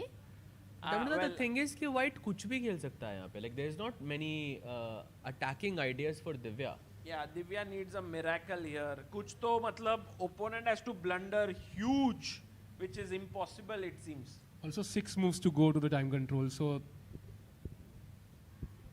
बहुत मुश्किल है. Only thing is if Stamatis gets a bit nervous, कुछ गलती कर दे, because time is running low. He's shown no weakness by the way in this match. Chandra bhai, look at his last move. He played king h1. Like it's not. This is not the type of move you play when you're nervous. Like this is very, very advanced, like prophylactic move. Just getting out of any type of checks from the knight. I think beautiful move. So no, great. Looking a bit difficult for Divya here. Yes. Yes. Actually, not a bad suggestion here. Bishop h6 with the idea of g4 could be a nice idea. I think Divya might do it. But it's white to play as of now. So we are waiting for Stamatis to play 3 minutes. Oh, bhai, thoda time, thoda excitement. Nahi? I think so. There are like it's just that one moment and वो king h1 पे वो सारे pawns h3, g2, f3 कोई sack आ जाए and then the bishop captures on e4. थोड़ा fantasy position. Yeah, maybe. yeah. But we have to hope. By the way, in the chat, Ansh says हमें तान्या का screen time नहीं पता चलेगा because Divya is not going to perhaps, but who knows? A turnaround and we might be able to know it. यहाँ से turn around हुआ तो then Divya could आराम से go into round 2, yeah, because complete shock. No, if Divya wins this, then in tiebreak she will be the favorite. But by the way, Stamatis' time is down to 2 minutes 30 seconds. Oh, he's feeling that. भाई खेल क्यों नहीं रहा है वो? We didn't see him in time pressure yesterday, so we don't know how he reacts. Yeah, good point. Maybe you are right. Maybe he is feeling the nervous. भाई F4 अच्छा खेला. कुछ तो action लिया है. Is it a golden good pawn? one? खराब move. Let's go. See, that's a miss. Man, Right Sahaj, ये कौन सा golden pawn Oh, है इसके पास? by the way, guys, now our friend, the move that he said could very well happen. Bishop h6. Bishop h6, spinning. ये जो f4 move है ना, यही था कि he was patient until now. Suddenly he loses his patience. कुछ भी करने की जरूरत नहीं थी उसको. Bar is back to like only +1 for white from +4. So actually Divya has made a small comeback. She needs to win. मतलब win बहुत दूर है दोस्तों. Because पहले तो equality पे लाना है. But still it's progress. Bishop h6 is the move that Divya has to find to pin the knight here.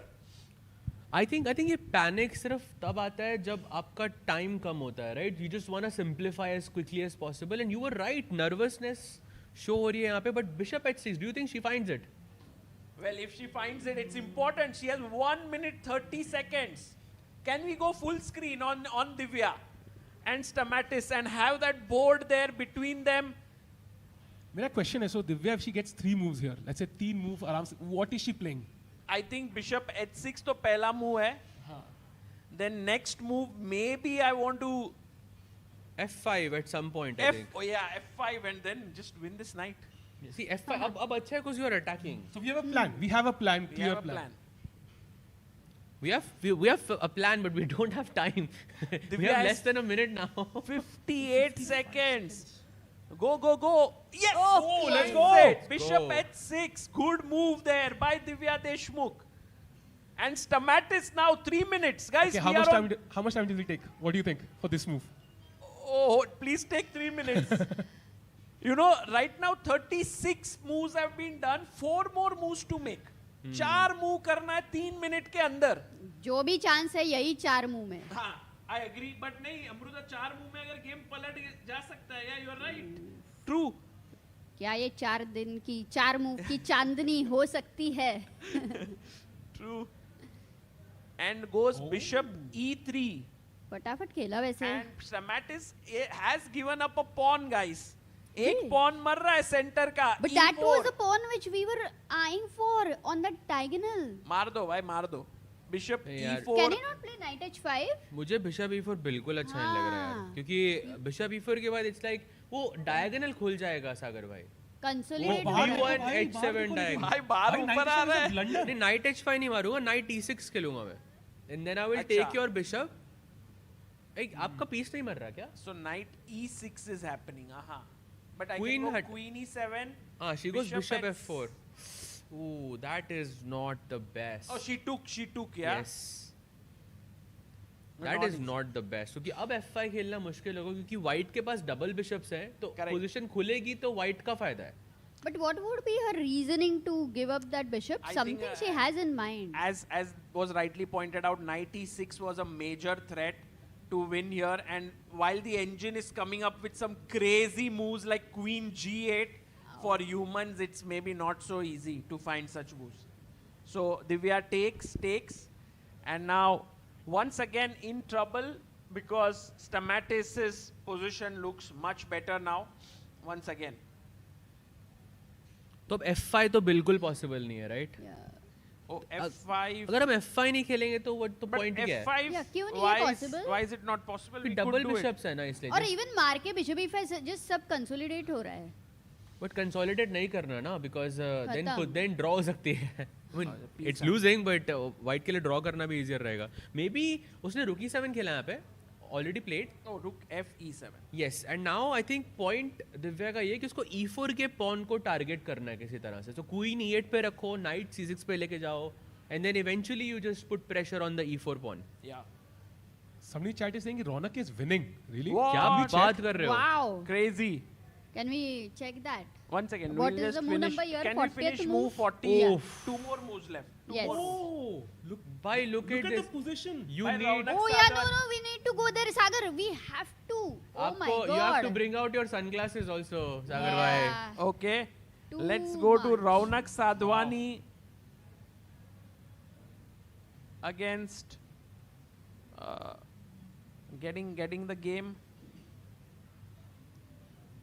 In the meantime, Kurkulos रौनक को is ऐसी win thinking. चाहिए थी actually, जहाँ पे वो crush कर पाया opponent को. Wow. So we left it off here. Check g3, queen पीछे गई, queen c7, and then got in from the side. Rook f4, check. It was all equal until now. But then a blunder. But A big huge- blunder, मतलब ऐसा भी नहीं कि छोटा मोटा mistake. Check. Mate हो रहा है? And guys, black to play and finish off the game. Wow. So pretty. Oh, we have a very special guest here. Oh, Vidit Guys, we bhai. have Vidit Gujarati here in the fan zone. Big round of applause for Kya Vidit. baat hai. And we also have Nidhi here. Arey, Hello. Nidhi, hi.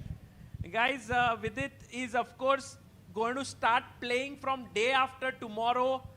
He's just here, arrived in Goa from today. So it's going to be a lot of fun watching him in action. He's also trying to look at who his opponent will be in the next round. Maybe we can give him one question. Vidit bhai, are you looking at your opponent's games, Faustino Oro and Berkic? We have a mic there. Maybe if we can give Vidit the mic.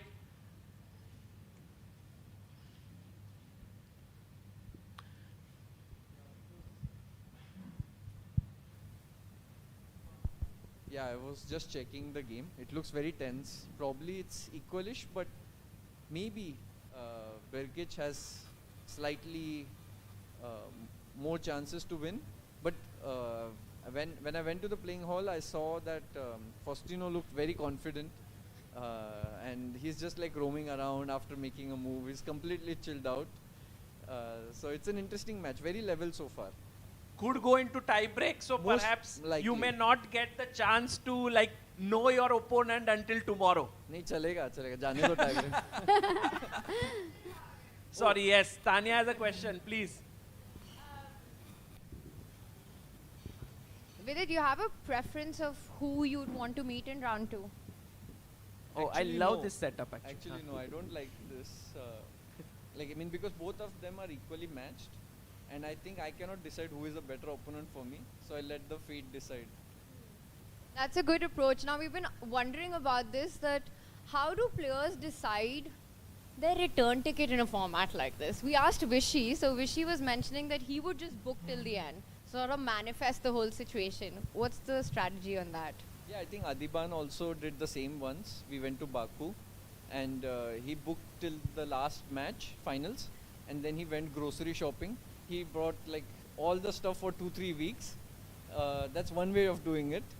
I tend towards more realism side. Like I take it round by round and I keep extending my ticket.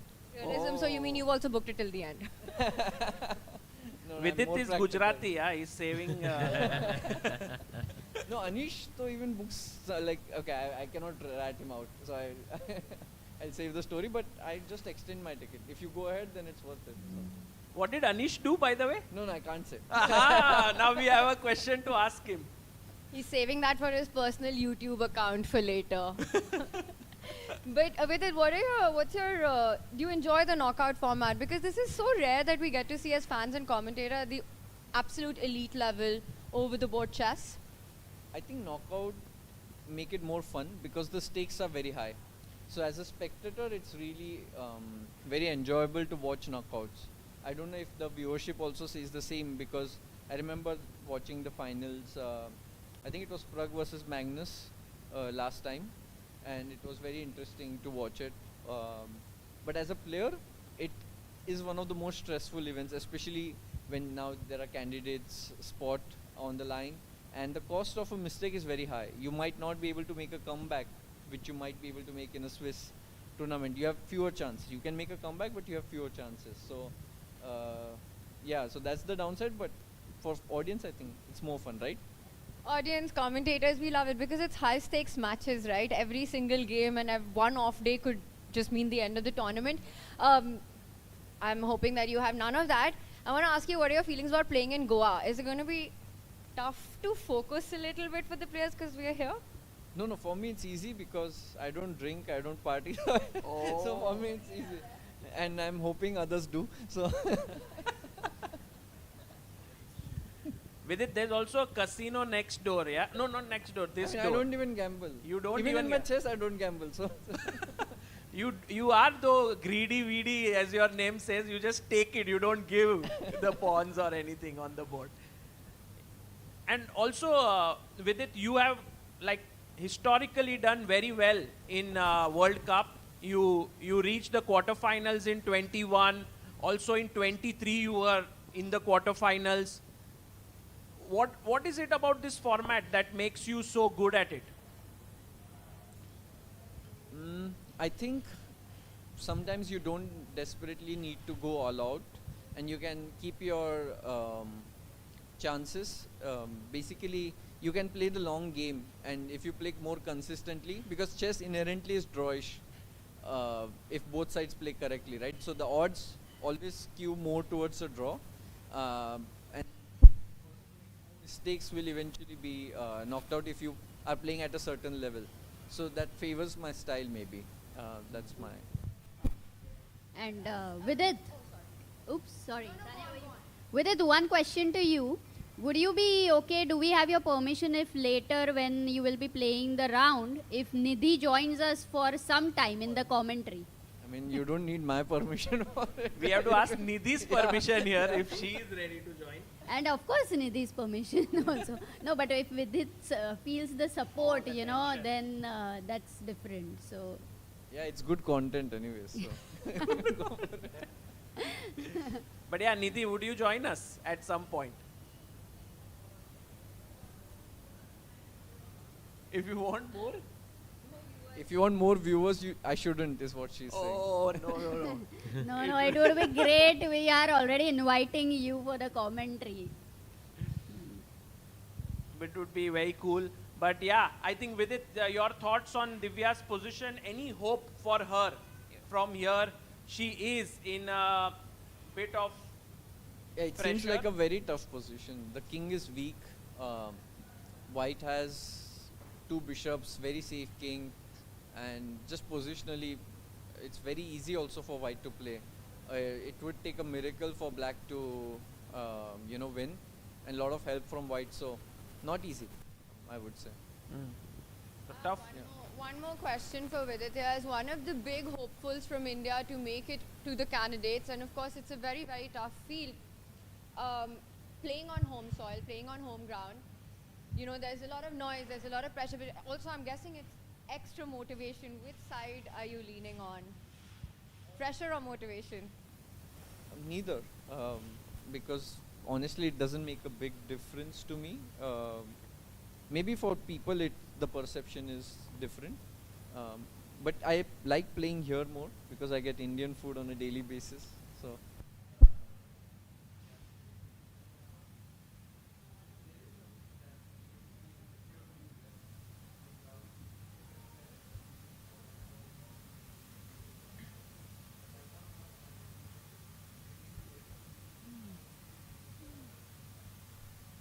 And I think with this I'll take off.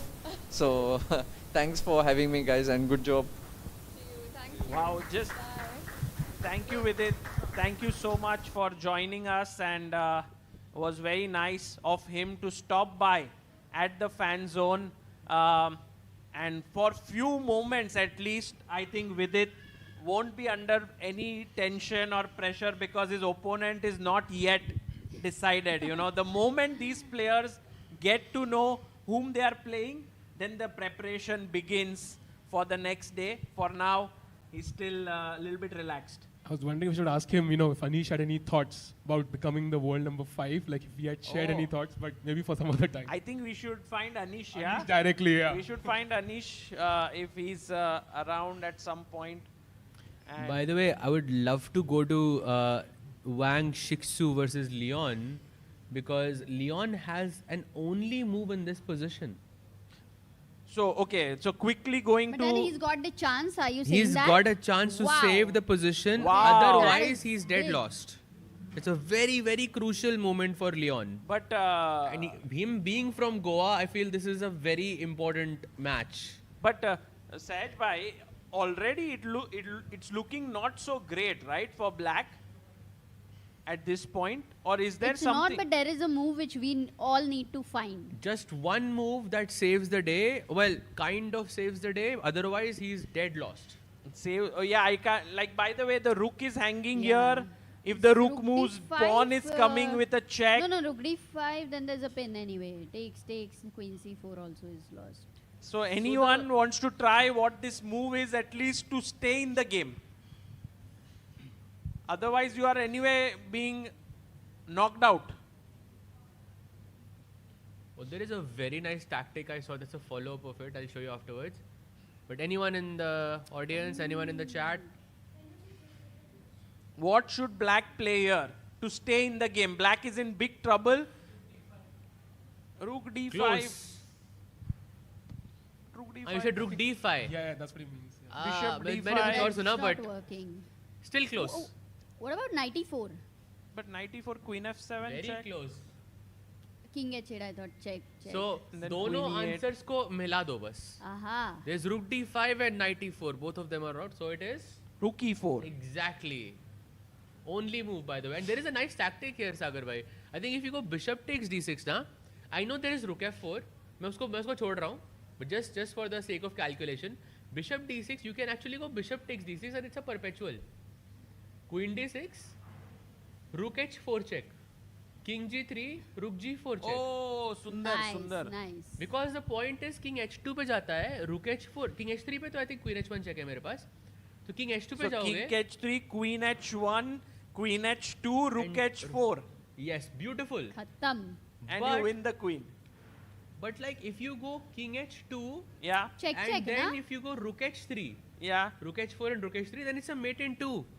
Anyone in the audience? Black to play and mate in 2. No, mate in 2 guys. हाँ तो हो नहीं हो रहा है ना. Oh, King G4, wow, King G. It's a nice. X-ray. Exactly, Queen F2. Lovely. But it's possible to find Rook E4, right? Because you are going to do the method of elimination. Knowing Mendonsa, I think for sure, and he has 30 minutes also on the clock. Like he got that extra 30 minutes. So Leon maybe should try. And by the way, guys, if Rook E4 is played, there is an incredible move for White to keep his advantage. White to play. What do you do? क्या खेलेगा White? भाई वो हमारी रानी को नहीं मैंने देख लिया आंसर तो मैं I'll stay away from हाँ this one. क्या मूव करोगे White से? But Queen G3 में तो बहुत प्रॉब्लम होगा ना चेक और फिर ये चेक. सिर्फ Queen F6 मत बताओ मुझे, ठीक है? नहीं बहुत सुंदर मूव है. See, the key to play good dynamic chess is to learn the art of ignoring the threat. You see, Black ने अभी Rook D6 पे अटैक हुआ है, हम उसको इग्नोर करके एक बड़ा थ्रेट क्रिएट कर रहे हैं. हाँ. White को भी सेम चीज करना है. Ignore the threat and create a bigger threat. Move अगर सुंदर है तो हिंट सुंदरता सादगी में ही होती है. तो is the move like that. It's not a very simple move. In the chat, by the way, we have few people who have found it on the online chat. Well done, guys. The move is very pretty. बता दूँ? बताओ. Yes, Rook E3. As I said, you are stronger than 1600. Wow. You take my queen, I take your queen. Oh, it's a tough one. It's a beautiful one. And then it's winning again. No, Rook E3 is very hard to find on the board, I think. Anna, why? Is it not winning? I'm not sure if it's winning. Like, what do you do now? Do you take on E3? You have to take on E3. Yeah. In white को F pawn फिर से golden pawn यार. F Why is it good this time? If you take with the queen, then there is a fork, so you have to take here. So now G5 apparently, and now white has an only move. Yeah, Queen G3 only move. But that's not very hard, I think, to find. ये पूरा जो line है, it might be very interesting if this happens or not. So we should come back to it. There was one game that we were seeing which was crazy. रौनक. नहीं रौनक तो जीत गया ना Rook H4 check के बाद. वो पर वो Rook H4 दिखाया क्या? Oh, we didn't show it. नहीं, विदित आया ना तभी. That time was when Vidit came. Yep. So 5 Indians qualify कर चुके हैं, right? Who is the fifth one? Raunak. Raunak would be the fifth one, and we are about to have a sixth one as well. Oh wow! Because Pranav V is defeating Ala Edin with the black pieces, and he's going to be 2 out of 2. That's the 6th Indian. Nice. Right, that's amazing. And by the way, and guys, Rook H4, GH4, agar, if at all it would have been played. So let's ask our viewers, guys. Black to play mate in. Mate तो नहीं है exactly, but क्या खेलोगे? Queen G2, King F5, maybe Rook F8 finishes it off. King H5, Rook E5. Rook E5, Sundar. And here.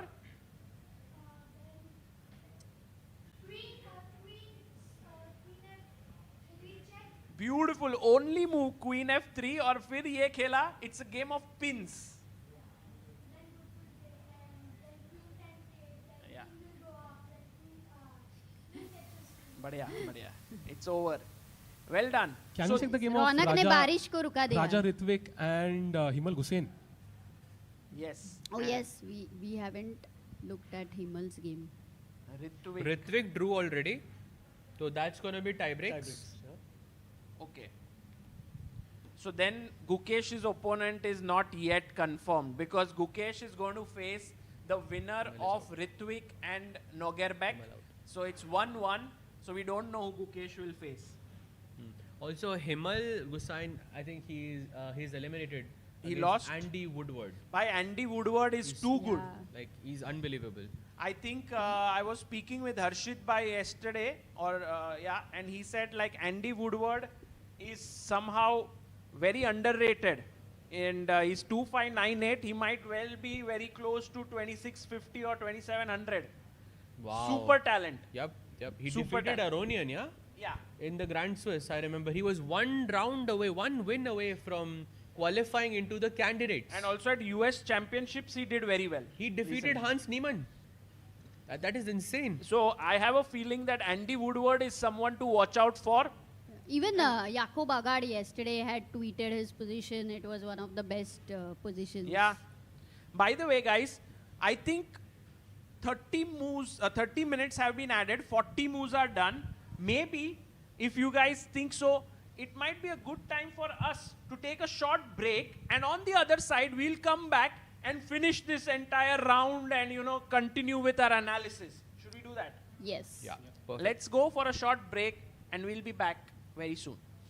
Chess is becoming very popular and we are always asked by parents, what is the right age to start chess? And what is the best way to teach chess to their kids? We at Chessb India have always believed that even a very young kid can learn chess if it is shown to them in a fun way. We feel that a beautifully illustrated children's chess book will be a perfect fit for kids to kickstart their chess journey. Chessb in Chess Adventure Park is your first chess book. The book introduces you to the character of Chessb, a fun grandpa-like character who absolutely loves chess. He takes you on a journey in a chess adventure land where the kids learn all about the chessboard, chess pieces, the rules of the game, and much more. The text in the book is in the form of a poem story which can be read out to the kids. Chessb India's vision has always been to popularize chess, and we hope that many more youngsters fall in love with chess and take up the sport thanks to this book. This book was conceptualized by Amruta Mokal and Sagar Shah. It has been brilliantly illustrated by Ketki Kulkarni. Pre-order your book now from the Chessb India shop.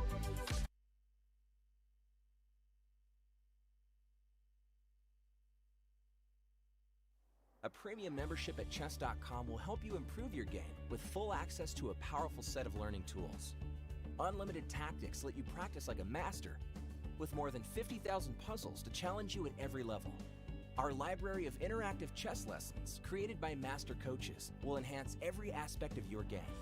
And after each game you play, the computer analysis feature will give you feedback on every move you play, turning every game into a chance to learn. And that's not all. Premium benefits also include unlimited tournaments, video lessons, the Opening Explorer, and much, much more. Upgrade now to take your game to the next level. Want to play chess but don't know how to get started? Try Chess.com.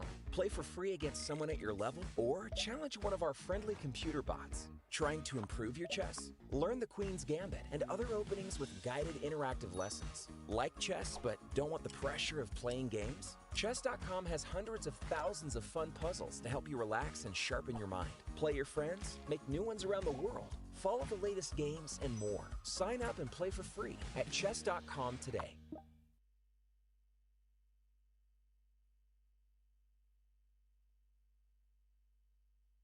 Want to play chess but don't know how to get started? Try Chess.com. Play for free against someone at your level or challenge one of our friendly computer bots. Trying to improve your chess? Learn the Queen's Gambit and other openings with guided interactive lessons. Like chess but don't want the pressure of playing games? Chess.com has hundreds of thousands of fun puzzles to help you relax and sharpen your mind. Play your friends, make new ones around the world, follow the latest games, and more. Sign up and play for free at Chess.com. Chess is becoming very popular and we are always asked by parents what is the right age to start chess and what is the best way to teach chess to their kids. We at Chessb India have always believed that even a very young kid can learn chess if it is shown to them in a fun way. We feel that a beautifully illustrated children's chess book will be a perfect fit for kids to kickstart their chess journey. Chessb in Chess Adventure Park is your first chess book. The book introduces you to the character of Chessb, a fun grandpa-like character who absolutely loves chess.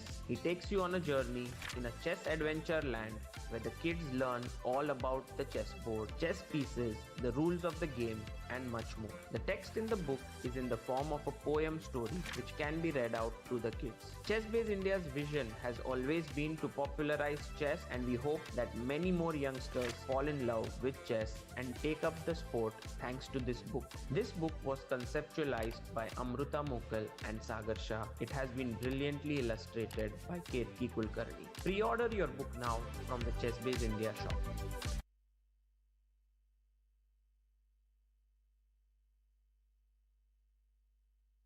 A premium membership at chess.com will help you improve your game with full access to a powerful set of learning tools.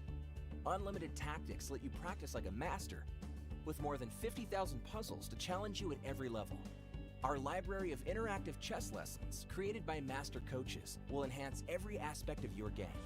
And after each game you play, the computer analysis feature will give you feedback on every move you play, turning every game into a chance to learn. And that's not all. Premium benefits also include unlimited tournaments, video lessons, the opening explorer, and much, much more. Upgrade now to take your game to the next level. Chess is becoming very popular and we are always asked by parents what is the right age to start chess and what is the best way to teach chess to their kids. We at Chessb India have always believed that even a very young kid can learn chess if it is shown to them in a fun way. We feel that a beautifully illustrated children's chess book will be a perfect fit for kids to kickstart their chess journey. Chessb in Chess Adventure Park is your first chess book. The book introduces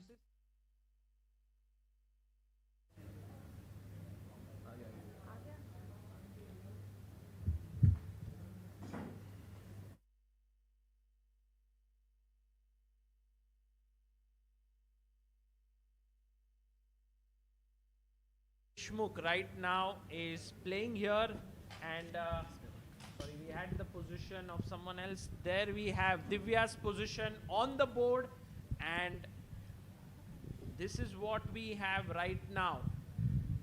White just played Queen H4. Stamatis has 25 minutes. Divya has 16 minutes. Tanya, what are your feelings here? Any hope for Divya? It looks very tough to me. You know, while you guys were doing a brilliant job commentating, Harshit and I were also analyzing from the crowd this position.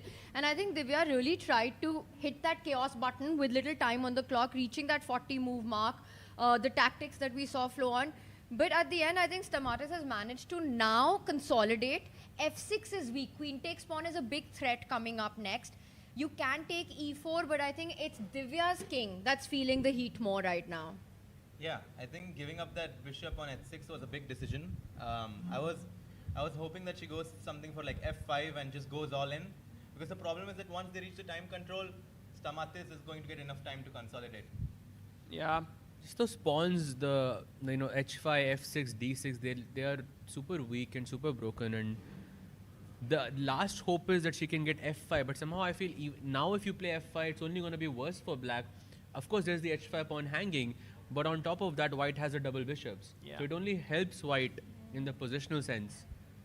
And look at Divya. Did you see her expression, by the way? She just kind of put her hands on her head and she's like, I'm not so happy with where I am right now. The guys, 5 Indians through to the second round, round 2, without needing tie breaks. I think that's nice. That's really amazing. And we're going to have more playing the tie breaks tomorrow. So 16 players, 16 of our Indian players fighting it out. 8 will join directly in round 2 and 5 are through as well. तो काफी मजेदार हम मजा आने वाला है सागर कि कितने प्लेयर 24 में से बचेंगे. I think अभी तक एक ही प्लेयर एलिमिनेट हुआ है, Himal गुसेन. He's out of the event. तो आपको क्या लग रहा है? I think Sahaj had said 16. Tanya and Harshit, we need to know your thoughts. So you had said 16 players out of 24 will make it to round 2. I said minimum half होंगे. Minimum. So minimum minimum 16. Maximum क्या चाह रही है? I'm an optimist भाई. एक number दो. I'm an optimist भाई. मैं तो वो बोलूँगा minimum एक तो होगा. तो इसका क्या मतलब? I'll choose then. Minimum एक, maximum 24 होने वाला है. ऐसे थोड़ी आंसर दे सकते हो. Okay, I'll choose. ठीक है. 16 ही ना? I'll ठीक है. मैं बड़ा ठीक है 16. 16 ही आपने बोला था. हाँ. Out of 24, 16. 8 out of 16 is what he's predicting. So total 28 will go home. Yeah. From round 1. Yeah. We have 7 players who are currently battling it out. I think Divya, मुझे लग रहा है कि. Yeah, Divya is tough. Also, let's not forget Leon. Leon is also on the verge of elimination. The local boy. Yeah, but go on, Harshit bhai. Without the position, any thoughts? I mean, it's also a lot of pressure. I mean, his dad was here. He was telling us that he's staying at home, and he still has this like environment where he can feel very comfortable. But this guy Shiksu, look at this. He's very talented from China. But he has to find the talented move now. Rookie 3 only move है भाई. अगर Queen हिलाता है, then Leon is back. But process of elimination, you can come to that decision because the Queen has only 2 squares, right? G3 or F5. Queen G3 loses to Knight G4, Queen H1. Yes, exactly, Tanya, exactly. Queen G3 loses to Knight G4 followed by Queen H1. Khatam. Queen H2, Queen H2 mate. Never miss showing a mate, Sagar Shah. Yes, sir. Checkmate. Ends the game. It does. And So I think with 24 minutes, Tanya, as you were pointing out, like he just figures out that I can't move my queen. Exactly. What else should I play? I can counter attack your queen. I do think Shiksu Wang will find Rookie 3, which seems that Leon's chances are gleam. also he has enough time to work this out, Sahaj. But to his credit, instead of Rookie 3, you can also play Rook C1. उन दोनों में से आप confuse कर सकते हो कि you are not sure कि कौन सा रुक बेटर है वहां पर, क्योंकि दोनों के दोनों I feel are logical choices here, because rook F4 मारना फोर्स रहेगा इधर, रुक takes E1, rook takes F3 and G takes F3 and okay we are in an end game. ठीक है मेरे पास डबल पॉइंट्स है, मान रहा हूं मैं, but I have I don't know. I might have some chances here. What do you think? Matlab, Shiksu can be a little bit tempted by this line, which would be really nice for Leon. Yes. And currently the match score is level. So a draw would mean that it would go into tiebreaks, but Leon is on the defense in this. Bhai, agar tiebreak jata hai, then entire Goa will rejoice at this point because clearly they want Leon to continue in this tournament. Yeah, I think if Wang Shiksu finds that after Rook C1, Black has Queen to E2, because now after Rook E3, Queen jumps into H5. Sorry. Yeah, I was saying that if Black finds that after Queen E2, Rook E3, he has Queen to H5, check. And I think this is why it's important to play Rook E3 now, so that the Queen on E1 cannot give any checks. Correct. Very nice. Okay, so coming back to your initial question, Sagar, you said 8 out of 16 make it through to round 2. Harshit, you didn't give an answer. I think we will have 11 out of 16. So total 19 players. Yes. 19, yes. I was 20. A little bit more. So 12 is what you're thinking. 12 out of these 16 will go through 4. तो अभी तक एक out हो गया है और एक Divya might. Sorry, how much? ये बड़ा calculated decision ले रही है यहाँ पे. मैं सोच रही हूँ क्या आंसर करूँ. So what do you guys think? How many? We asked. Okay. जो भी लग रहा है आपको, आप सच देव बोलो. बता दो. खुद like Tanya, you asked Vishy so many questions to predict and all. I'm used to asking, but it's very difficult to answer. So now you Fine, answer. I will say 10 out of 16 make it through. So 10 is basically 18 people go to round 2. Yes, 18 Indians will go to round 2. ये सही है, ये सही है. सबसे मतलब सबसे पहले मेरे से पूछो ताकि सबसे एक बेंचमार्क सेट हो जाए, फिर उसके बाद everyone increases. थोड़ा कम ही था. 16 कम है. थोड़ा कम था, but क्या पता, maybe you are right. I hope I'm not right. I really hope I'm not right. We see that Leon is in trouble. Yes. How about Harshvardhan, who is also in a must-win situation, playing with the black pieces now against Mustafa Ilmaz? Oh, that he's out actually. Yeah, Oh, true. he's gone. So second Indian who is out is Harshvardhan because he drew and he lost yesterday. So I think that. I think we need to have a tradition. Every time an Indian makes it through, something has to happen on this panel. Yes, we need to clap at least for now. Obviously, clapping तो होगा ही. वो तो audience के लिए है. हाँ. यहाँ पे आप हर्षित और सहज क्या करने वाले हो? अरे. Sui. नहीं, but I think we should do once in the round that special thing. बहुत बार करेंगे तो छोटा कुछ कर सकते हैं जैसे goggles पहनना वगैरह. No, only when they go through. So going through will not happen on any round one any which way. It will either happen on the second classical game or the tiebreaks. Right. Mamma mia. Right now there are many people who are there who are going through. So we can't do too elaborate stuff. But imagine elaborate stuff. Matlab Can you elaborate on that? Something like a dance or something might be a bit too much to do like 10 times in one stream. I never suggested dancing. I mean, I think I like Harshit's idea. Which is? Which is to do a football celebration. Oh, like Sui? Yeah. Okay. Sui nahi bhai. Do we have a chess version of it? We can Yes. do. No, it's your move. Yes. Okay, fine. Yes, we can do it. And then it gets more intense after a few rounds. After when a few rounds, we have Agreed. a song also prepared. तो by the way. फिर आप dance कब करोगे? तो Dance when we are closing in on quarterfinals and all. I think every time an Indian You goes heard it. through, after dance आने वाला है सागर भाई का भाई. Hopefully, bye. And what about Aronyak? Let's see how Aronyak Yes. is doing. Is another Indian who lost the first game, needs to win on demand. Oh, he won! He won! Woo! Whoa! Vamos! Let's go! Let's go, Aronyak! Unbelievable! Wow, and he actually takes the match. Two tiebreak. yes. Yeah, exactly. He takes the match to tiebreak. And that is not easy against a player like Bartel, a very strong Polish grandmaster. So much experience. Why Aronyak Ghosh, amazing. Yeah, Look at he's- B6. Man, can we explain that move B6? Because after knight takes C7, Yeah. giving up an exchange, B Oh. takes C7, Let's ask why. rook to C2. अभी क्या करे? B5, B6 में भी, yeah?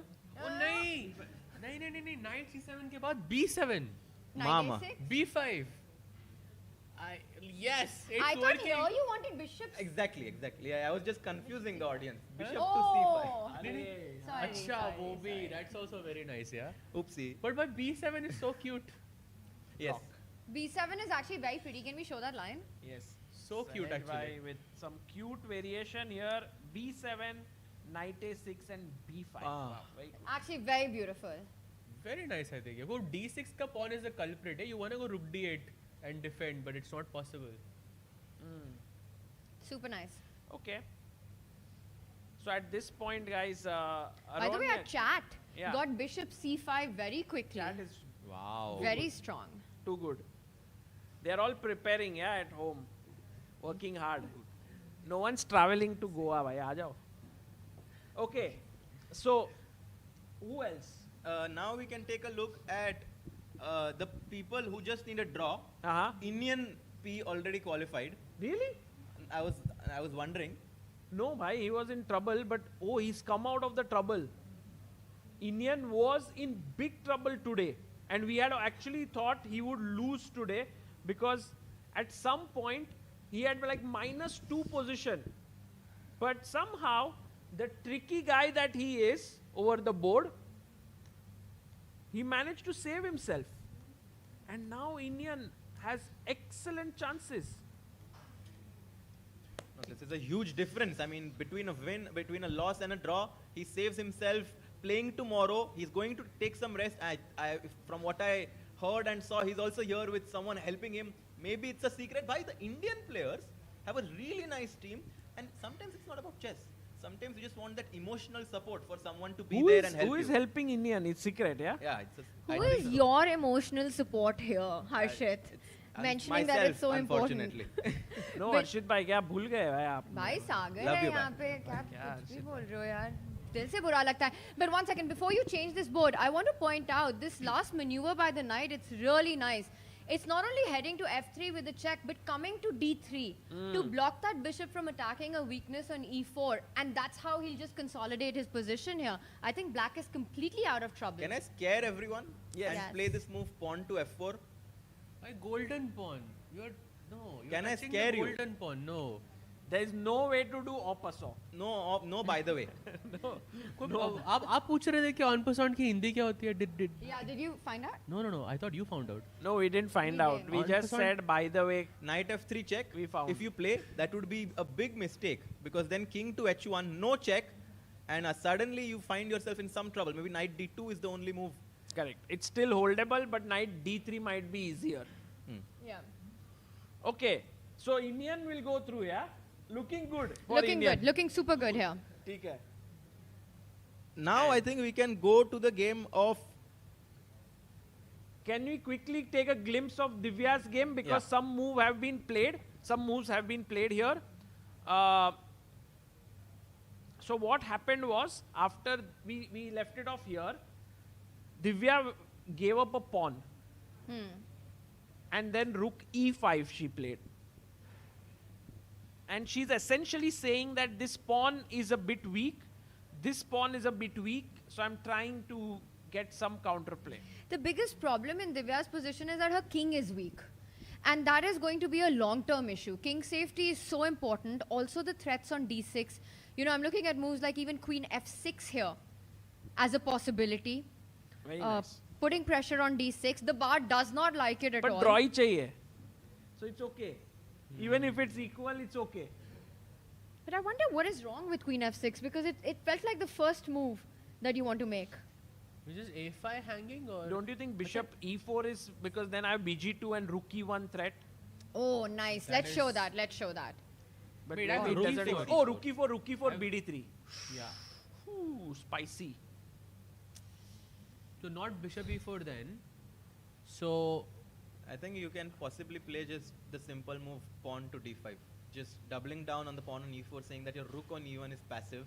And Nice. just Good move, putting Harshit more Bhai. pressure. nice. Very nice. Very Harshit nice. Bhai. Guys, Harshit Bhai had an unbeaten streak of 35 games. Woohoo! And then he lost one game, right? That was the final round. Yes. And that broke your streak. When was Broke this? my heart. Broke your heart. Almost was going to win that tournament, but When now. was this? In Hugoven last week. Oh, So he 35 games. 32, 33. 32. Yeah. Wow, that's very impressive. So Harsh- rook e5, and we are hoping that queen Queen f6. f6, d5. He goes You know, queen h4. Why Stamatis is playing so well. I have a feeling that next round Nihal has to be careful, yeah? And guys, By mistake. it's mistake, but you know what Stamatis thought? That queen h4 से मेरा rook e1 defended है. हाँ, exactly. So d5 नहीं आएगा because इसलिए तो pin मैंने नहीं है. तारीफ की उसकी. अच्छा. But why is this wrong? Queen e7. Boom. No way. Queen e7 से तो draw हो जाएगा ना भाई. Queen You're takes down e7. a pawn, you're trading. Yeah, but you're also down in. I mean, you have to take some risky decisions. That's here. what I'm saying. Queen e7 down a pawn trading doesn't feel right. Absolutely, I completely agree with you there. Like you cannot exchange. d6, hanging. It's a double question mark Wow. move. That's insane. But not queen e7. Do you go and snatch the pawn on a5? That looks bad. Do you just take on e4? Do you just go rook takes pawn? उससे भी तो consolidate हो रहा है. Like rook takes e4, you have to capture back with the queen. Queen takes and then उस endgame में black थोड़ी black is जीतेगा. पता नहीं भाई, but position ही ऐसी है. Like I would say a move like king g7. Like कुछ trade मत करो because simple idea. You know, we've pin है reached मेरा. equality here. And I guess Stamatis is like, भाई ये तो draw हो गया. नहीं, ये तो draw है. But ये सब trade करने से पहले I think just king g7. Just one move. ताकि pin से हट गए. Sahaj bhai. And सारे pieces board पे. And now the ball is in your court. You make the move. Yeah, it kind of gives back some of the advantage to white, but when you are in a must win, you can't trust the bar. Because the bar is showing the best move to draw. Never trust the bar. No. Never. I mean, in Never. general, you can trust Tanya. In general, never trust the bar. That's what I You meant. cannot trust the bar. Why? The bar.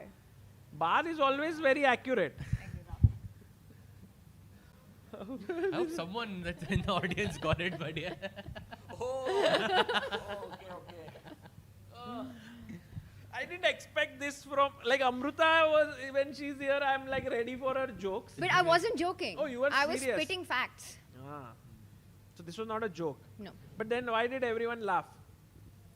खुशी के आंसू. Everyone thought it's a joke, Tanya. But It wasn't. But You are guys, serious. Leon is back चल रहा है chat में. What? No way. Rookie 3. Didn't happen. Lyndon Mendonsa playing against Shigzu Wang. Did he find Rookie 3? I don't think so.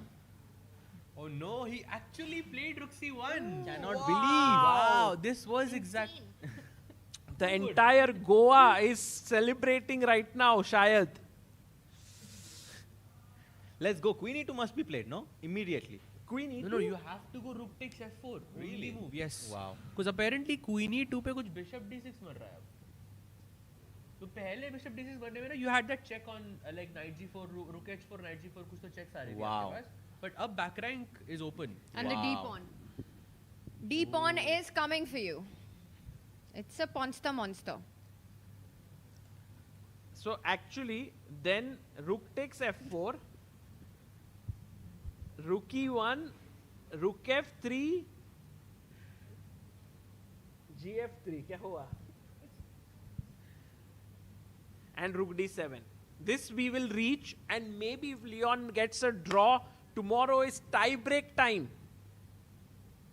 And then if Leon wins, he will face Yas Khan, Erdogmus. What a match that is going to be. That would be epic. Insane to watch. I think in this match, Leon is just telling himself, if I survive this, But I can beat right. anyone. But Like, right. because he was on the verge of getting eliminated. He found a new life. He found sunshine at the end of the tunnel, and he's walking towards it. He's walking towards it. If he plays Rook takes F4, takes the Rook on F3 and Rook D7 back. That was so poetic, you know. He found sunshine and he's walking towards it. Bhai, Harshit Bhai Pretty is lines, yeah. too good.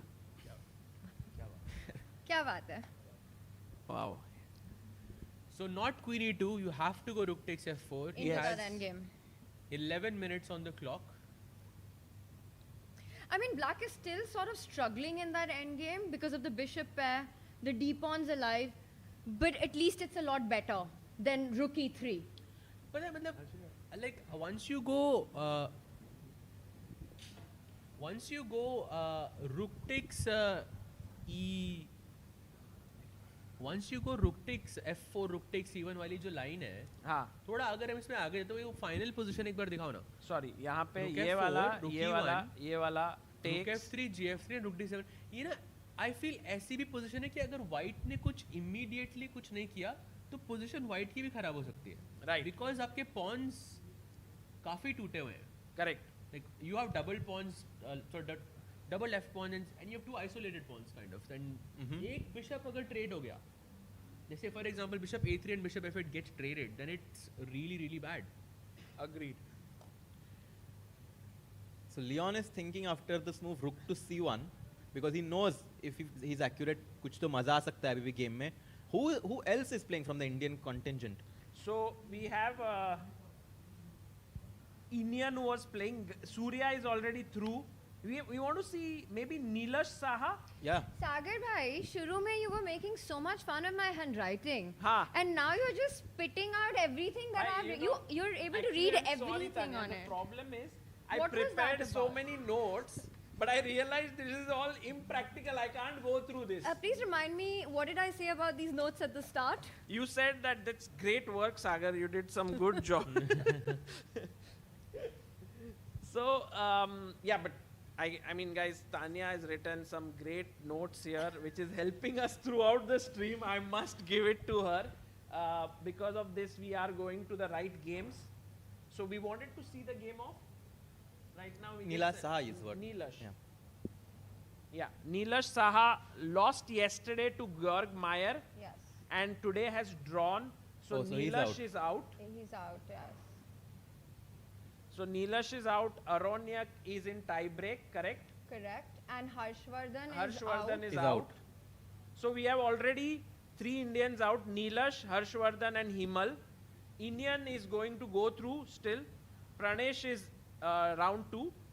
So Sagar, out of the must-win, the Indians who were in a must-win situation coming into game 2, there's only one player still in the arena. Aronyak actually managed to deliver that win. Divya is still fighting in that must-win category. And it would be so epic if she manages to get that. Did Stamatis make his move after Queen H4? Did Divya play? Sorry. Oh, she took, yeah? No, she didn't take. She played Queen D8.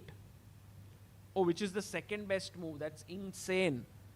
Yeah, but this kind of gives us the storyline that Divya recognizes that in this position she has to be objective. It makes, sometimes you just have to accept it. I mean, it also there is a fine margin, right, where you're being ambitious and then you're just like overestimating your chances. And I think here after chop chop, Rook D5, it's going to. Oh, Rook D5 is. Yeah, just very, very boring, yeah? Yeah. I would hate to see a move like Rook D5 if I'm in a must-win situation. So most likely Divya will be eliminated. Ganguly is through to round 2. Pranav V, did he finish his game? Did he win it? He was much better with the queen and knight. My Yeah, he favorite won. combo. He won. Oh wow! So Look at this Pranav. position. Oh wow. 1 second. I can just see two queens for black. And Pranav is the one with the 2 queens, and white only has a rook and knight. Full destruction. Yeah. By the way, without the A2 pawn, just so that everyone knows, it's a draw. Actually, Oh my without god. Think about this. If here queen. We'll ask. Black to play here. Oh. Oh, screens are gone? Oh. Visualization exercise for everyone. And imagination as well. Imagine the Imagination. position. Yeah, imagine white king F2, white rook C3, knight A1. Oh, Amruta is there. Oh, Amruta is visualizing. By the way, what is the best place for sightseeing in Goa? Yes? Fan zone, yes. Perfect answer. Oh, we are back. So yeah, would you take the knight here? No, why not?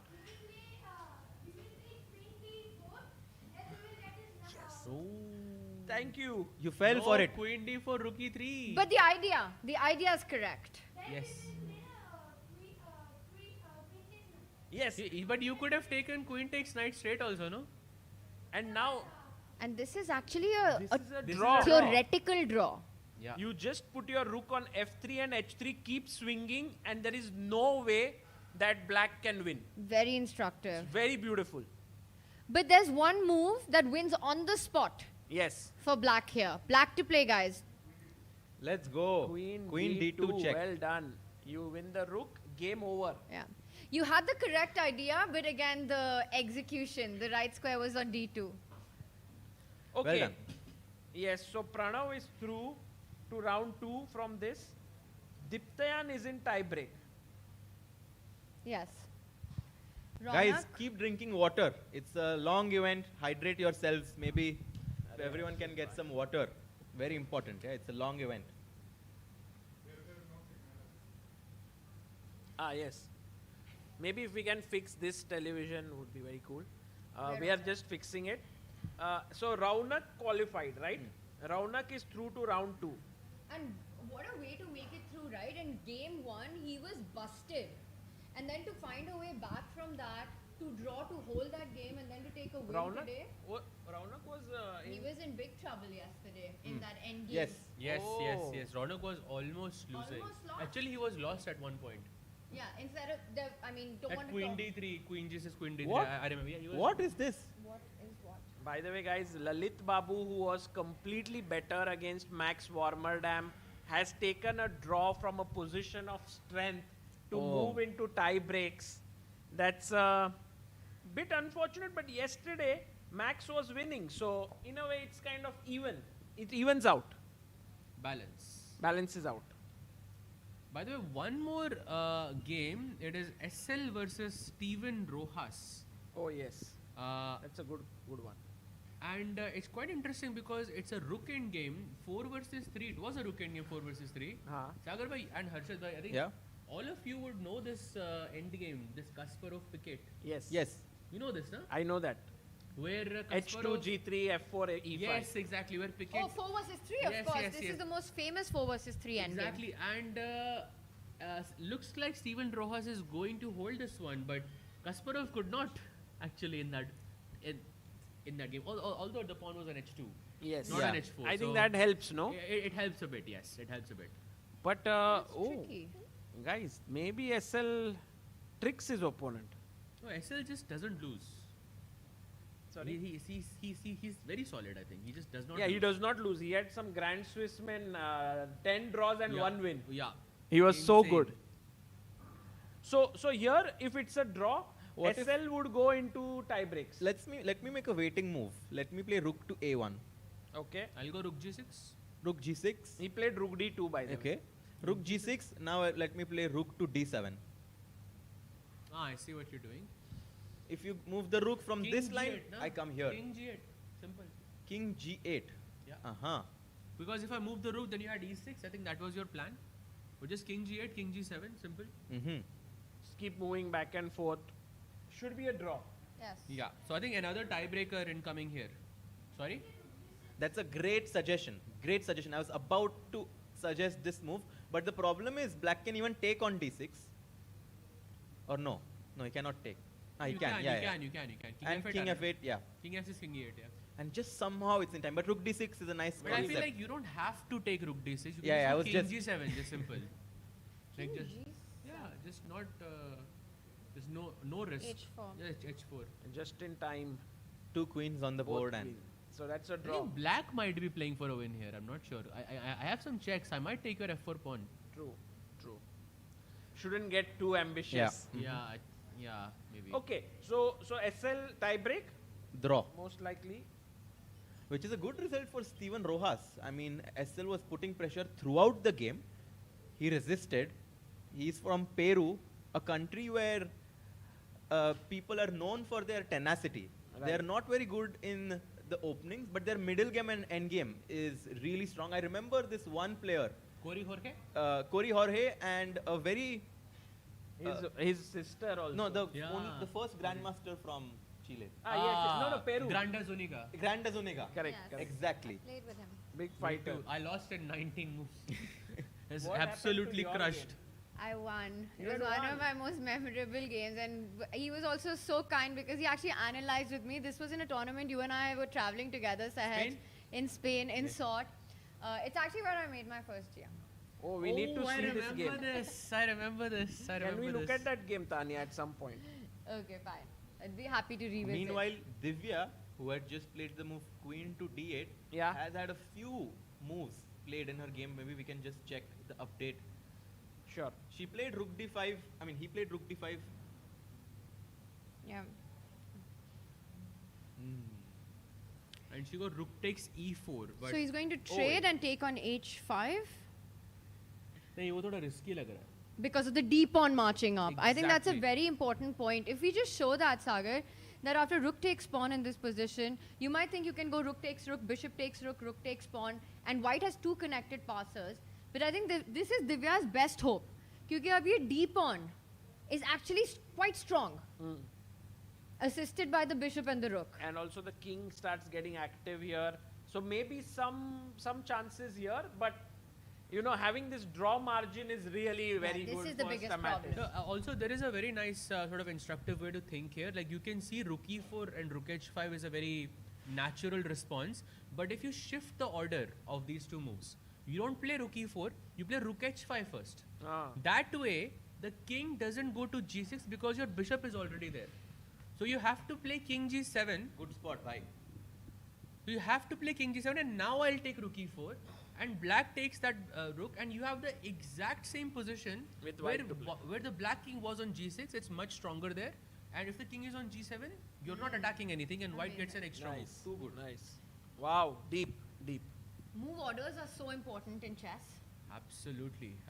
Transpositions, move orders, so important. Same idea, but pehle kya khelna hai. It's all Exactly. about timing in chess and in life. So, Agreed. is there any board today, or what is the board today which had the highest rating differential where the lower rated player won? Oh, that's a tough question, Harshit bhai. Maybe for Indians we kind of mapped out, but overall tournament might be difficult to see. But we can work it out in some time. By the way, must tell you that 5 Indians have qualified to the round 2. They are Pranesh, Surya Ganguly, Pranav, Raunak, and Karthik Venkatraman. These are 5. And 3 Indians are out. Neelash, Harshvardhan and Himal Gusen. Divya is on the edge right now. Let's hope she fights here. And tie break, we already have Diptayan Ghosh, Lalit Babu, Ritvik Raja, SL Narayanan. 4 are already in tie breaks. I think more will happen. Aranya Ghosh as well. 5. Also, on the camera, I can see that a move has been played by Korkolis. He's gone for rook to d1. So he didn't take the pawn. He's putting pressure on d6. Also makes a lot of sense. Because in all of these lines, you're looking at the d pawn being Divya's big hope. But you know what? The pawn is not falling. Oh, there's rook e1 and bishop c4. Yes, but there is rook f5, rook f6 and king g1. So here... yeah. No, you don't. Takes, wait. takes. Yeah, rook e1, king g1. Bishop c4. Bishop c4, rook f6. And now, very important move, h4.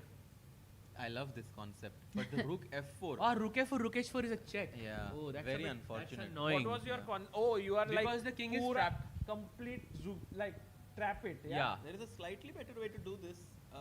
If you Because start king f2, you take the But bishop. I still don't know, even if you're not losing that pawn, I just sit with my rook on the f line. How do you break through with black?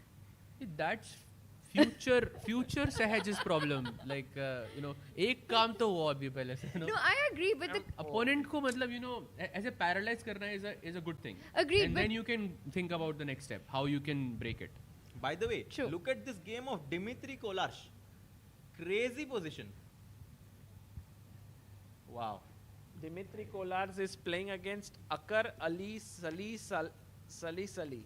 And I have a question. No. Knight g7 check. Knight King b2, yeah? d7. Knight b2. This pawn is coming here. Pardon. otherwise resign हो जाता अभी तक. King e2. Knight d1. And now, how do you stop this check, knight c3? It's so annoying. Isn't queen check mate हो रही है? Queen a1 is very effective in stopping it. Actually, Tanya, Harshit, he asks such questions to the audience like this. And you always give... Sorry, bhai. I think knight c3 stop करने के लिए you have to play king e1. And then queen a1 is a mate. Okay. Yeah, very nice position. So, we have Dmitry Kolarz winning. But Harshit bhai, if there are any more such great positions, please do point it out. Yeah, I mean, there is one very cool trick, yeah? Let's say knight b2 check, king, how do I do this? Okay, yeah, knight f6, just for illustration. Knight c3. Yeah, queen check, a1, knight defends it. And now if you play king e2, what can black do? I'm not saying anything. Yeah, exactly. Black is what happens अगर black का यहाँ पे time गिर जाता है तो? Like imagine like it's a stalemate, but the guy doesn't realize that it's stalemate and he's thinking about whatever happens on the board it stands when your flag falls. That is not correct, right? Yeah, that's right. No, but like let's imagine you checkmate someone and that person's and your time is done. That guy is not claimed because you checkmated. Checkmated, yes, but mate in one, even if it's an undefendable mate. Yeah. And your flag falls. Yeah. So you mean your position board pe hai. In So that if it's a moment. stalemate and the time is 0, then it's a draw. Yeah. Yeah, that's what I would. I think so. We maybe have to ask Not an sure. arbiter, but it should be that. By the way, guys, Leon did not play. अरे यार. क्या हुआ? Sorry, मैं every time F करता हूँ ना flip के लिए. So then it goes. So rook d1. He did not take on f3 here. Oh, he didn't take rook f4. He played queen e2. Oh. So Leon missed that big chance actually. So queen e2, bd6, and Shigzu finds this very nice maneuver, and now Leon is utterly lost. No, but he still has to play king g3. Which he king will play, g3 yeah? तो खेल लेगा. f2 मर रहा है. But f2 मर रहा है ना. हाँ तो king g3 इसलिए तो खेलेगा because king h3 पे तो सीधा ही मर रहा है ना. Acha, you mean king g3 pe bhi you'll take knight into pawn? Yes. And it's not easy to calculate all d7. this. He's gone king g3. So knight f2, can I just ignore everything and push my pawn? Yes. I think you can. Passed pawns must be pushed. Knight takes d1 मारा मैंने, आपने queen किया और queen की कुछ check नहीं आ रही क्या? क्या है पहला move क्या है भाई? Knight takes pawn, knight f2. Knight takes f2. Let's go d7 Push. and hope the bar doesn't drop. Push, take. Bishop g8. New queen. अच्छा, bishop. Ooh. Bishop g8, king flashy. h8, king h8. Flashy, flashy. पर इधर क्या हो रहा है? Actually bishop g8, king g8. भाई bishop g8 कोई नहीं खेल जा रहा है. नहीं पर यहाँ पे queen बना दिया तो क्या हो रहा है? Keeping it simple, keeping it simple. Winning. So I think we were so excited for Leon for a few minutes, but I think that joy is short-lived because Shigzu is now totally winning, and Leon will get eliminated. Yeah, that seems very, very likely. Plus, he has 16 seconds only. Yeah, this looks very unlikely. You think he's going 8 to seconds? take knight f2? Is he needs to make a move. Maybe, yeah. Four, what? He made it with 4 seconds on the clock. He took knight f2, but Shigzu is just going to push the pawn. Yeah, d7. Only move, yeah? Only move in the position. Shigzu might be the only IM in round 2. No? Yeah. With Aroniak maybe. Or Faustino Oro. Or Faustino, yeah. Few are there. Also, a decision on Divya's board. The bishops are off, so now it's a pure rook pawn endgame. Oh, bishops got traded. I'll get. Yeah, sure. Sorry? I think he wants. Wait. Divya's game, yeah? Yeah. We'll bring it up.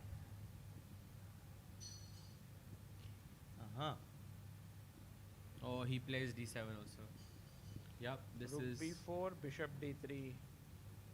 This is the live board of Divya, and now d6 is hanging and h5 is hanging. So, okay. I think it's safe to say that probably a miracle is also not going to. yeah, it's not going to happen anymore. I don't think so. This is a rook ending. Come on. Yeah. There's no miracle here. No. There's no miracles. Do you want to say that one more time? What? Guys, so the only game now left for an Indian player is P. Indian versus Dylan, apart from Divya's game. And P. Indian, if he makes it, if he draws this, he will be through. I'm pretty sure he will do it. Oh, so they got this line, Sagar, with Yes. f4, knight d3 on the board. Yes. Killing that light squared bishop. In fact, if anything, I'm picking black in this game. I'm a bit biased, but maybe g4, I would still try to create some chances. Bias for the queen and knight, or biased for my rocket bishop on c2, and didn't you say that queen and knight is your favorite combination? yeah, confusion. So c5? c5, I'll just go king h2. What? Whoa. What? No. No, sorry, queen blunder. Oh, c5 is not a good move. King h2 and No, I think you have g5, na? And queen h5, check some idea. And then g6 and try to Queen lose your H5 queen. can be- सोच रहा था मैं. there is some potentials for the black. But Sorry. we have a lot of moves. What just happened? Yeah, we have some moves here. Wait, something has gotten very flipped. So this is not the live board.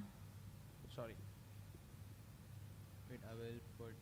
So queen g4. This is how it went. Not knight d3. Acha. And No f4. No f4. The f4 was our analysis. Sorry, my mistake. My bad. Bishop a4, and this is where we are. You know, it looks like Indians really consolidated queen and knight in the center of the board. The c-pawn pushing. He's playing with all the pieces. The king also joins in. Okay, so if Indian wins here, draws here, he'll be through. Yeah. And then we have all the results actually. And then we realize that 5 Indians are out. So 19 are still in the fray. Out of which, tiebreak ke liye we have tomorrow 5 Indians. 5 Indians in tiebreak tomorrow. Very nice. And can you tell us the pairings for the tiebreak, Sagar? Who are the players going into it? And we can maybe discuss a little bit about that. So Aroniak is playing Bartel. That is happening. tomorrow. That will be a very interesting one because Aronia came from one match down, so he'll come with the momentum. So that would be nice. Then we have Diptayan Ghosh, who actually today had a very good chance against. Diptayan was playing Xiong Zhanpeng from China, and he drew. So that is one more tie break. Then we have Max Warmerdam versus Lalit Babu. That would be very exciting. Then we have Nogerbek versus Raja Ritwik to face Gukesh, whoever wins. And then we have SL Narayanan, who has drawn today. So, I mean, his game was going on in that rook endgame against Steven Rojas, but I just thought this will And the end format for the tiebreaks is that we play 2 games of rapid, Yes. right? We play 2 games of rapid, and then we play 2 games of blitz if that's drawn. No. First it's 15 plus 10. Okay. 2 games. If one won, 10 plus 10. If one won, 5 plus 3. If one won, 3 plus 2. So total 8 games. And then 9th game is 4 plus 2. That's a new format that FIDE has introduced. So white gets 4 plus 2. And then, yes, there we have this. And the black players, the players will bid. So whoever makes the lowest bid will get black, and with 2-second increment, which is insane. It's a new format that they have found. It's called sudden death. It's not called Armageddon anymore. But the Armageddon rule of white must win Yes, that remains. applies because black will get less time, but if the game ends in a draw, black goes through in the match. Correct. Amazing. Yes. But do you think that still in this sudden death, the player who chooses black would have an advantage? I think so, no? With 2-second increment, it should be. But then how low can you bid? Because it's about bidding. So would you say, where would you say, I think 2.5 at which minutes. time is it not like... I would say anything below 2.5 would be risky, no? Yeah, because you know the 2-second increment, while it counts for something, it's not the same as online chess. I think in online, 2 seconds is a lot. But over the board, it's barely enough time to just about make the move and hit the clock. Correct. So it's still going to feel very, very fast. And I think if we get there, it's the 5th tiebreaker. So a long way off, it's going to get very messy on the board. Yeah, I think FIDE changed the rule that earlier they were having 3 plus 2, keep playing unlimited number of games till you have a winner. And then, of course, we saw what happened in the World Rapid and Blitz Championships where Magnus and Nepo kept playing. So now they made this new rule. Also, every round that a player advances, they double their prize money. Yes. So, you know, that's also an incentive. As you go further down the tournament, you're making twice the amount of money of every round. Correct. What is I think the first round, if you reach, you have $3,750, something like that. And if you go to the next round, it's 7,500, if I'm not mistaken. Maybe there is a Wikipedia page on FIDE World Cup which has this information. Yeah, rook d6 and... Actually, now Kurkulos can play for a win if he wants to. And do you think like if Divya offers a draw here, he would take it or he would play for his rating here? He would play. He would play, right? Because he has nothing to... Yeah, no risk. Yeah. Zero risk position from white. You have 2 passed pawns. Whenever Divya goes for the a5 pawn, Stamatis, wow, he can actually just ignore it and start pushing the pawns, I was going to say, but king h2 is the best move. Divya is a fighter. She's not going to give up even if she knows she's out of the tournament. She'll fight until the last chance that she thinks she has. But where is the chance here? Where do you think that Stamatis could potentially go wrong? If it becomes a race, you mean? Yes, especially if white ever plays this move pawn to g4 and allows black to pin or cut the white king on the last rank, that could give some practical chances. And then black king can try to get in like this. Checkmating ideas. No, this is very professionally handled. It's impossible. It is impossible. By the way, yes, you were right. Round 1, $3,500. $3,500. Round 2, $7,000. Round 3, $11,000. Round 4, $17,000. Oh, it's not that. And then round 5, 25. 25. And if you reach quarterfinals, which is round 6, 60,000. 60,000. 35,000. 35. Then fourth place is 50, third place is 60, second is 85, and winner is 120. Wow. And the World Cup trophy.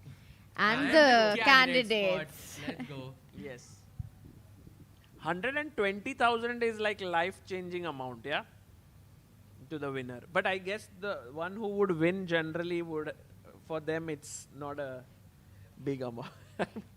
I mean, it's still big. It's big, but they must have won something like this before. Yeah, and I think the bigger amount for them is that candidate spot. Correct. That's the one for the ones who actually make it through all the way. That's what they're eyeing. So very instructive that, like you said, not to push g4, which would allow the opening up of the second rank, and the white king will get caught up. He starts with the h-pawn push. Exactly. He wants to go king h2, king h3, shoulder. We call this pawn at once shouldering. You just use your king in order to push your passed pawns. The rook on g7 is very nicely placed. Also, there is another plan, is that you can play rook g5. And you could defend that a5 pawn as well. Which is So it's now like- gone off the board. Of course, now it's gone because you took the pawn on a5 and now the b7 pawn is gone. You know, the ironic part is, I'm not sure if this is correct, but if white was to remove g2 and h4, it could still be a draw. But with those two pawns being there, white is now pressing for the win. But objectively, the engine says it's a draw still. I don't know which side maybe you keep your king this side. Something like this. But you're Closer coming to- with the king, no? King h2, king h3. I think practically it's actually quite a difficult position. Yeah. So Divya is provoking g3. Okay, if he wants, he can go rook b6, rook takes pawn, finish the match on the spot. So Harshit, my question for you, in a situation like this, do you just take the draw or do you play for a win? I play. You'll play. I play because 5 elo points, yeah, at stake.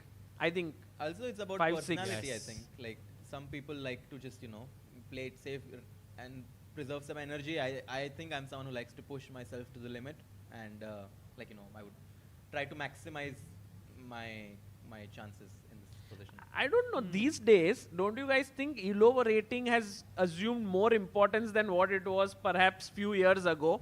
So now I feel like it's a no-brainer to push because 5 elo points is a lot. But earlier I thought maybe people would just take a draw. But I mean, thinking about what Vidit said when he was here, that you have to play the long game. Yeah. In order to stay in the tournament. That means thinking about things like Energy. conserving your energy. Yeah. I think it also depends on the character of the position. Like this one has zero risk. Right. You can continue playing. But let's say if it's a position where your opponent does have counter chances, maybe just securing that match spot has an argument to be made for it. True. So you would take the draw? In this position, not because it's risk-free to continue. Let's say you have 5% risk of losing. 5%, that's it. Would you take the draw or would you push? But it is technically winning and you know that it is winning during the game. I think I'd play. 5% I'd play. Around 20% is where I start changing my mind. Here, is there a 5% chance to lose? No. No. Yeah, It's zero. like Yeah, zero. You have to really help. Just bring the king g2, king f3, and sacrifice your pawn for the a passed pawn, and then. No, I think he could have played rook b6, rook a6 long ago. I think he's also trying to play for a win. Yeah, in certain positions far away in this endgame, white can get the king closer, push the pawns, and then eventually give up his rook for the a pawn. And even that would be enough to hold that position or even push for more. So imagine black ka king aata hai pawn ke paas, king aage badhta hai, pawn aage badhta hai, white does the same on the king side and eventually gives up the rook for the pawn. And the two pawns on that left, on the king side, are going to be enough to save it. Correct. Well said. Oh, I think we've got a result. No. I think he's asking for a score sheet. 60 moves are done.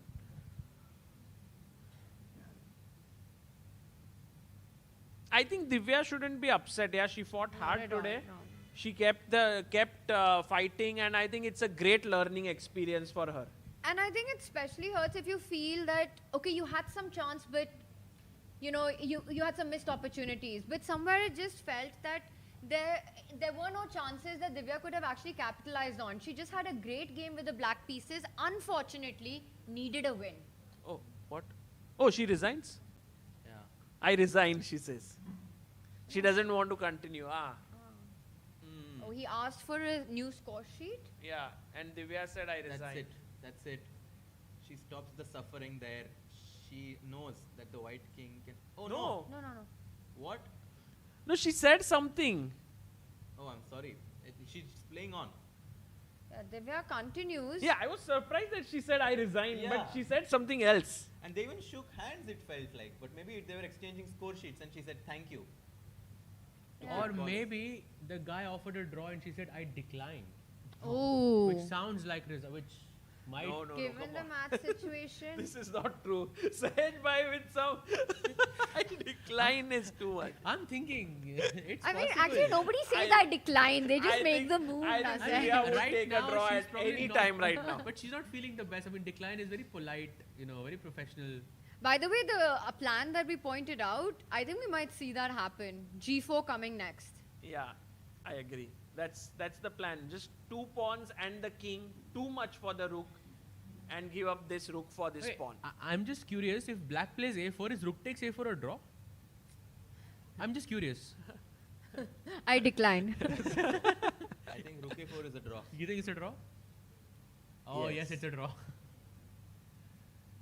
Okay, Divya has less than 1 minute and she's trying to get the king closer to the white rook. King b3. G4. And Yeah. this is actually lost. You move the rook, H5. Rook c5, h5, just playing the final few moves on the board. The final few moves of the World Cup for Divya. Yeah.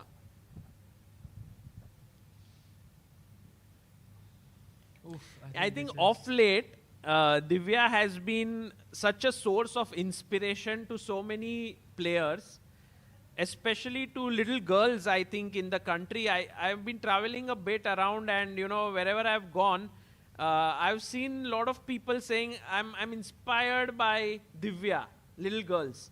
And I think it has a lot to do with her approach and attitude, playing in the open section in FIDE Grand Swiss, then playing in the open section here. And all of these things have actually inspired a lot of girl players. Young generation, Yeah. girls, boys, both of them. Also have to give credit to Kurkolos because he's playing someone who's under limelight the whole time. It's basically like playing someone like Levy. You're just so afraid that whenever you lose, everything is going to be on the internet. And that can somehow impact how you approach the game. Stamatis, on the other hand, I think he was so calm. And Such a great point. Yesterday we had a question, I think we are missing Gabriel today. He's doing an Indian tour from the audience, but he said that how meditation and chess can be interrelated. And I think Kurkolos yesterday in the interview on FIDE said that I'm just glad that there are more eyeballs on my game. He was just happy. So very good approach by him. But definitely one would feel the pressure, right? He would be feeling that stress. For example, if it was anybody else with Divya's rating playing against him, might be easier to handle for Kurkolos. But he knows it's all eyes on this match. And you feel like as a favorite, if you win, you were meant to win. But if you lose, it's just such a difficult situation to be in. But also on the other hand, some people just like the fact that many people are going to watch that game and they get inspired that today I must play my best chess because so many people will watch it. What would be do you think you'd feel more pressure or do you think it would be something that you'd enjoy? I would feel pressure. Same. I like, but I've seen people who like such attention and then they rise up to the occasion. I think Vidit was famously saying this, that all my life I wanted people to follow chess and more people to see. So when they do, I'm inspired. And that's what he said even today, right? When we asked him about pressure and motivation, that he feels the cheering really is something that's close to his heart. And I think in chess, it's just becoming a very big part of your play. You have to be a big stage player because now chess has just gone mainstream. Correct. You have live audience there. You have people cheering for you. People are sitting in front of you. You know that a lot of eyeballs watching you as well. So it needs to be part of your skill set to be able to handle the spotlight. I agree. And guys, Divya at 30 seconds now goes king b2. But I guess it's time to sack the rook now. Is it working? Is it winning now? Rook a5? It really looks close because rook takes pawn, rook takes rook, 8-6. Feels like unnecessary risk. You- But yeah, I guess it's working. He didn't. He doesn't need to do it. Actually, it's a draw. Oh. Wow, really? How? I thought it was winning too. H6. Maybe king c3. H7 is not possible, no? Because there's rook a1. Oh, first start with rook Actually, a1. king check hai. King c3 पे check hai. Rook a1 से start karo, check rook and a1. then bring the king. G4, G5. Looks very scary. Rook G1. Only move, kya? King And- H4? Or rook H1. King H4, king C3. Stopping shouldering, basically. So this black holds. Okay, let's get to the live board here. King just comes back in time. Rook F1.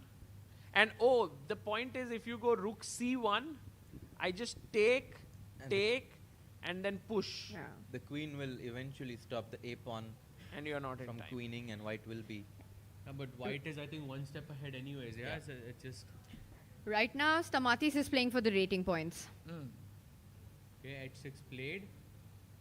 I think thoda sa 4 aage ho gaya. seconds for Divya. Make a move. No. She, No, what? a4 and h6 has okay. been played. She got 30 seconds for the last move. Maybe we can go full screen just to see. Yeah, the let's final go full moments. screen.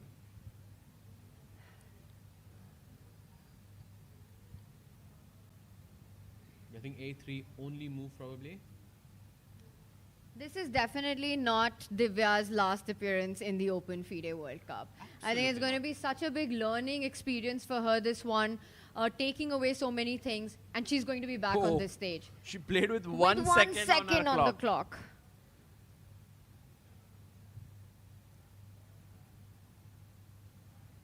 Just g5. And now G5, G6.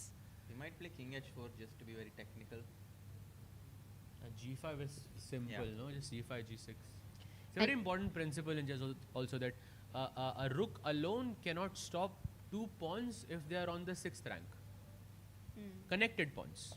If white's pawns are on g6 and h6, I can even take away my rook from the equation, and it would still be winning for white. Which is why Stamatis, he's just delaying giving up his rook for that pawn till his pawns get all the way up the board. Yep, And he's that going for is- your idea. Yeah. 2 steps away from queening. 2 moves She away might- from resignation. Yeah, I think she might resign any moment now. 2 moves away from round 2 is Stamatis. Rook h8. Just Hoping bring the for king in. g6, if your opponent pre-moved g6 here, then rook h6, rook g6 would be winning for Divya. Just come in with your king. King H4, King H5, and then just sack the rook here for the pawn, and white wins. Yeah. The king g4 also is very clinical. Yeah, just getting away from all pins, all types of checks. And Black's king is just too far away at the end of the battle. Yep. It's close It's to the pawn. It's where it needs to be, but okay, it's just black has 1 pawn, white has 2 pawns, and It's where it needs to be, but where it shouldn't be. Yeah. It's completely offside.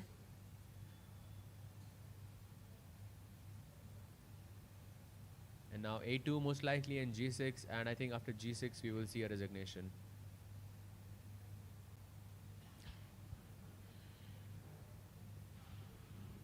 Keeping things under control, Stamatis. Having to draw this game with the white pieces, made the practical choice, took on e6 when Divya blitzed out e5. Very practical decision to not allow strategic complications. Keep it simple. A2 G6. or rook f2, rook a2. Just that's also very taking nice. that pawn away. Immediately, he goes Done. for it. Done. Just chop that pawn away. See, now he's doing it without even thinking, because he knows that 2 Yeah. pawns on the 6th rank against a rook, even if my king was not on h5, Very then it would still clinical. be winning. And you cannot even Very. get rook versus queen, unfortunately, in Yeah. this position. Amazing technique here, actually, by White. Yeah, and this is going to be the final game. Actually, there's one game of India. एक चल रहा है, Indian खेल रहा है अभी भी, but उसका position equal है. So I don't think कि वहाँ पे कुछ सरप्राइज होगा, है ना? Definitely not, yeah, definitely. His opponent also has like a minute on the clock. For sure, not much will happen here, yeah. I think for sure we can say Indian goes qualify, through. yeah. Okay. So, Tough, of course, 5 very Indians out, 6 to round 2, and 5 in tie break. So, my prediction was already wrong. I said 20 Indians go to round 2, and already 19 are only left in the fray. I think, Tanya, you had said 18 or 19? I had said 10 out of 16 going through and 8 already. So 18 in total. So you are in the fray still. Sahaj, you may be right, 16. I hope I'm not right. And but yes. for Harshit to be right, tomorrow all the Indians in tie breaks have to win. All 5 of Well, them. I'm hoping Harshit's right. Yeah, now. let's hope Harshit Bhai is right.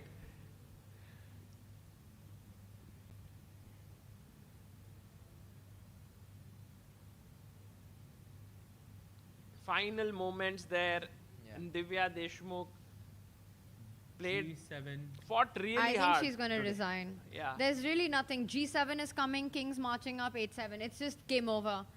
And this is the moment where you're sort of accepting that your journey in this World Cup is coming to an end. Yes.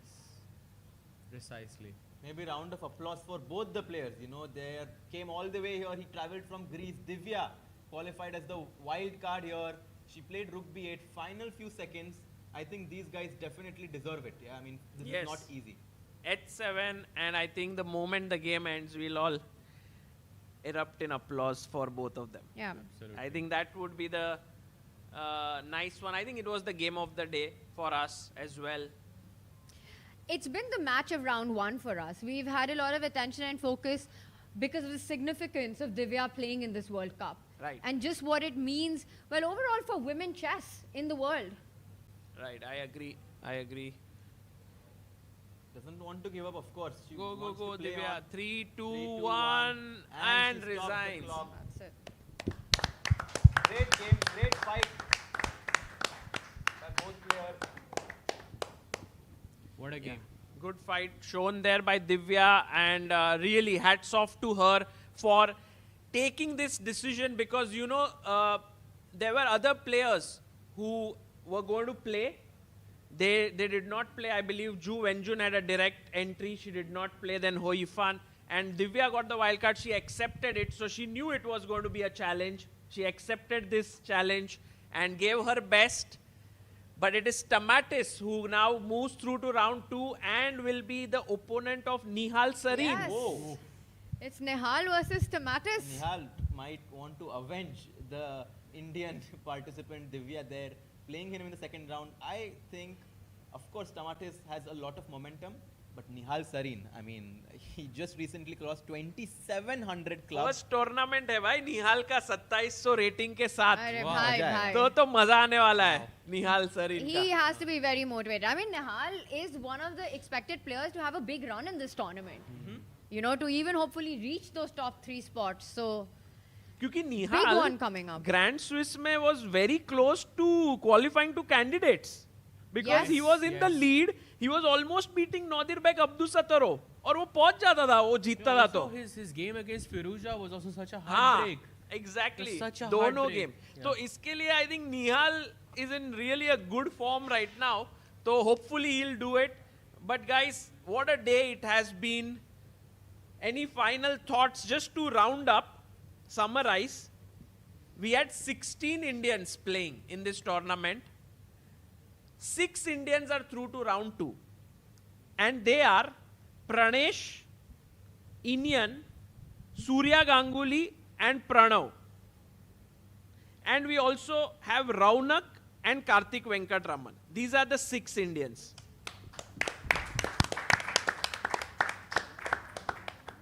And 5 are moving into the tie breaks, which is going to be super exciting. Aronia Ghosh against Bartel. We have Diptayan Ghosh against Peng. We have Lalit Babu versus Max Warmerdam. Ritvik Raja versus Nogerbek Kazibek. And SL Narayanan versus Rojas. These are the 5 Indians who will play tomorrow. And 5 Indians who have been eliminated are Divya Deshmukh, Neelash Saha, Himal Gusen, Lyndon Mendonsa, and Harshvardhan. So I think Leon is the kind of the only upset who was the higher rated player who didn't make it. Any final thoughts, guys? Let's start with Harshit Bhai. Yeah, I mean, the interest starts to peak in terms of excitement, not just for commentators. Got too comfortable there. I think, the interest is only going to build from here because, yes, the players are decreasing after every round, but that only means that the intensity and the determination that these players have is going to go up. We are going to have so much fun here for 27 days trying to entertain you and also at the same time share some knowledge of the game. Great day, and that's my final 2 words. I don't think I can summarize better than that. So I'm really looking forward to the tie breaks. There are 5 Indian players, hoping that all of them qualify so we can continue this run. And yeah, Maza aayega kal. Maza aayega. Looking forward to tomorrow. And Tanya. कल तो बहुत ही cool होने वाला है सागर. We'll have fast and furious chess. We go into tie breaks, lots on the line. But let's be honest, I think सब wait कर रहे हैं round 2 to start. That's when the top 50 seeded players of the World Cup वो आके खेलेंगे. We'll have Gukesh, Pragg, Arjun, Vincent Keimer, Nordebek Abdul Satrov, Jan Nepomniachtchi, 2 times World Championship challenger Anish Giri, all the Vidit, Hari, they will all come. So I think the beauty of World Cup is कि हर round, every day, the stakes go higher, the pressure goes higher, and for us that means more fun, more enjoyment, more intensity. बहुत मजा आने वाला है.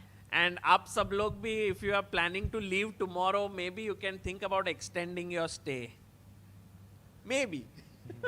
Because it will be very nice. Or come back on the subsequent weekends. It will be getting really intense here.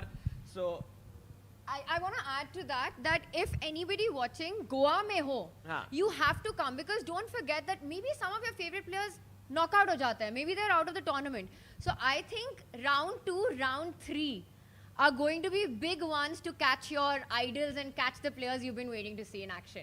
Absolutely. And guys, do remember that if you are watching this, chess.com and Chessb India have special offers right now going on. So you can go for it. There's a 1-month free premium membership. There's an offer on Chessb books. So check it out. The links are in the description for all of you to see. And tomorrow we will be back at 3 p.m. to bring you all the action. Until then, bye-bye. Chess is becoming very popular and we are always asked by parents, what is the right age to start chess? And what is the best way to teach chess to their kids? We at Chessb India have always believed that even a very young kid can learn chess if it is shown to them in a fun way. We feel that a beautifully illustrated children's chess book will be a perfect fit for kids to kickstart their chess journey. Chessb in Chess Adventure Park is your first chess book. The book introduces you to the character of Chessb, a fun grandpa-like character who absolutely loves chess. He takes you on a journey in a chess adventure land where the kids learn all about the chessboard, chess pieces, the rules of the game, and much more. The text in the book is in the form of a poem story which can be read out to the kids. Chessb India's vision has always been to popularize chess, and we hope that many more youngsters fall in love with chess and take up the sport thanks to this book. This book was conceptualized by Amruta Mokal and Sagar Shah. It has been brilliantly illustrated by Ketki Kulkarni. Pre-order your book now from the Chessb India shop.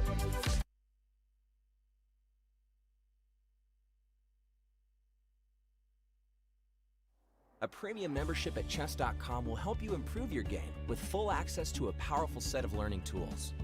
Unlimited tactics let you practice like a master with more than 50,000 puzzles to challenge you at every level. Our library of interactive chess lessons created by master coaches will enhance every aspect of your game. And after each game you play, the computer analysis feature will give you feedback on every move you played, turning every game into a chance to learn. And that's not all. Premium benefits also include unlimited tournaments, video lessons, the Opening Explorer, and much, much more. Upgrade now to take your game to the next level.